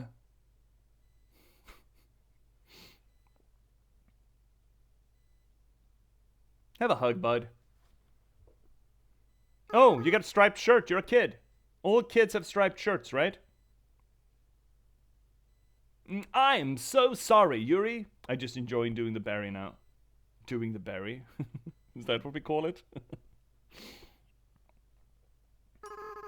I always was a crybaby, wasn't I, Yuri? Well, you lipsies. I know.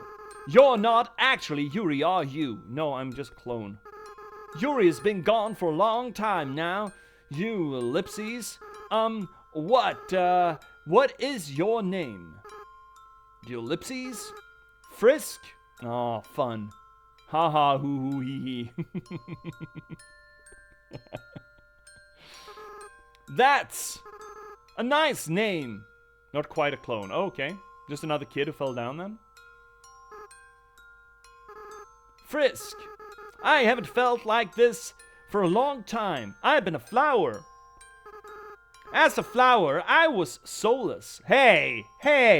Okay, coming back to the whole conversation about what has a soul and what does not. Flowers are alive. They got a metabolism and stuff. They're not cognition, but maybe we should leave off the whole soul concept altogether as a definition of what life is worth caring for and what is not. I lack the power to love other people.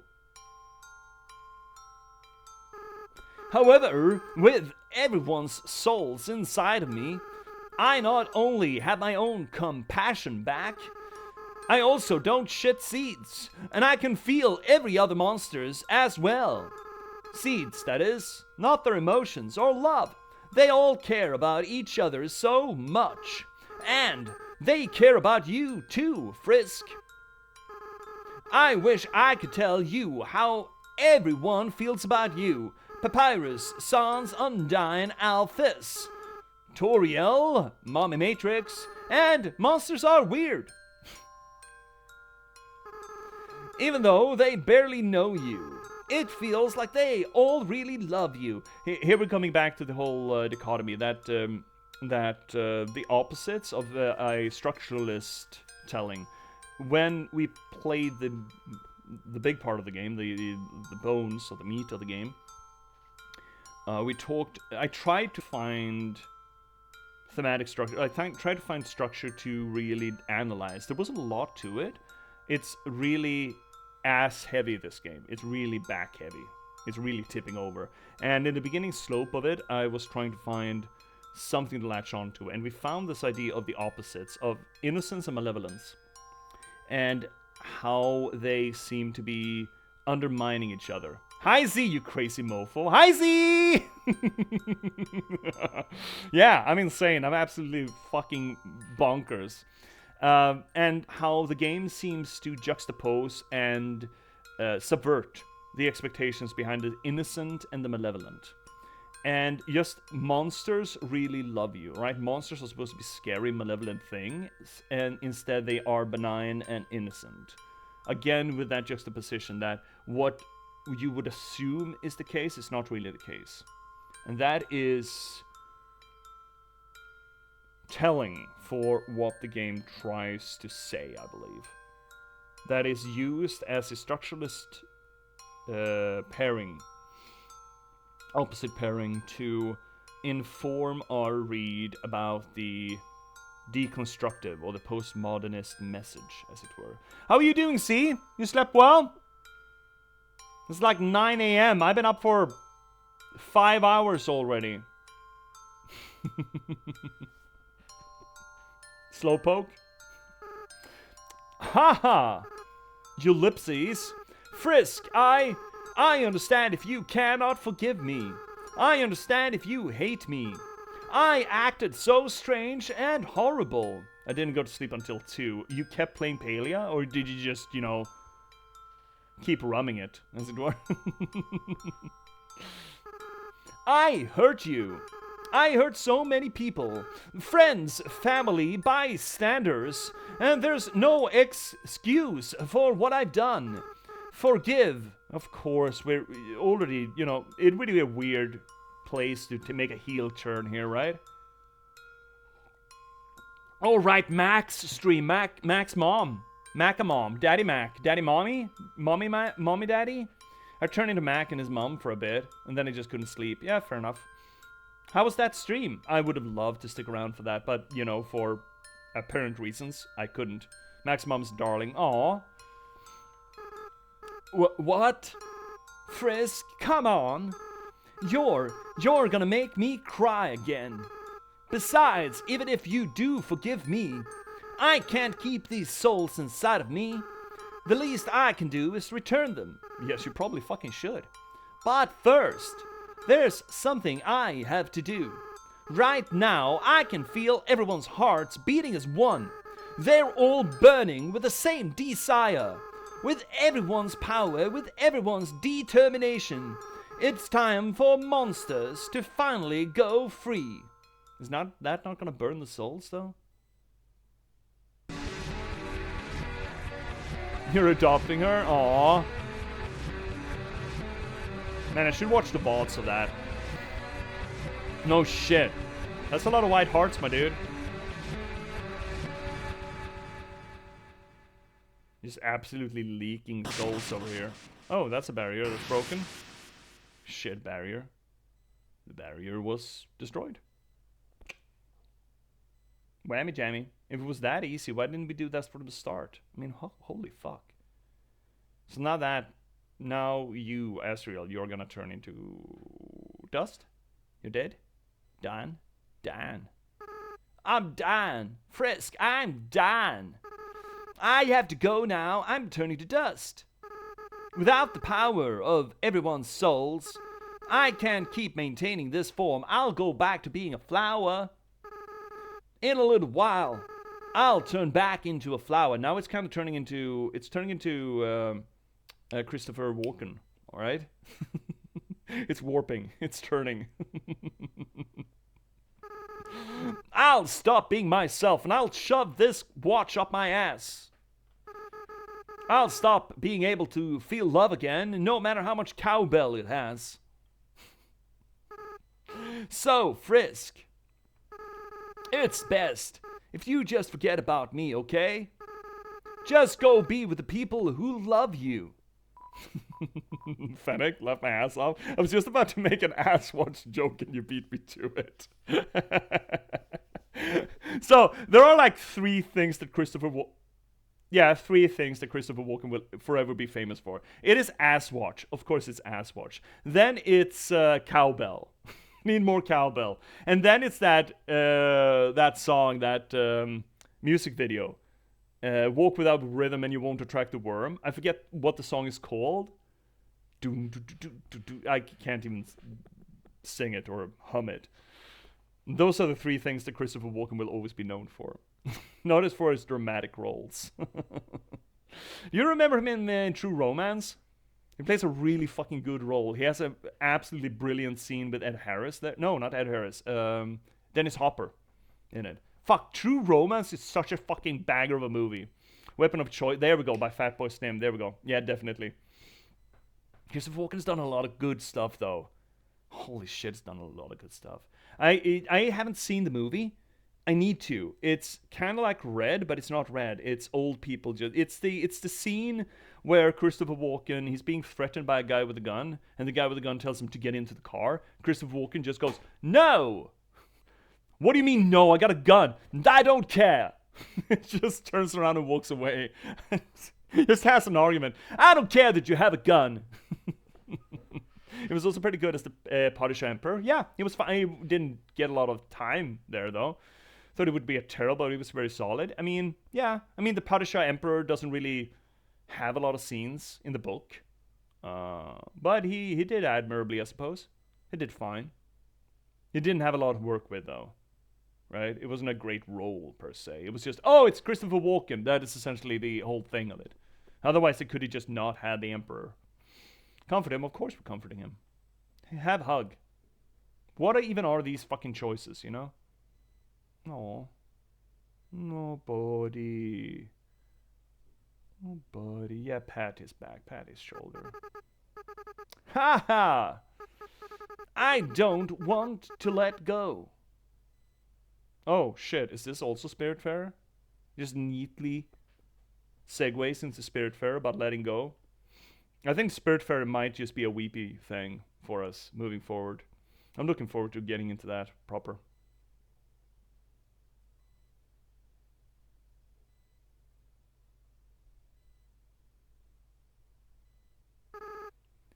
Frisk, you're going to do a great job, okay? No matter what you do, everyone will be there for you, okay? Well, my time's running out. Goodbye.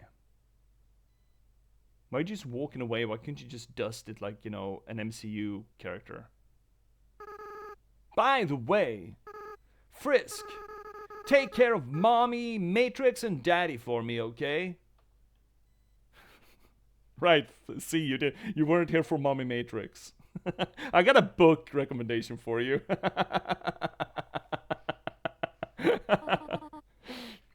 Frisk! This is all just a bad dream. Please wake up.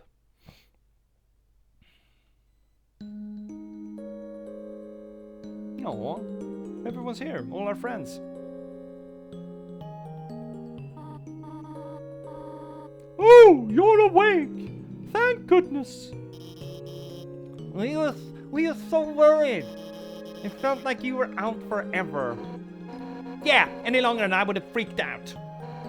Tell us next time you decide to take a nap, okay? Oh, yeah, he made Paris cry like a baby. What? I didn't cry. I don't cry. I just caught something in my eye. That rhymes. Jinx, you owe me a Coke.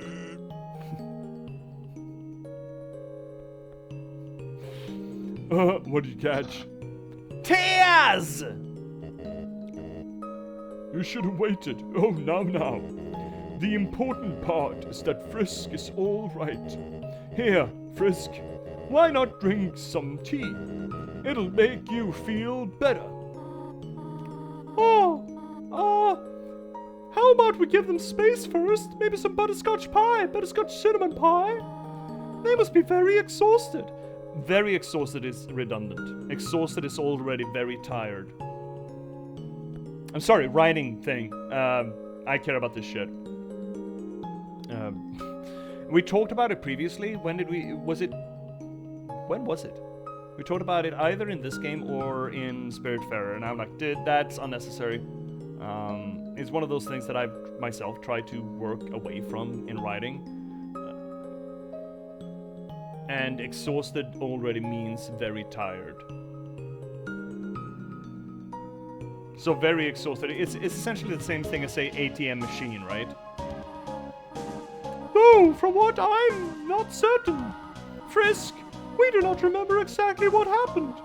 There was a flower and then everything went white. But now the barrier is gone and we can smooch again. When you are ready, we will all return to the surface.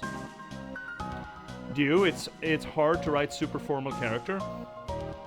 I did a lot of fun stuff. Okay, sorry, I am gonna, slip aside here. I had a lot of fun work with the patchwork. Actually, more so a character in the next book, the girl with raven hair. And English language really has a underutilized version of being overly formal, and it's the thee, thy, and thou. Which is so much fun to use. Okay, certainly there are certain genres and certain areas where that works better or worse. But it's word choice, I think. A lot of it. Word choice and also sentence structuring. And you can get a fairly formal character. There are words for people like you, but we do not say them in high society, outside of a kennel. That kind of, the gravitas to it. Of course, you can't put off tone of voice as easily in just text, but for example, Gwen in Spiritfarer, we could tell almost immediately that she was stiff upper lip, a little bit stiff upper lip, a little fancy and snooty, right? And again, certain words like using darling, oh darling, that immediately keys the character to a certain delivery, right?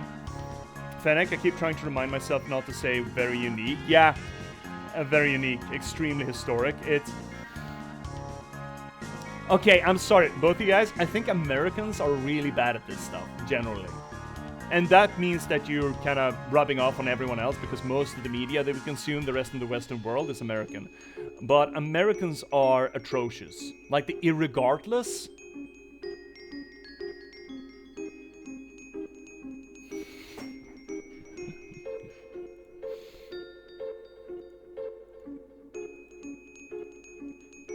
Yeah, we don't really value correct language here at all. Yeah, when figuratively started meaning literally, you kind of lost the culture war there. You just immediately just bloop. Oh, I got that from the West Wing. I'm pretty sure we're birthplace of ain't as well. Oh, you most certainly are. Ain't nobody got time for that. Nobody got no time for that. Or I didn't even fucking know. I never actually watched much of the West Wing. I think I should. I've heard it's good. I've heard it's very good. I also know that isn't that where most people know that modern maps are not scale correct? Isn't there a scene there where you have cartographers coming over to the West Wing and just, yeah, this map is wrong, and they're like, what the fuck? Oh man, early West Wing is great, though it's very Aaron Sorkin, so if you don't like his style, you'll hate it. I don't know if I've seen anything else that Aaron Sorkin has written, though. He has the big clock of cheese day. I've only seen the scene. I haven't seen the show. Their Macaulay projection especially, yeah, exactly.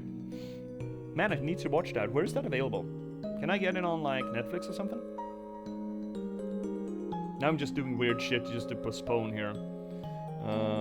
West Wing. Nah, I should watch House of Cards too, I suppose. Despite the fact that, you know... Despite Kevin Spacey. Andrew Jackson had in the lobby of the White House a big block of cheese. Oh my god. Let's see here. Oh, it seems the door to the east will lead us there now. But before then, perhaps you might want to take a walk. You can say goodbye to all your wonderful friends. Do as you wish, we will all wait for you here. Wait, what? You wait for me here? What do you mean wait for me here?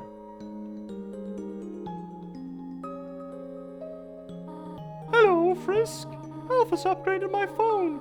I'm having a lot of fun with the texting feature. Sans, check out this one. Oh, man, Tori. That's brutal, man. I can't believe the Queen has returned, and also that she's a used dork. You two are 2 feet away from each other. Why are you texting? Oh, worry not, Papyrus. We are texting for good reason. Why is that? Because we're huge dorks. Sans, please do not say that. You are not a dork. You are more of a bonehead.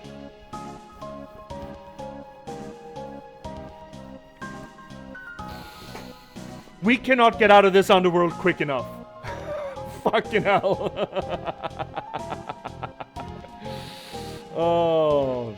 I'm making a mental list of those who are snickering, and even as I speak, I'm preparing appropriate retribution. I need to watch West Wing, I'm realizing. Ha ha ha! Wow!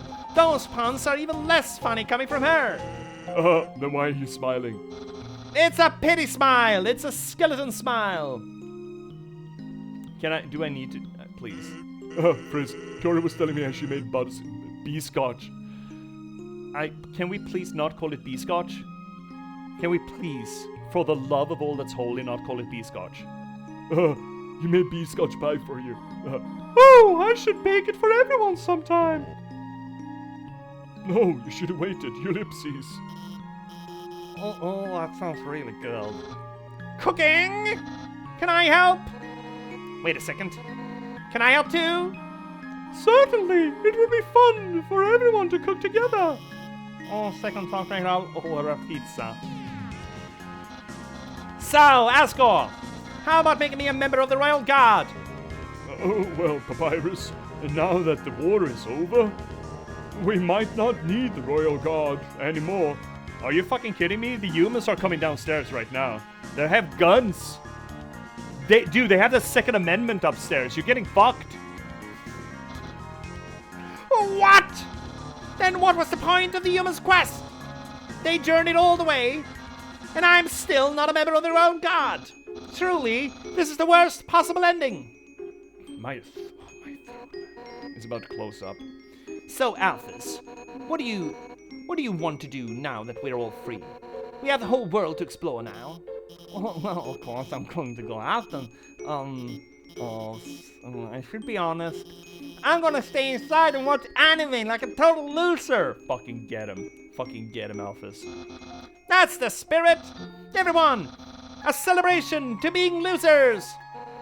Apparently that's the right idea. Losing to Frisk is the best thing that ever happened to me. So I'm glad that we... what is it, Asgore? That's, an anime. What is this, anime? Wait a minute. You should have waited before you started watching Evangelion. Oh my god! Frisk, please help me explain what an anime is to Asgore. Why would you want help?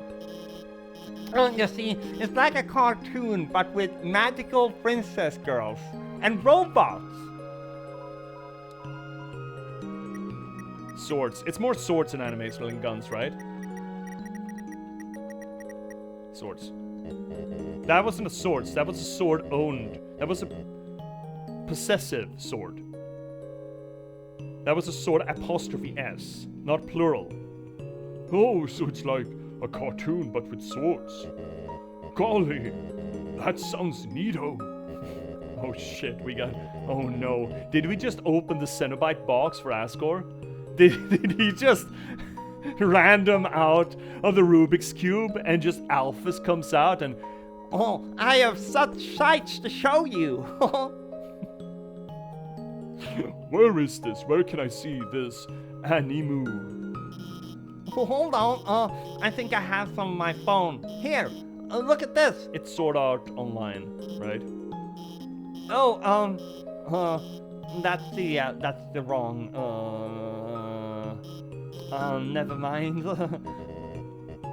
Oh, golly. Were those two robots?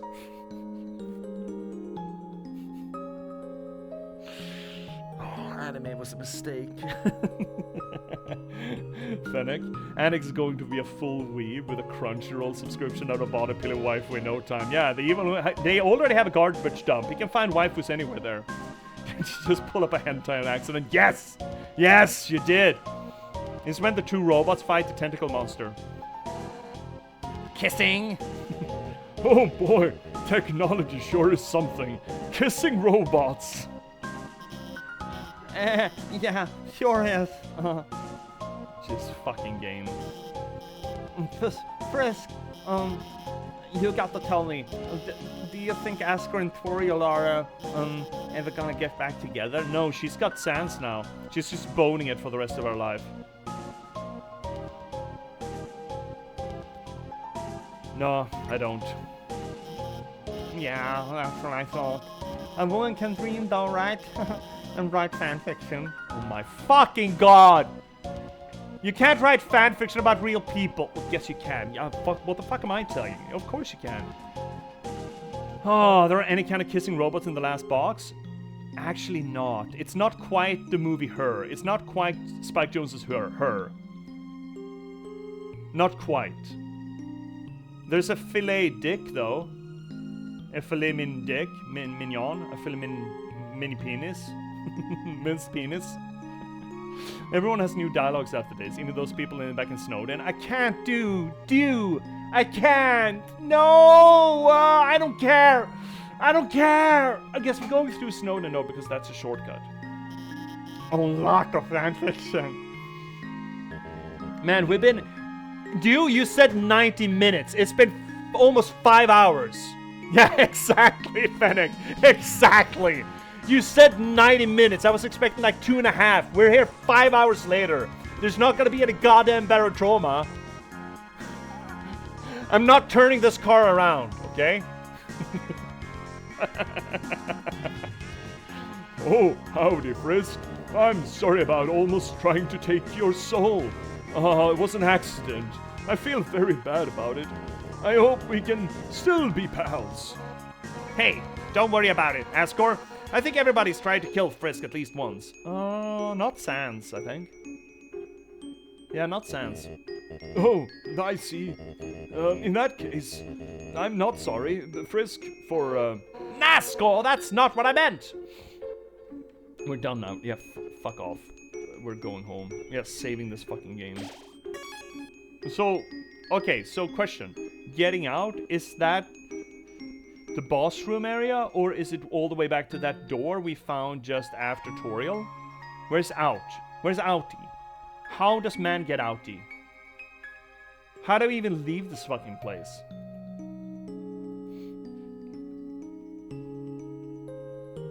How do I get out? Please, I need out.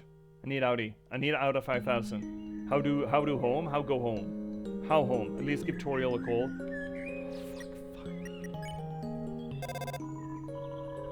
You need to receive text from Toriel. Dear Frisk, Sans and Alphys are teaching me how to text.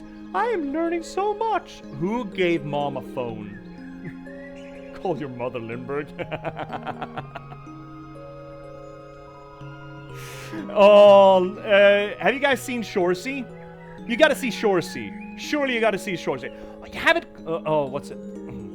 My god, so dumb. You haven't called your moms? Oh my god, so dumb.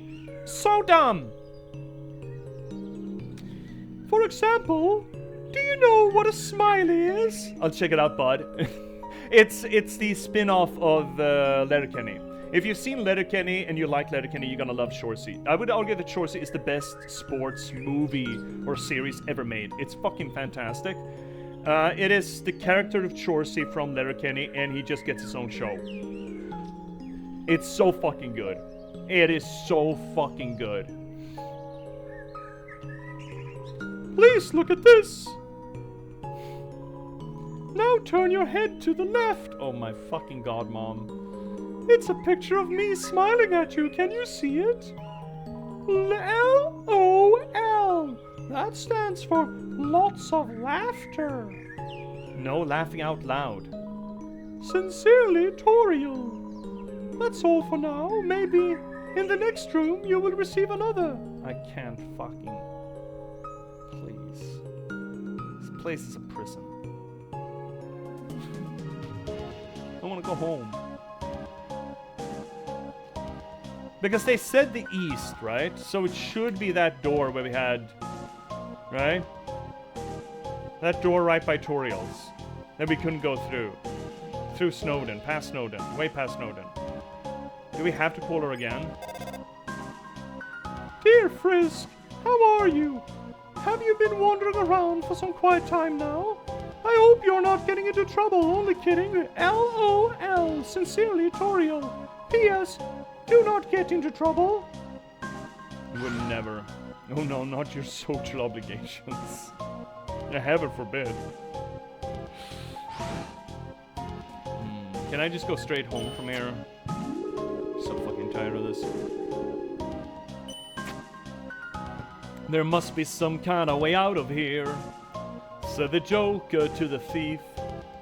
There's too much confusion now, I can get no relief. The businessmen, they drink my wine. Plowmen dig my earth. None of them along the line know what any of it is worth. Fennec. When I really was young and the internet was first becoming a thing, I remember I thought LOL was supposed to represent TIE Fighter from Star Wars. I mean, those acronyms are just... The acronyms are getting stupid, right? I keep saying Rolf instead of ROFL. But that's just me, really. But me, I think I was like 20... Oh, no, 30. 30 or 25-ish, somewhere around there, before I realized that it was not... What is it?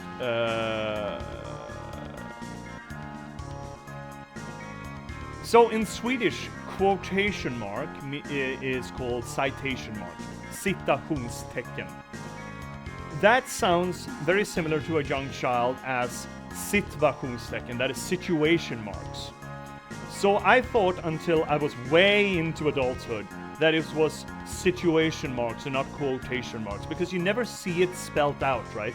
You just hear it wrong once and it just sticks to you. So I was sitting there, I was working a sales gig, and I was sitting there having finished a sales call, writing something down. I had my boss over my shoulder, and I just say situation mark instead of quotation mark. And he's like bending over my shoulders, like, quotation mark. I'm like, what? It's quotation mark. And you know, you have that moment where you're like, that makes a lot of sense. Huh.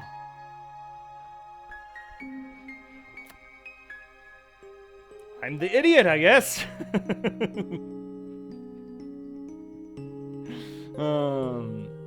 See? The one that makes me laugh is icky. What the fuck? Because my brain goes, what the fuck is icky? What the fuck is that? Lol lol lol nyom. I'm not gonna talk to anyone else. I can't be arsed. Don't care. I don't care. I don't care. If you know, you know. Oh, icky ick. Yeah, icky ick. How do we get home from here? This way, right. Icky ick. But you're oh, fucking sake, dude. Troy sent you a text message. Excuse me. I did not mean to write sincerely. I mean to say... It's called a typo, Mom. It is difficult to use this with large hands. Yeah, butterfingers. Or sausage fingers, rather. Perhaps I should ask Sans to transcribe for me. He's got bony fingers. He's just a bony boy. His texts are on fleek.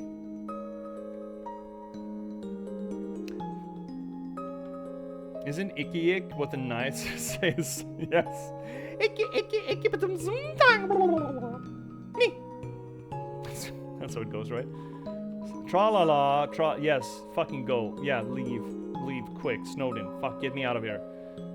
There must be some kind of way out of here, said the Joker to the thief.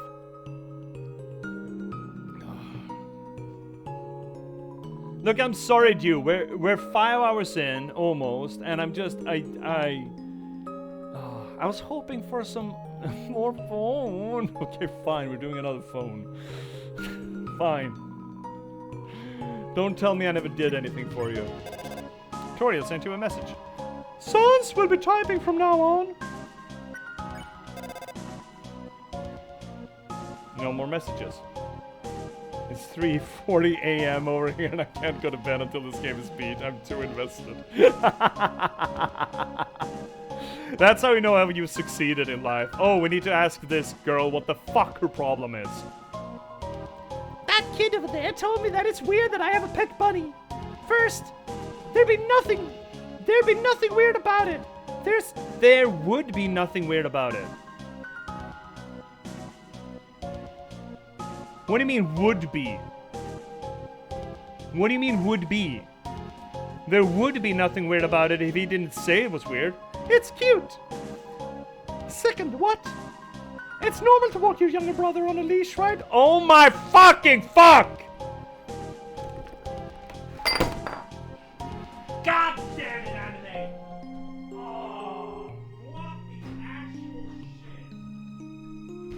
Holy fucking hell! Give that girl a carrot! I cannot believe this bullshit! Oh, fucking out loud! What the actual fucking hell?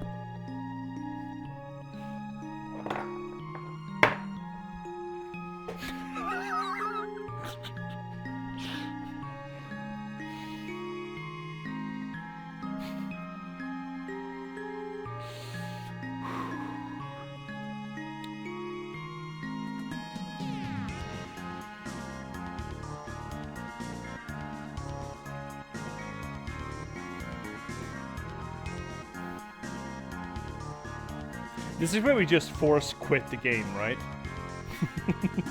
This is where we just leave it and don't give it the conclusion. Let's leave this place. We need to leave. We need to fucking go away.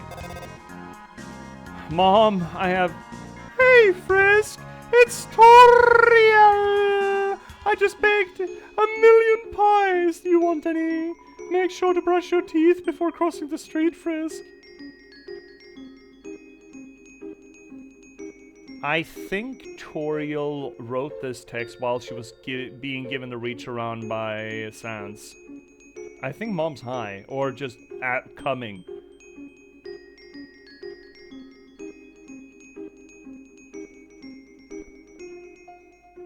the fuck? Now I'm concerned. We sent her a message. Okay. I did not say any of that. One little bonehead gave mommy her Valium too soon. She's a peace cotch gummy. Another message. Greetings. This is Sans. That is not Sans. Help! I'm being slandered. I don't. They are absolutely having a thing, right? Where's the door? Is it back? Fuck, did we miss it now? Is it down there? Where's the door? They're sharing the keyboard, I love them so much. Is the door here? Dude, I don't like you. Stay away from the fucking deer. What is this? Oh, this is the thing. Oh, what do you mean yet? Dear, what the fuck? What do you mean yet? Where are we supposed to go then? That was the door I was thinking of. Where are we supposed to go? What am I supposed to do? How will I get out of this? The door in the ruins. Okay, there's a ruin door. Great. How is there more, right, Fennec? What the fuck? The door doesn't unlock yet. Like, who the fuck do you think you are?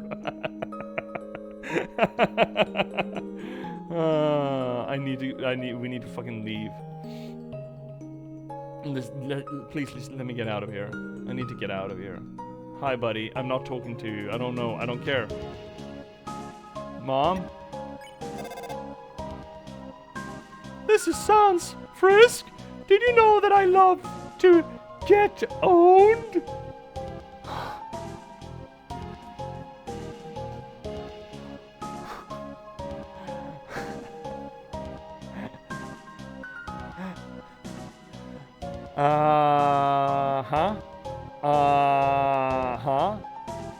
What, like owned, like stepped on?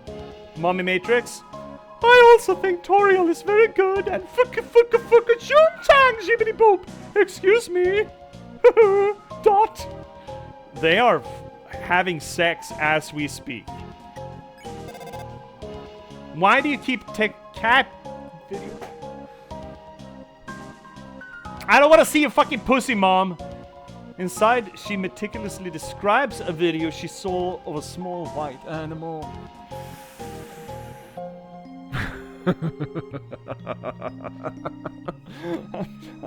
I'm having a stroke. There's no link or attachment to watch it. I can't fucking.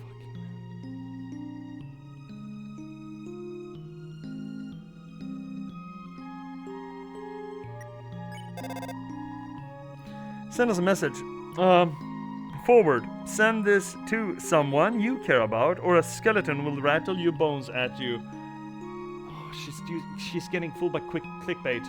There's a plate of lukewarm spaghetti. Seems like something tried to eat it and just gave up. Oh no, it didn't have determination. Mouse had no determination. It's a note from Papyrus. Donating into the public. It's like a playground for your mouth. I don't like that. Look out for my Mrs. Skeleton. Dear Frisk, thought you might enjoy this. Smiley. It's an ASCII art of a snail.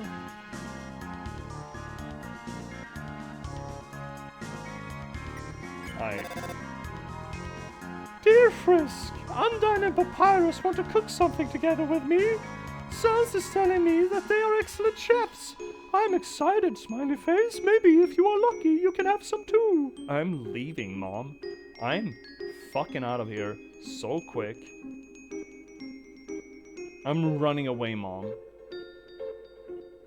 I'm running away. If I had a speedier setting, I would use that speedier setting.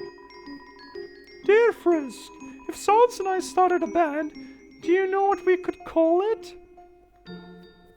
Oh, okay. We got Pomeranian. We got Pomeranian. We got Pomeranian.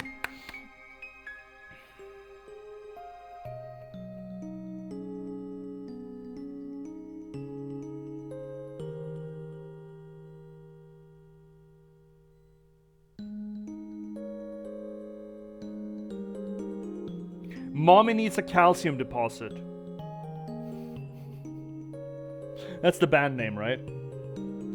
Mommy and her calcium deposit. That's my bet. Dreamer and Femur. Oh my fucking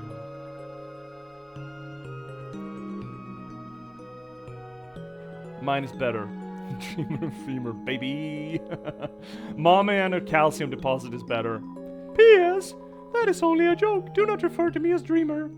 Oh, you haven't signed the divorce papers and you're already getting down and dirty with your side piece? Mom? Doge. This note is written very oddly, as if the paper was moving like it was written. Wait, what? It says, out to lunch? Out to lunch? I don't care. What the fuck? Snowy the snowman was built by two birdseas. I just want to get out of here. Show me that there must be some kind of way out of here. Oh, the lamp. I remember you.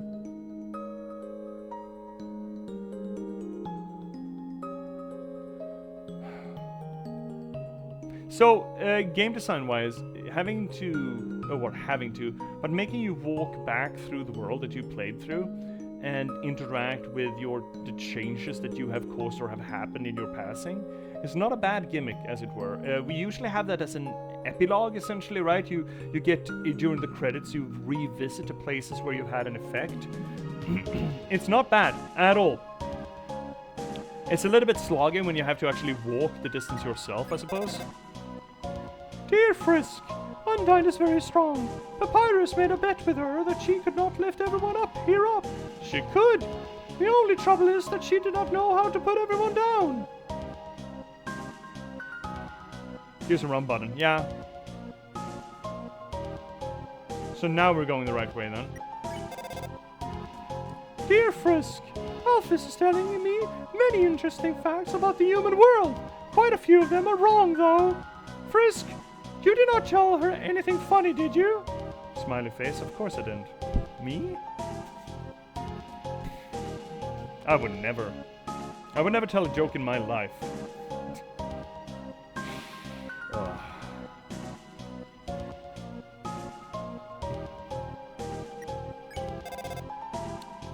Dear Frisk, I heard that using the computer for too long is bad for you. Fuck off, Mom. I got grass at home. I got grass in a pot over here. No shit. Not like that. It's actual grass. Fuck. It's not weed. It's actual grass. However, I've not seen you use the computer at all. You must be very healthy. How nice. Oh, she's throwing shade. She's throwing shade. She realized we've been up since 6 a.m. since 5 a.m. playing games. Fuck. Is this the way out of here? Oh, notice that she actually doesn't have actual golden or yellow flowers. Huh. Didn't think of that when we passed through here initially.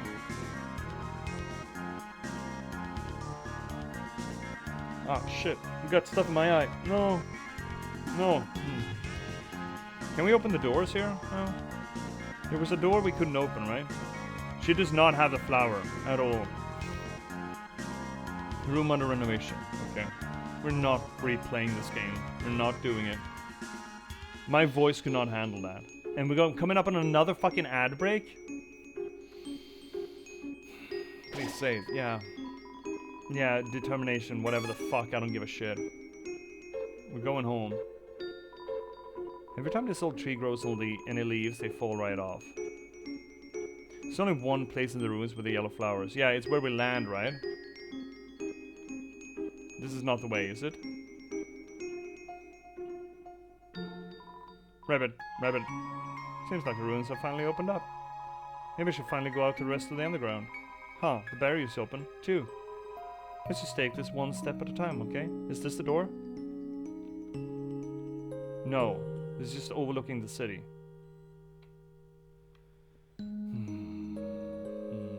Where's this fucking door? Where's this fucking door? Am I going the right way? You gotta tell me if I'm not going the right way. Oh, I think I am gonna take a nappy before I do next stream. Tell you what.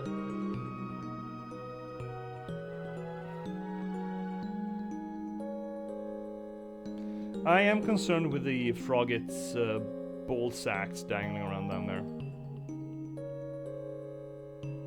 Oh, spider farm, right. Gee. Looks like she has a nibble taken out of it. Oh, good for it. Good for the mouse. Are we home soon? Are we home yet? Are we there yet? Mama!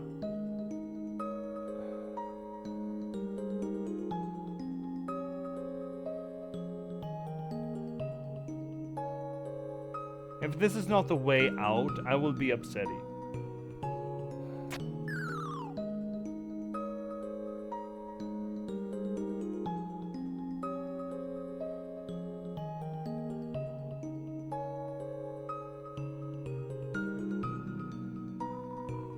Oh, right. No. We already taken one.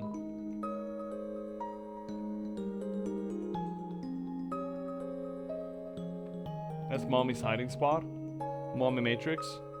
So you can just jump out and razzle-dazzle you.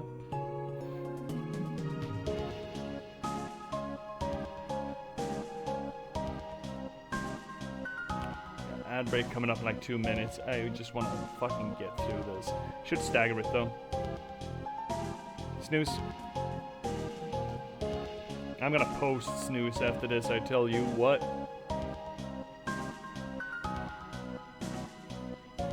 Oh. Well, that's just cheating. I think just to walk back to the end of the game is like 90 minutes. Yes. As a matter of fact, yes. Oh shit, we haven't talked to Mom in a while. Dear Frisk, I think you may have to turn off the phone for now. Your friends are all very lovely people. I think I will spend this time getting to know them better. Be good, alright? That's the last one. Sincerely, Toriel. That's probably the last one. It's gotta be the last one, surely.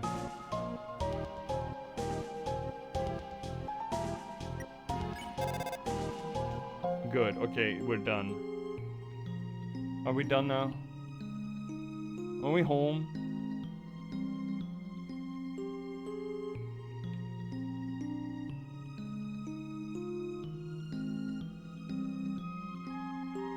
Fuck. Don't worry about me. Someone has to take care of these flowers. Golden flowers. They must have broken your fall. Please leave me alone. I can't come back. I just can't, okay? I don't want to break their hearts all over again. It's better if they never see me. Why are you still here? Are you trying to keep me company? Frisk, fuck off. Hey, let me ask you a question. Frisk, why did you come here? I want to go home. Everyone knows the legend, right? Travelers who climb Mount Ebed are said to disappear. Frisk, why would you ever climb a mountain like that? Was it foolishness? Was it fate? Or was it because you, well, only you know the answer, don't you? I mean, it was a game. I know why Yuri climbed the mountain. It wasn't for a very happy reason. Oh, we're not Yuri anymore? Frisk, I'll be honest with you. Yuri hated humanity. Why they did... They never talked about... Oh, Yuri was the original. Interesting. Never were. Yeah, it's just cock gun. Never were.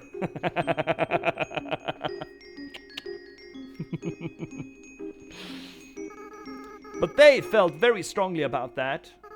Frisk, you really are different from Yuri. In fact, though you have similar fashion choices. I don't know why I ever acted like you were the same person. Maybe the truth is Yuri wasn't really the greatest person, while Frisk, you're the type of friend I wish I always had. Are we in the right place? To end the game, to actually fucking end the game. Are we in the right place? Yes or no?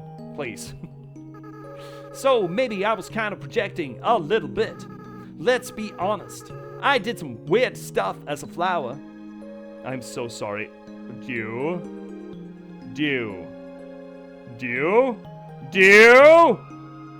what have you done? There's one last thing I feel like I should tell you. Frisk, when Yuri and I combined our souls together, the control over our body was actually split between us. They were the one that picked up their own empty body. And then, when we got to the village, they were the one that wanted to use our full potential. I was the one that resisted. And then, because of me, well, that's why I ended up a flower. Frisk, this whole time, I blame myself for that decision.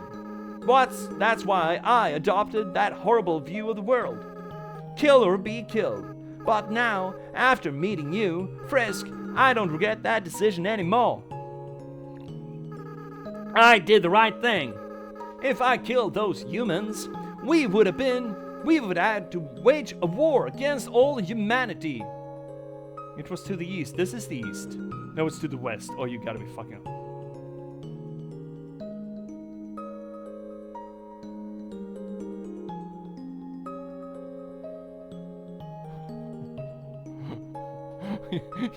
you know those videos of cats just seeing through time and space, like. And in the end, everyone went free, right? You broke the genre convention. I still feel kind of sad knowing how long it took, so maybe it wasn't a perfect decision, but you can't regret hard choices your whole life, right? Well, not that I have much of a life left, but that's beside the point. Frisk, thank you for listening to me. You should really go be with your friends now, okay? Oh, and please, fuck off in the future if you see me. Don't think of it as me, okay? I just want you to remember me like this. Someone that was your friend for a little while. Well, at least we got to ask you out of a snail. Yeah, you're right. At least we got that. Oh, and Frisk, be careful in the outside world, okay? Despite what everyone thinks, it's not as nice as it is here. There are a lot of flowies out there, and now everything can be resolved by just being nice. Frisk, don't kill and don't be killed, alright? That's the best you can strive for. Well, see ya.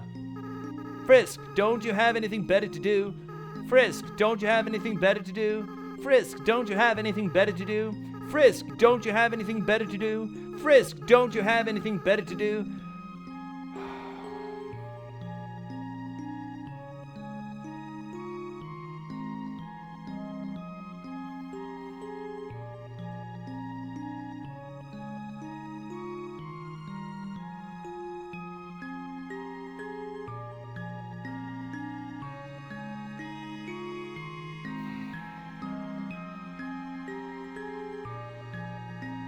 Can you reload? Nah, enough of that quitting the game and stuff.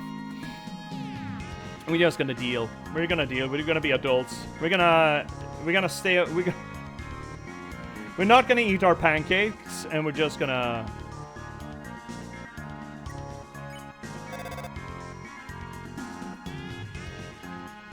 This is where Lord of the Rings eagles come in, right? And just take you home. Country road. Pretty good song though, at least. You can talk to Frogget Prime. No, you. I'm not indulging you anymore. You tricked me. You fooled me.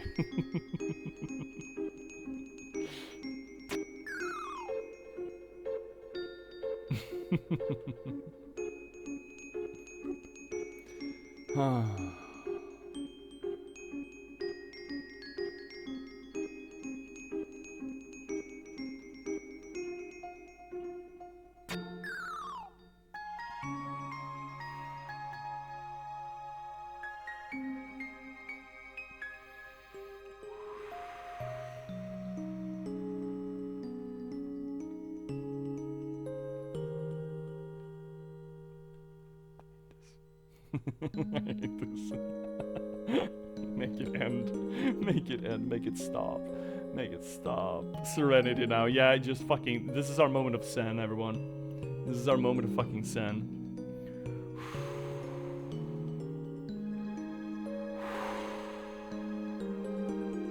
Home.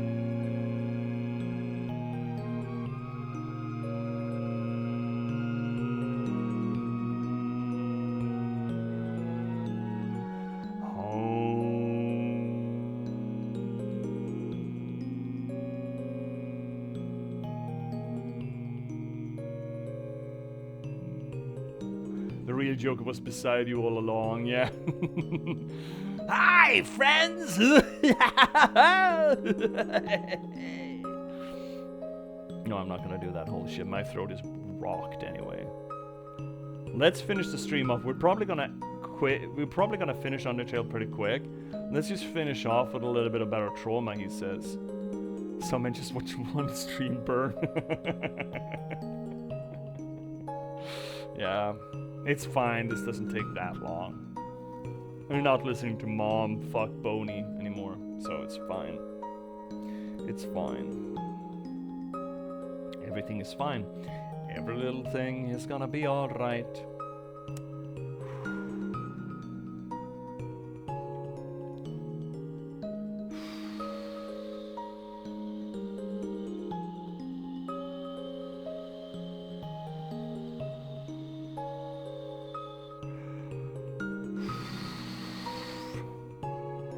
Morty, come on, let's go. In and out, 20 minutes adventure tops, man. Morty. Oh, Morty. Oh.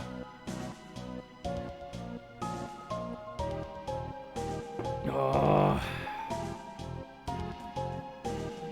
The least they could do is just add another fast travel point.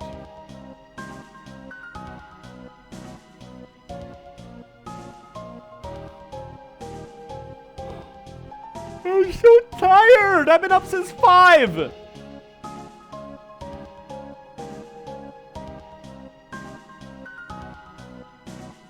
I'm about to sing some John Legend if you're not careful.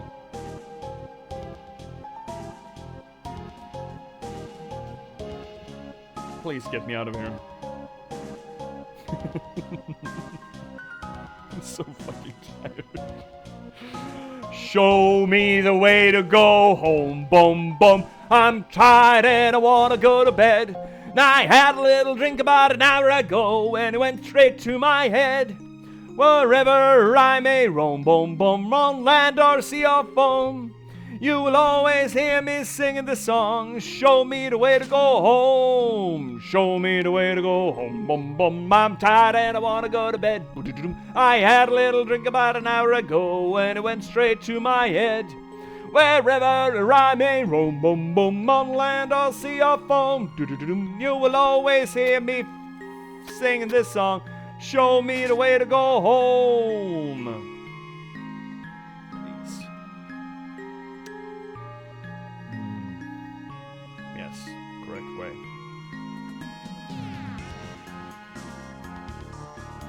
So fucking long.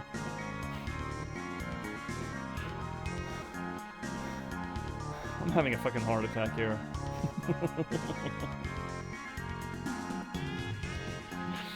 Farewell and adieu to you fair monster ladies. Farewell and adieu to you ladies of Spain.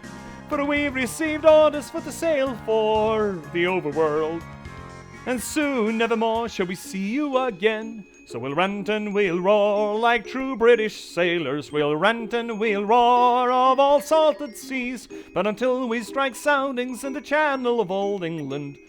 And so nevermore shall we see you again. I'm starting to understand nihilism, yeah. Farewell and adieu to you, streamer of Sweden. Oh my fucking god. At least the dog's fast. We're soon there. We're almost there, Shant. We're almost there. We're almost fucking there. We're almost fucking there. We're almost fucking there. Come again, yeah, sure. Okay, thanks, please. Come again. We're almost there. We're almost there. We're almost there. chat. We're almost there. We're almost fucking there. 5.5 hours. You're not getting out of burrow trauma tonight. That's your punishment. No burrow trauma for you. You just get nice cream, that's all. Oh, fuck. Nice cream.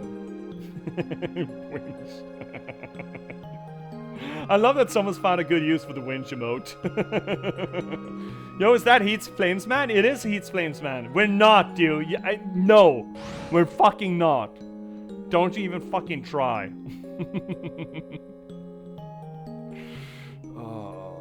We're not saying hi to Frankenfurther either. I didn't like it when you said nice cream. Yeah, that's what he calls it. He sells nice cream.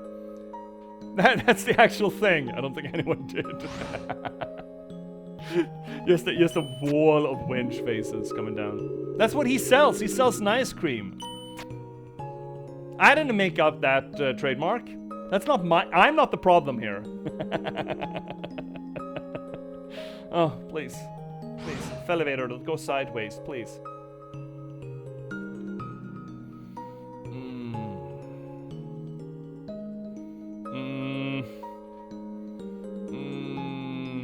If there's another fucking boss fight up through this fucking door, I swear to God, I'm turning the stream around. I swear to God. I swear to fuck, man.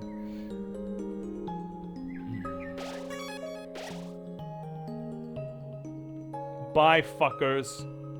You got your cell numbers. Ouch. If you leave here, your adventure will really be over. Oh, thank fuck! Your friends will follow you out of the underground. Great for them. We're fucking leaving. We're fucking leaving. No fucking boss, please. Oh, well, here we go. Everyone's out. Oh my! No, you should have waited. Isn't it beautiful, everyone? Wow, it's even better than on TV.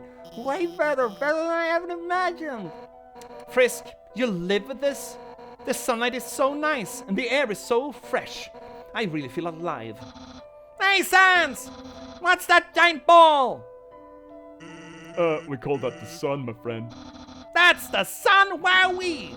I can't believe I'm finally meeting the sun. Oh, are we gonna yeet you? I could yeet you. I could do a Kerbal Space program with Papyrus.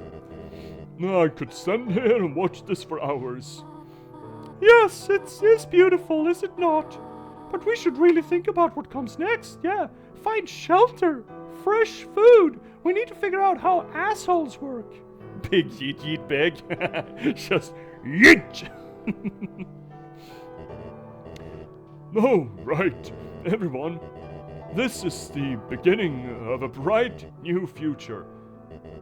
An era of peace between humans and monsters. Please tell me that a National Guard regiment is just gonna come up and just daka these motherfuckers. Frisk, I have something to ask of you. Will you marry me? Act as our ambassador to the humans. Be an ambassador? I mean, yeah, sure, fuck, yeah, whatever. Yeah! Frisk will be the best ambassador, and I, the great Papyrus, will be the best mascot. Oh no, fuck. Someone please tell him no. Now I'll go make a good first impression. Well, let's get back in. Someone's gotta keep him from getting into trouble. See you guys. You're going the wrong way. Oh my fucking god, that's actually pretty funny. Someone's gotta keep him out of trouble. Bye. Man, do I have to do everything. Papyrus, wait! Hey, Don, wait up. This is not how this is supposed to work. Oh, whoops.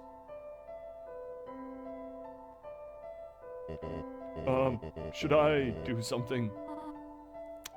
Ellipses? Well, I've gotta go. Aw. It seems that everyone is quite eager to set off.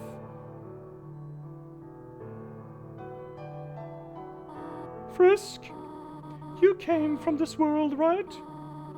So you must have a place to return to, do you not? What will you do now? I want to stay with you. Yeah, fuck other mom. We ran away from home for a reason. What? Stay with Mommy Matrix? Frisk, you really are a funny child. If you had said that earlier, none of this would have happened. If it is a good thing you took so long to change your mind. Hee hee, hoo, ha. Dew, before this ends, I want to thank you for giving me a new perspective on this game I adore. Oh, thank you so much, Dew. Even though I only popped in near the end and meant a lot, so thank you, Dew. Holy shit. Yeah, I mean, we try to. Thank you. I mean, shit, what am I supposed to say? It tickles the cockles of my heart, Stu, that you found something worthwhile in me playing through this. That is really what we want to do here on the channel, right? Hi, Juno, with a smiley face. Hello. Like and subscribe. Yeah, I mean, yes, essentially. Hopefully, the best thing that I can hope for, well, except for people buying my fucking books, I suppose, is that my labor of trying to dig into the games that people love will lend people an opportunity to interact with the media that they love in a new way and find new depths to enjoy them through. And most of what I'm saying, maybe people have thought about it a little bit, maybe people have felt it, but I find it helps to understand how a thing functions, to really appreciate how it makes itself function. If it's good. If it's bad, it helps also to figure out how it's bad, because, again, it informs my art, my craft. But I guess the best reaction I could ever hope for is someone coming in here because I'm playing a game that they love, and they get to really reconnect with that game through my way of dealing with it, my way of treating it, my way of dissecting it and picking it apart, which can be a traumatic experience. It's not for everyone, I suppose, but every once in a while someone comes in and just, holy shit, never looked at the game this way. I love it, but I've never actually seen it in this light. We had that with Control. I had people coming in here. I think we had a lot of people coming in with Dishonored, for example, as well. I'm just in for a time, and yeah, sorry, Juno. Hello, you're playing a game I love. Yeah, that's why I watch. Exactly, you know, there are VODs. It's a lot, and I understand it's not quite the same if you don't get the interaction. I get that. That's not what Twitch is. But we do have the VODs for it. I'm saving them all, both on Twitch, and I got a YouTube channel. So you can have an opportunity to interact with it. And I would say that most of the valuable interaction we had with this game is just this stream and the stream before this. That is essentially where we had most of our interaction, meaningful interaction with the game. I'm gonna link again the YouTube channel where you can get all the VODs for it.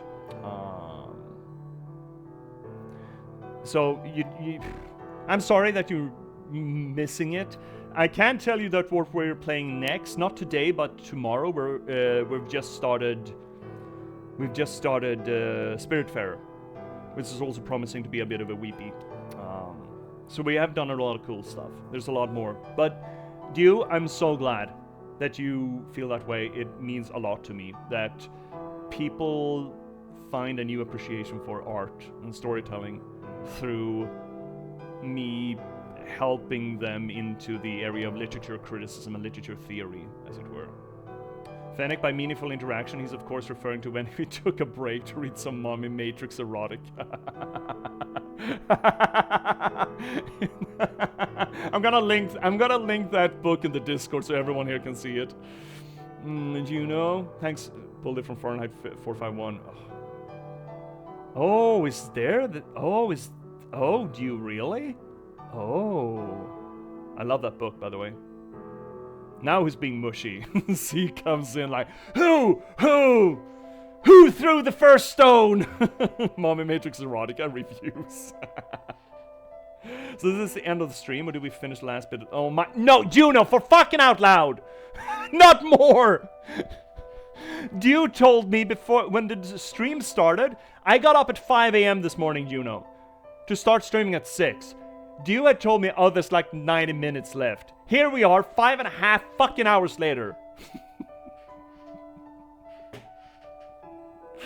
Oh, it's about the streamers we met along the way. I don't know. No, it's okay, Juno. It's okay. It's absolutely okay. Sorry, I'm yelling at you, Juno. We're continuing on the joke that Dew and Fennec and I have been doing for the past few hours. Oh, well, I suppose if you really do not have any other place to go, I will do my best to take care of you for as long as you need. I'm gonna have to look up nutritional guides for children. I don't think that they should live off butterscotch pie with cinnamon on it. 100% had a moment myself last night. Aww. Yeah. Yeah. Oh, yeah, we did. And we do have those moments, right? The Gree playthrough. Holy fuck, I was happy with that. Great tutorial voice. Thank you, Juno. My voice is wrecked for all the voices I've done. We did Siegfried Siegmeyer from Dark Souls for the King, Asgore. We did Mark Hamill's Joker for Flowey. Of course, we're doing Skeletor for Papyrus. What else did we do? I hated Alfie's voice. My favorite voice was probably the old turtle. I love the turtle voice. I can't really remember it now. Dew, I bet I know something else you don't. There's dew on the grass in the morning, and if you look, there's a man in the moon. Aw. Second book of the two to ever make me cry. Fahrenheit was really good. I really like Fahrenheit. Matt Berry for Asriel. Right, the Matt Berry's good. Anyway, let's go. All right, now come along. Grab my hand and let's fuck off into the sunset, the mommy matrix. Everyone is waiting for us.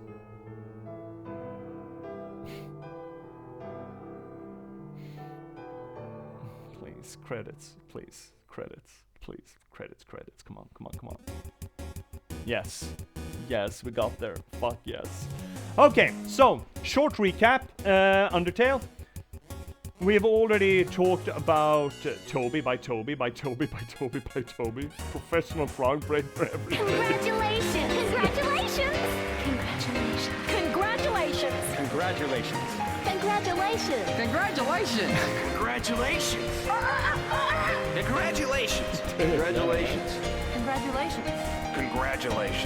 Congratulations! That's the thing about the congratulations. You never know when they're gonna hit, you know?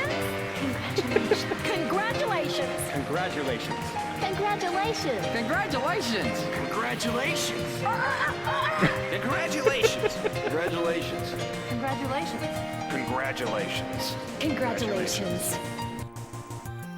And next!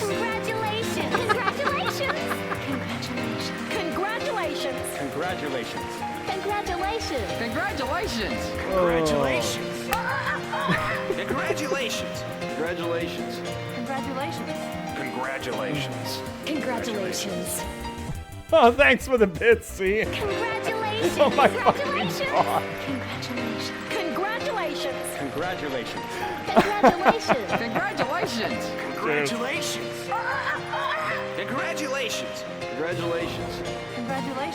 I can't fucking hear it. Congratulations! Oh, they got a smooch! Chat! And you're just congratulating. Love you, Fennec. I'll see you later. Smoochies! Fucking get her! It's no cooldown. No, it's not. We don't run cooldowns here. Congratulations! Oh my fucking god. It's still stacked.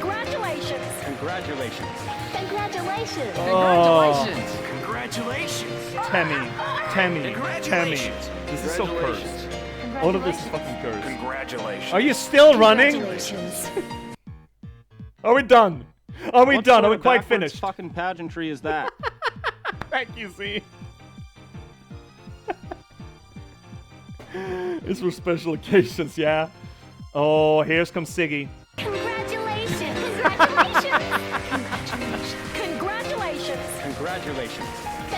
Congratulations. Congratulations. Congratulations. Sunderplane was really good, by the way. Congratulations. Congratulations. Finally confesses, what I don't! Congratulations. Congratulations. Muffet. Congratulations. Congratulations. You broke it! You broke it! Congratulations. Congratulations. Congratulations. Just keeps running now. Congratulations. Congratulations. Congratulations. Congratulations. Congratulations. It's done soon. Congratulations. Congratulations. Congratulations. You, I think you actually broke it. Congratulations. Congratulations. Congratulations. Congratulations. You broke it. Congratulations. You. Congratulations. Congratulations. Oh, living with the families, yeah, fuck with them. Congratulations. Congratulations. You you broke it! You actually broke it! Congratulations. You hit the info! Congrats! Congratulations. Congratulations.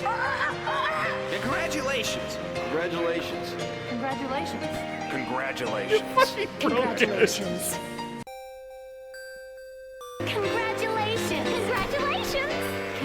Congratulations. Congratulations. Congratulations. Congratulations. Congratulations. Congratulations. Congratulations. You actually broke it to pieces. Congratulations. Congratulations. You cracked that. No! I'm gonna unbreak it. Oh, it's unbroken now. It's good. It's good. Got it. It's good. Please stay off the congratulations for a second.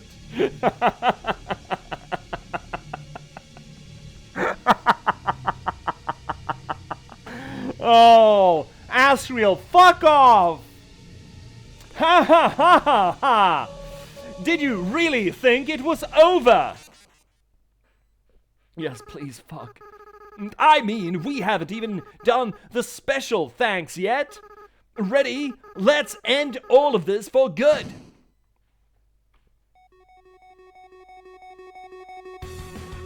Are you fucking high? I have no idea what this game is.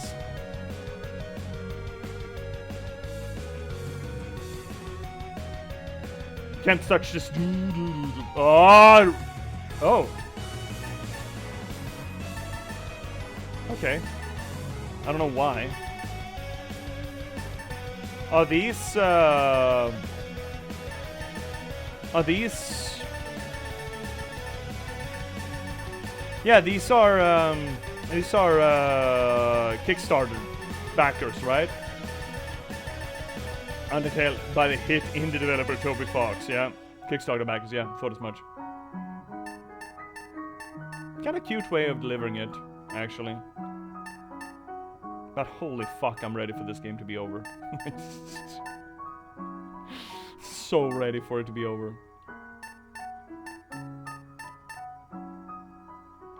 Are we gonna be judged on how many of these we managed to hit?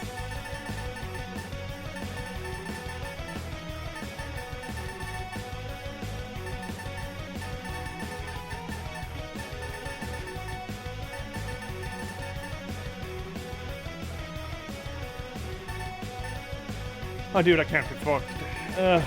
Let him roll. Let him just steamroll our ass. I think you're supposed to dodge him. Oh yeah? Well, fuck that noise. I don't care. I got infinite health. I don't give a shit. I've been dodging stuff for over a week. I'm done. I hate bullet hells. Time for you to head off, see? Yeah. Off outdoors. Yeah. See you, see. See you later. Hope you have a good day, see. And thank you so much for yesterday. Yesterday was a lot of fun again. Do you? If you're judged to have missed none of them, the Snowden door opens. Really? Over a week? I mean, I don't know. When did we start? We've only done 5 streams of this. We started before Christmas. That's what we did. That's why it feels so long. We started before Christmas and then I had a week hiatus. Wait, what? Please be fucking over. I'm asleep, Mom! You don't give a kid sugar when they're asleep. Oh. Okay. Pie for breakfast. Yeah, okay, Mom. Yeah, okay. Okay. Okay. Okay.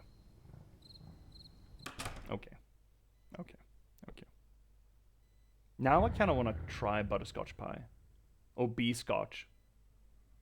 The end? Question mark? No, the actual end. Thank fuck. Mom, with your pie, give us salad once in a while, okay? Yeah, salsa or salad? Salad, probably. Yeah, please, just give us fucking salad, alright? And now we're just stuck here. Okay, so, a little bit of a recap. We've already done most of the analysis that we need to do of Undertale. We got through the analysis. We started it last stream when we did salad. Just can't tack. Perfect backdrop for final thoughts. Yeah, I mean, I don't have a lot of final thoughts that we haven't done. Temmie, fuck off. Temmie, put down the remote. No. Temmie, go back. Temmie. I don't trust you, Temmie. I think you're gonna do something. That's Temmie. That's Toby. Oh! Is that legally distinct from Temmie? Okay. So, unfortunately, we've done most of our thoughts. We talked about how Undertale, we talked about the opposite pairings, the structuralist opposite pairings that Undertale brings up, innocence and malevolence, and how it juxtaposes that and switches that. We talked about Undertale, how it slowly builds to a postmodernist crescendo with the fight with Flowey. It talks to us about the messaging of how the meta-narrative in the game is the difficulty in games, or games difficulty, and how powering through that and working through that has value in and of itself. Sort of the Dark Souls mantra of the only true failure state is giving up.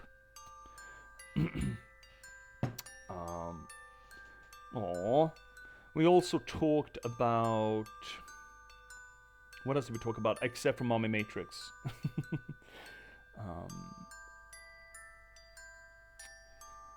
There's a lot of association. The whole romance angle with the different dating options is essentially, quote-unquote, just. It's not just, but it's another expression of letting go of postmodernist fear of being honest and truthful and opening yourself to other people. We talked a little bit about that cringe factor to that as well. Classic Toby Fox, yeah. The Undertale. Can't wait for Nut Dealer Chapter 3 and 2. What the fuck? Or 3 or 4? What the hell? What are you guys talking about? Is that Tony Fox's next thing or other thing? Nut Dealer? Or is that something in here that I'm not privy to? So I think we've done most of our conversations. Personally, I don't think this game strikes as big a chord with me as it has for a lot of people who enjoyed it. We talked a little bit about that, how I think that Undertale might have been one of those pieces of media that a lot of people had their first number one, visceral emotional reactions to. Sort of like I spoke, for my example, it's Final Fantasy VII and Aerith dying. I'm that old. His name is Toby Fox, and he made another game, Deltarune. Oh, I think I've heard about that. They're anagrams on Undertale. Oh, the Undertale community, man. Riffing off that. Okay. So I understand that this game holds a special place in most people's hearts. I will admit, I didn't have much of an emotional reaction to it. I thought it was good at its postmodernist delivery and framework. I think it did that well. I think there are other examples that are better. Game-wise, I think I prefer Doki Doki. I do. If we're gonna talk about the subversion of genres, expectations, of the weird messaging that comes out of that postmodernist breakdown of structure, I think Undertale is, despite how lol random opaque it is, I still think that Undertale is a more accessible version of that than Doki Doki. Doki Doki is... We talked about it when we played Doki Doki, and it is almost... can be considered a little bit dangerous to some people. It requires a special mindset to be able to enjoy it fully. I prefer Doki Doki, I think, if I'm gonna pick one of those, great modern, postmodern, or not modern, but not that very old postmodernist expressions in gaming. It holds a place in most people's hearts, not mine, streamer man. I like both. I mean, I like this game. I was a little bit suspicious about it because it drags the end, right? It's back heavy, the game, especially with its thematic structure and its messaging. It spends 3/4 of its time just lol random stuff and gives all of that, or inserts meaning into some of that, just at the very end. I had confidence that that was going to be the case when we got to the mid part of it. I think the pacing could have... I don't know if it could have been done differently, but I would have I prefer a different pacing, let's just say. I understand why this is such a big deal to people who had this as a first formative experience, either if it was the emotional experience or the postmodernist experience. It's a good game. It is well crafted. It knows what it's doing, even when it's doing the lol random.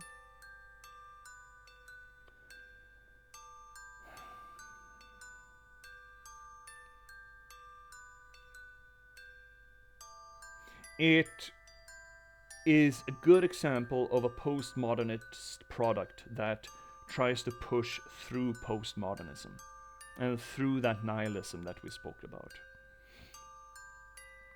I would be curious about playing a genocide run to see how the messaging warps around that playstyle, you know? I think that'd be cool. But I'm not gonna play through this again. Not on stream. Not at least anytime soon. We have other things to get to. We have so many fucking games to get to. And I understand... It's the problem with games that are meant to be replayed and replayed and replayed, with different endings or different little things you can do, that they become harder and harder to dissect in any meaningful way. Example, we played the Genocide Route does a real good job. It does. Fuck. Not now. We're not doing one now. We may do one at one point.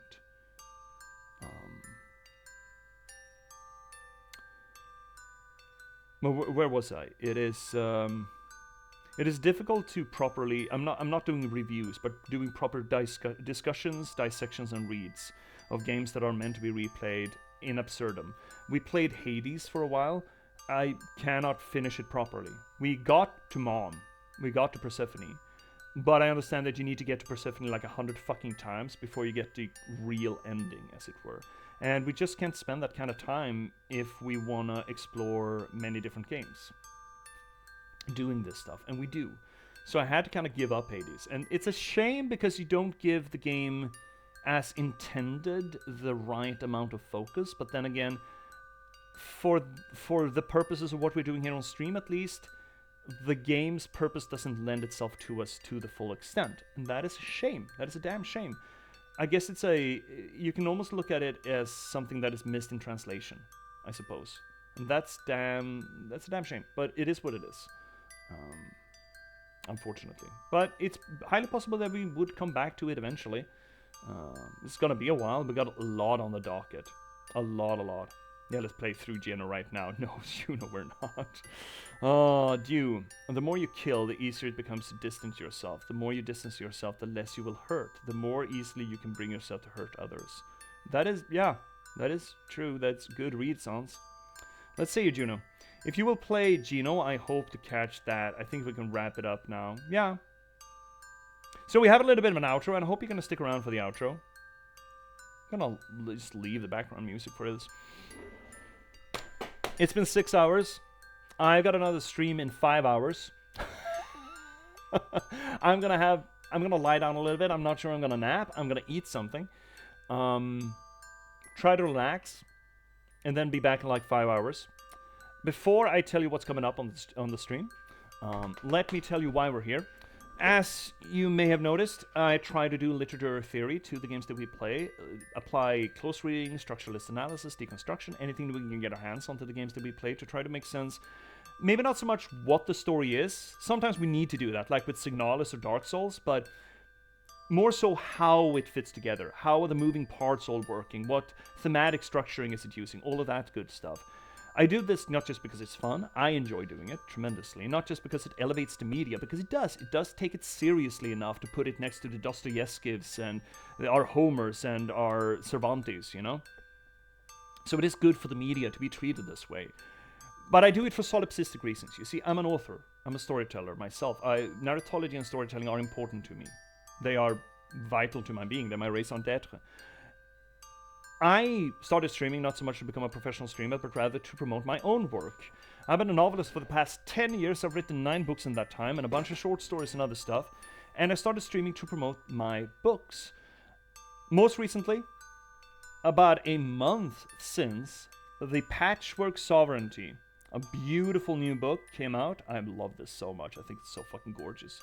Doesn't really come across on my camera. It is a noir thriller about a noir thriller set in a post-apocalyptic Nordic folklore universe. It is about a city-state that is a bit of an experiment, shouldn't really work, and it's about 3 days that are really fucking rough on that city, through the perspective of 3 of the characters in that city, who's having a really rough go at it. Think of it like an LA Confidential or a Chinatown, set in Nordic folklore among Troll and Hulder, Vetti and Elflings. Please check it out. There's gonna be more of this, by the way. I've done a lot of short stories, keep making short stories. There are 2 more novels set in this universe, and I'm probably never gonna end. I got big plans for this. So, buckle up, check it out. If that's not your jam, maybe this is. The Last Box, cyberpunk thriller about the spontaneous eruption of sapiens and a random slog of gaming code, and the people who are unfortunate enough to have to try to reconcile with that fact. It does a few things different than most other AI media, and I think you would enjoy it. I've heard good things from people who've read it, so please check it out. Links are available down below for either The Last Box or The Patchwork Sovereignty, so check that out. If you want to read something of mine that's a little less lengthy than a full-ass novel, third link down below will get you to my online archive. It's a piece of shit WordPress, it's nothing fancy, but it will have stuff. If you want to join this growing community, I mean, you do the follow thing, naturally, or just fourth link down below is going to get you to our Discord, where you can carry on these conversations, have a conversation about movies, books, whatever the hell, weird science and tech and stuff, or just join our growing Paleo community if you'd like to do that, for that matter. Check out the fourth link down below. If you want to give a little bit of a kickback for the work that I do, well, of course, there's the whole ecosystem of Twitch itself, but primarily buy the books. Read the books. Review the books, that really fucking helps, or refer the books. If it's not your jam, maybe you know someone whose jam it is.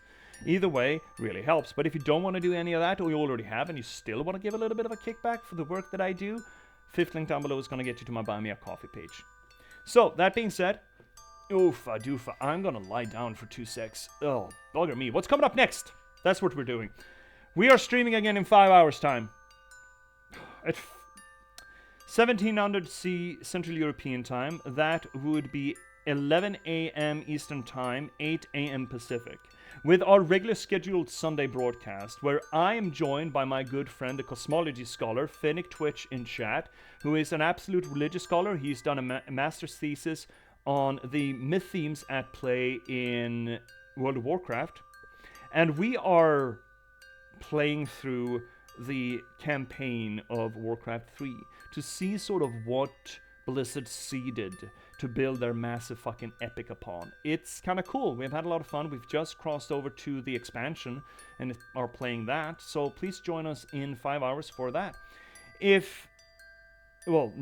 thing that's coming up after that is a stream on Monday evening at the regular scheduled broadcast time. That's 1800 hours Central European Time, where we will continue on with more Spiritfarer that we just started yesterday? No, the day before, Friday. It's Sunday today. Holy shit. Friday we started it, which is promising to be also a mythological heavy game about finding closure. I have high hopes for it. It's gonna be a lot of crafting and stuff, which may not be up to specs for us for the stream, but worst case scenario, if we feel that the storylines or the character arcs are slowing down, I'm just gonna do a little bit of farming on my own, and we can come back for those hot story plots during stream.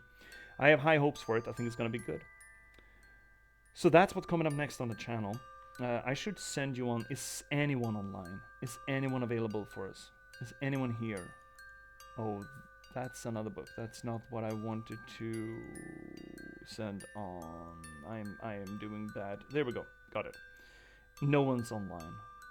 None that I know of, at least. None of the people on my shortlist. Do you guys know anyone that I should send you on to? Anyone else playing Undertale? Should be, right?